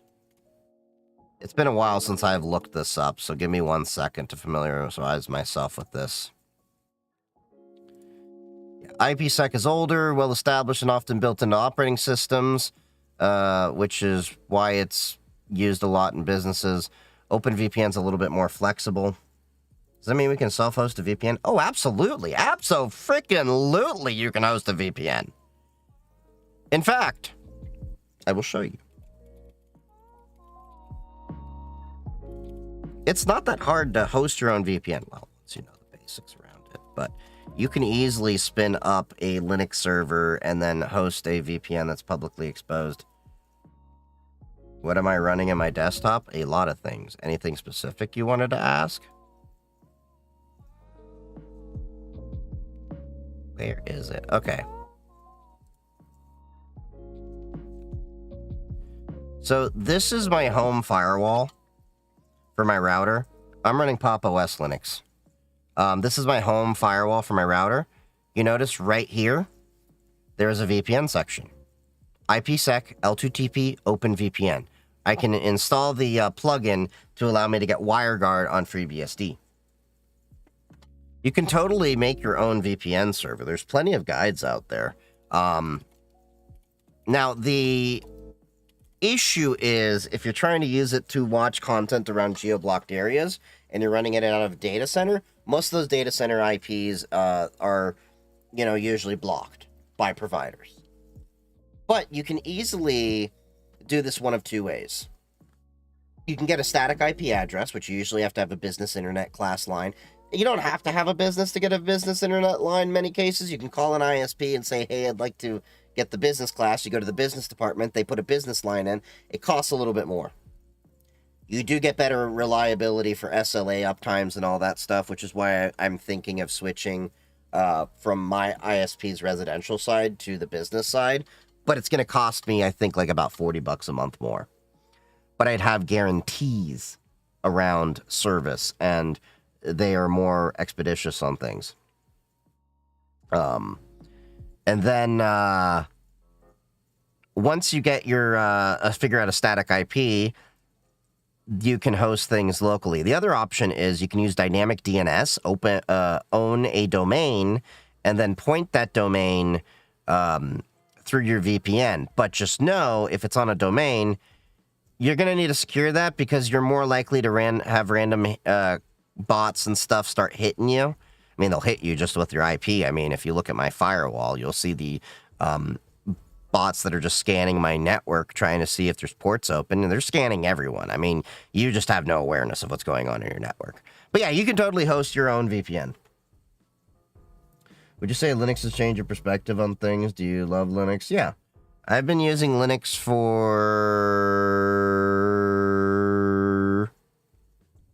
about 20 years now, give or take.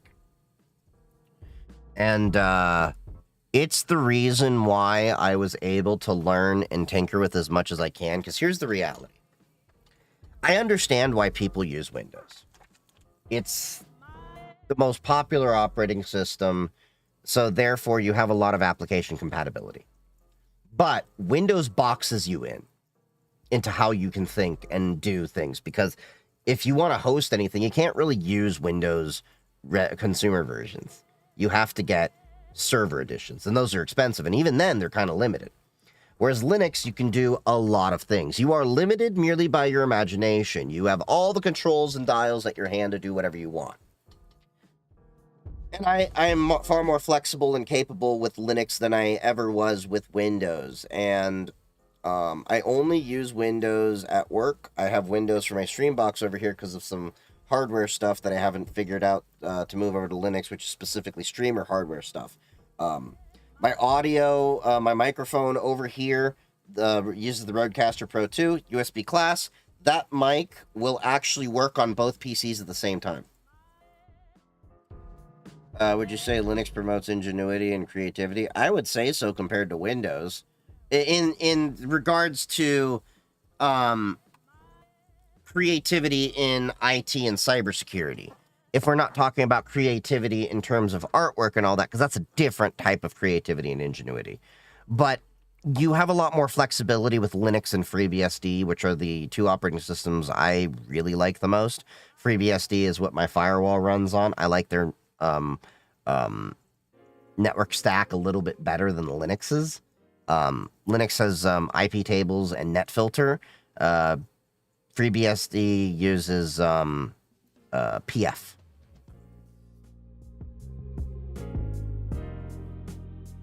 That's Comp OS. What? Oh, Pop OS is what I'm using. Pop. P-O-P exclamation underscore OS. You can get it at system76.com. System76 is a hardware vendor that is a Linux-first hardware vendor. They make their own operating system. It's a fork of Ubuntu. They make pretty good computers. I have one of their laptops for my penetration testing laptop. What do you think of Richard Stallman? Well, I have to give credit where credit is due. If it wasn't for Richard Stallman and his contributions to the free software movement and building it, we probably wouldn't be where we are. That being said, I know he's fallen out of favor. I can't remember exactly what things happened, but I remember when it came to light, it was kind of like I was going, ugh, this ain't good.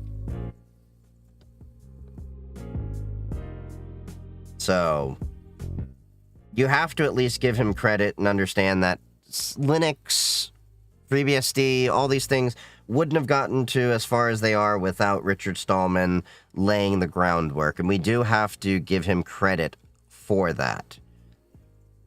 But yeah, he's quite quirky, to be fair. Oh yeah, absolutely. The dude is definitely on the spectrum. Have you read his blogs?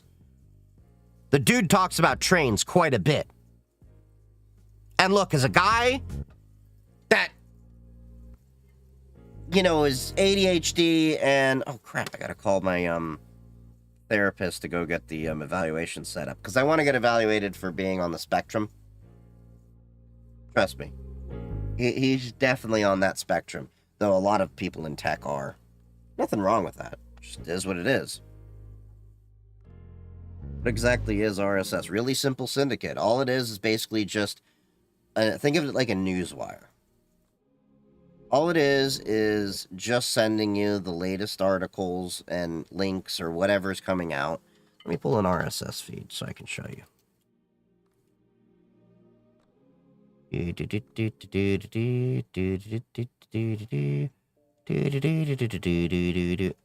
That's a good RSS feed. Ah, New York Times. Okay, this should work. Do I use it? On some things. Okay, so this is an RSS feed right here. So all this is feeding in a string of different links here with different things going on. So this is very simple. If you actually look at what's going on, it's called Really Simple Syndicate for a reason. You subscribe to these feeds, this XML feed here, and you're pulling in. So you can see like, oh, this, okay, New York Times company copyright, U.S. News, and then we can, you know, start pulling in articles. So that's all it is. So like, you know, Babe Ruth identities, U.S. says. So then you would have a link for this article here. So you can see, let me take this for example. There you go. So all it's doing is giving me articles, links, whatever, that happen to be on that RSS feed, similar to a wire that news gets as things happen and they publish it to the wire. I use RSS on co-reader running on a jailbroken Kindle. Good stuff. Explain XML and YAML. They're just configuration languages, more or less. That's all they are. So YAML is definitely used in a few different ways. Like, think Docker uses YAML. And YAML stands for YAML ain't markup language. And then XML is a competitor to it for configuration. Basically, these are alternatives to JSON.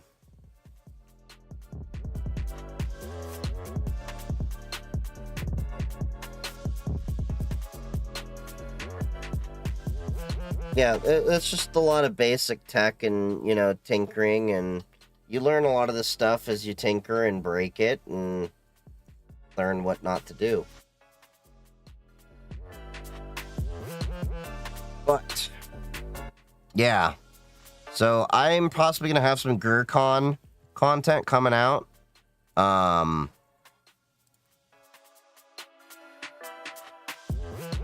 me see. GrrCon. So yeah, this is the cybersecurity conference I'm going to be going to.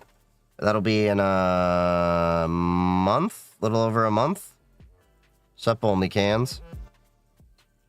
So yeah, I'll be going to this conference here, GrrCon. They're already sold out. It's not like DEF CON where you can like show up and just pay there and at least get a paper badge. They've got all sorts of workshops. They haven't been announced yet. They probably will be soon. Of course, they've got, you know, DFIU games. DFIU stands for Don't Fuck It Up. GrrCon drinking games. The GrrCon Fat Ass Relay Race. You've got the Forensics Challenge CTF, the Car Hacking Village, the Open Source Intelligence CTF, and you got the GrrCon After Parties, Lockpick Village, Battletech, ICS, Dungeons and Dragons Village, GrrCon Crypto Challenge, Backup Yo Data, Mortal vs. Machine, Epic Joe, Student Debt Sucks, and Door Prizes. The Hack for Kids Village is, I think that's for kids. Yeah. So there's a lot that's going to be going on there.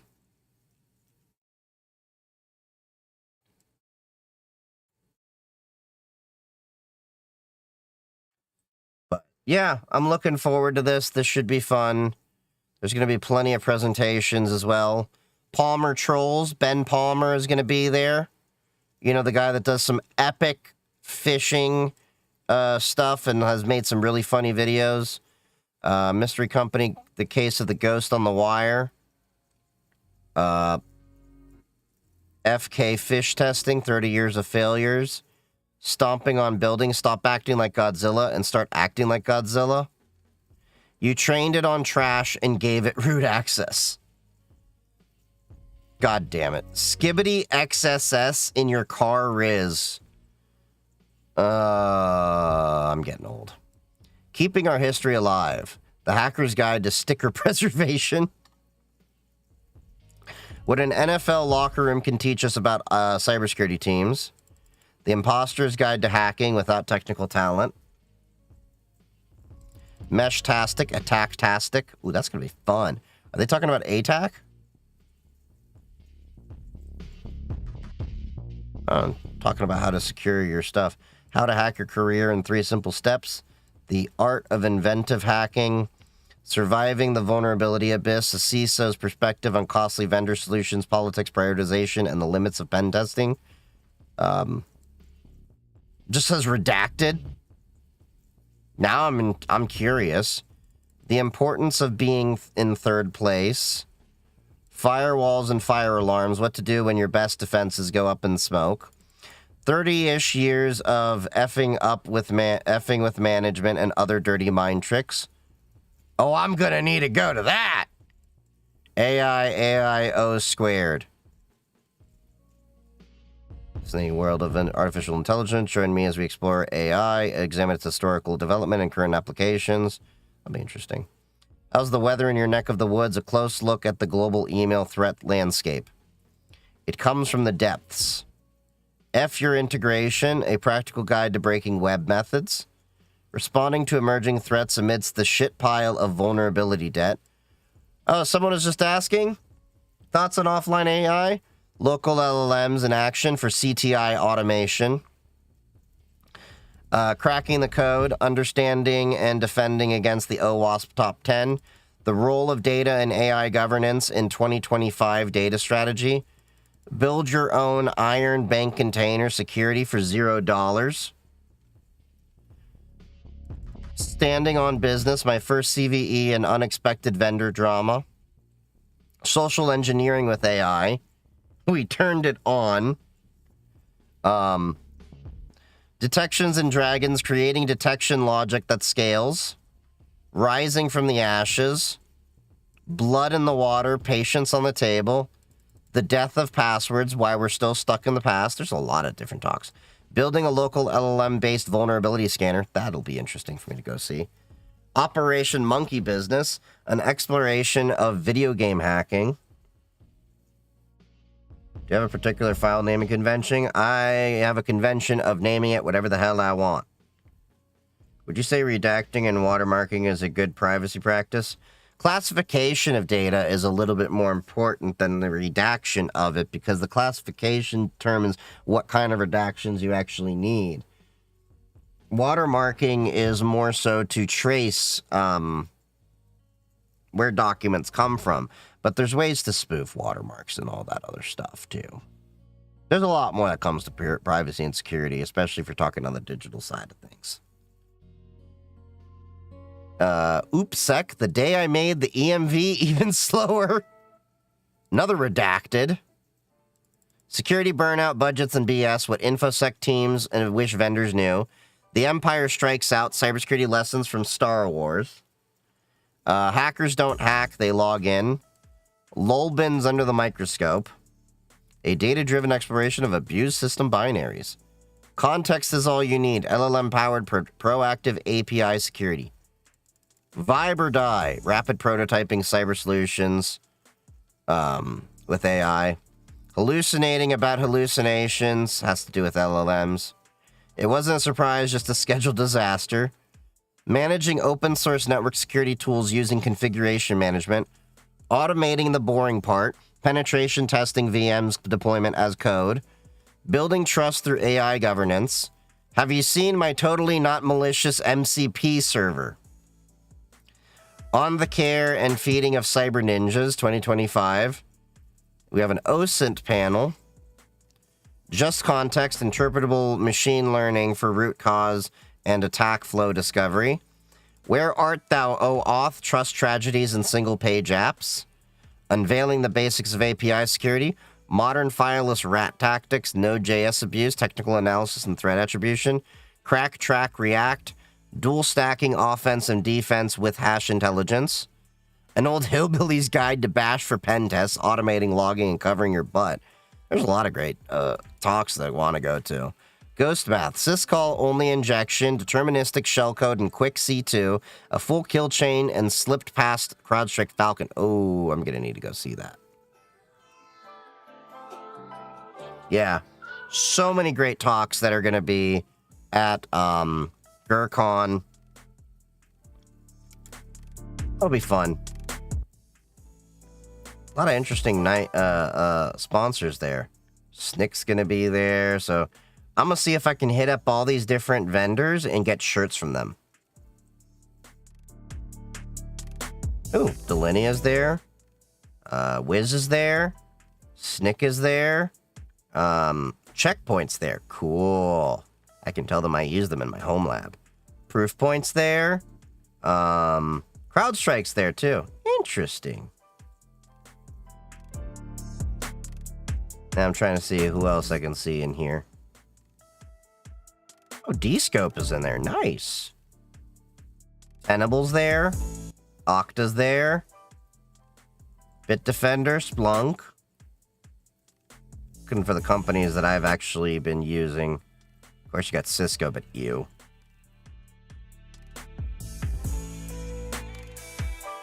Oh, Torque is there. Oh, Cynec's gonna be there.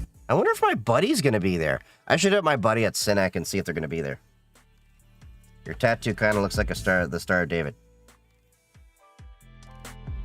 That's 'cause it is.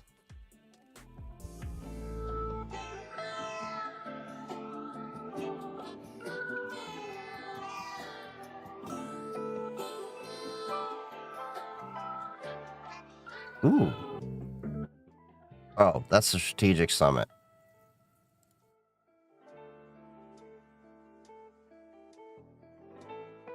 That's invite only. Okay. Yes, puppy. Yes. Hi.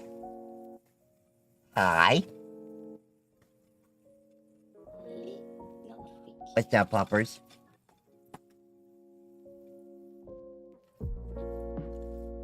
What's up, puppy? You been a good boy? You just drank water and you just, like, sprayed that all over me, you dick.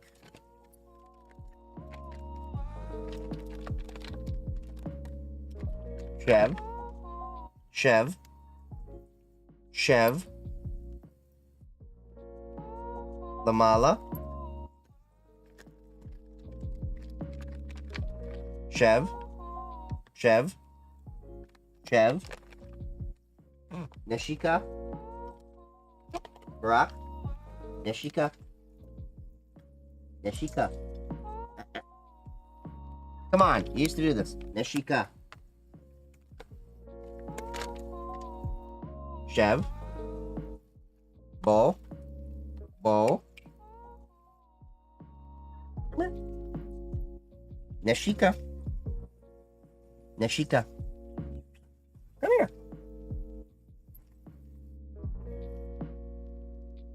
Bo. Nishika. Bo. Come here, you schmuck. No, that's Hebrew. Nishika. You. Give me a kiss. God damn it. Nishika.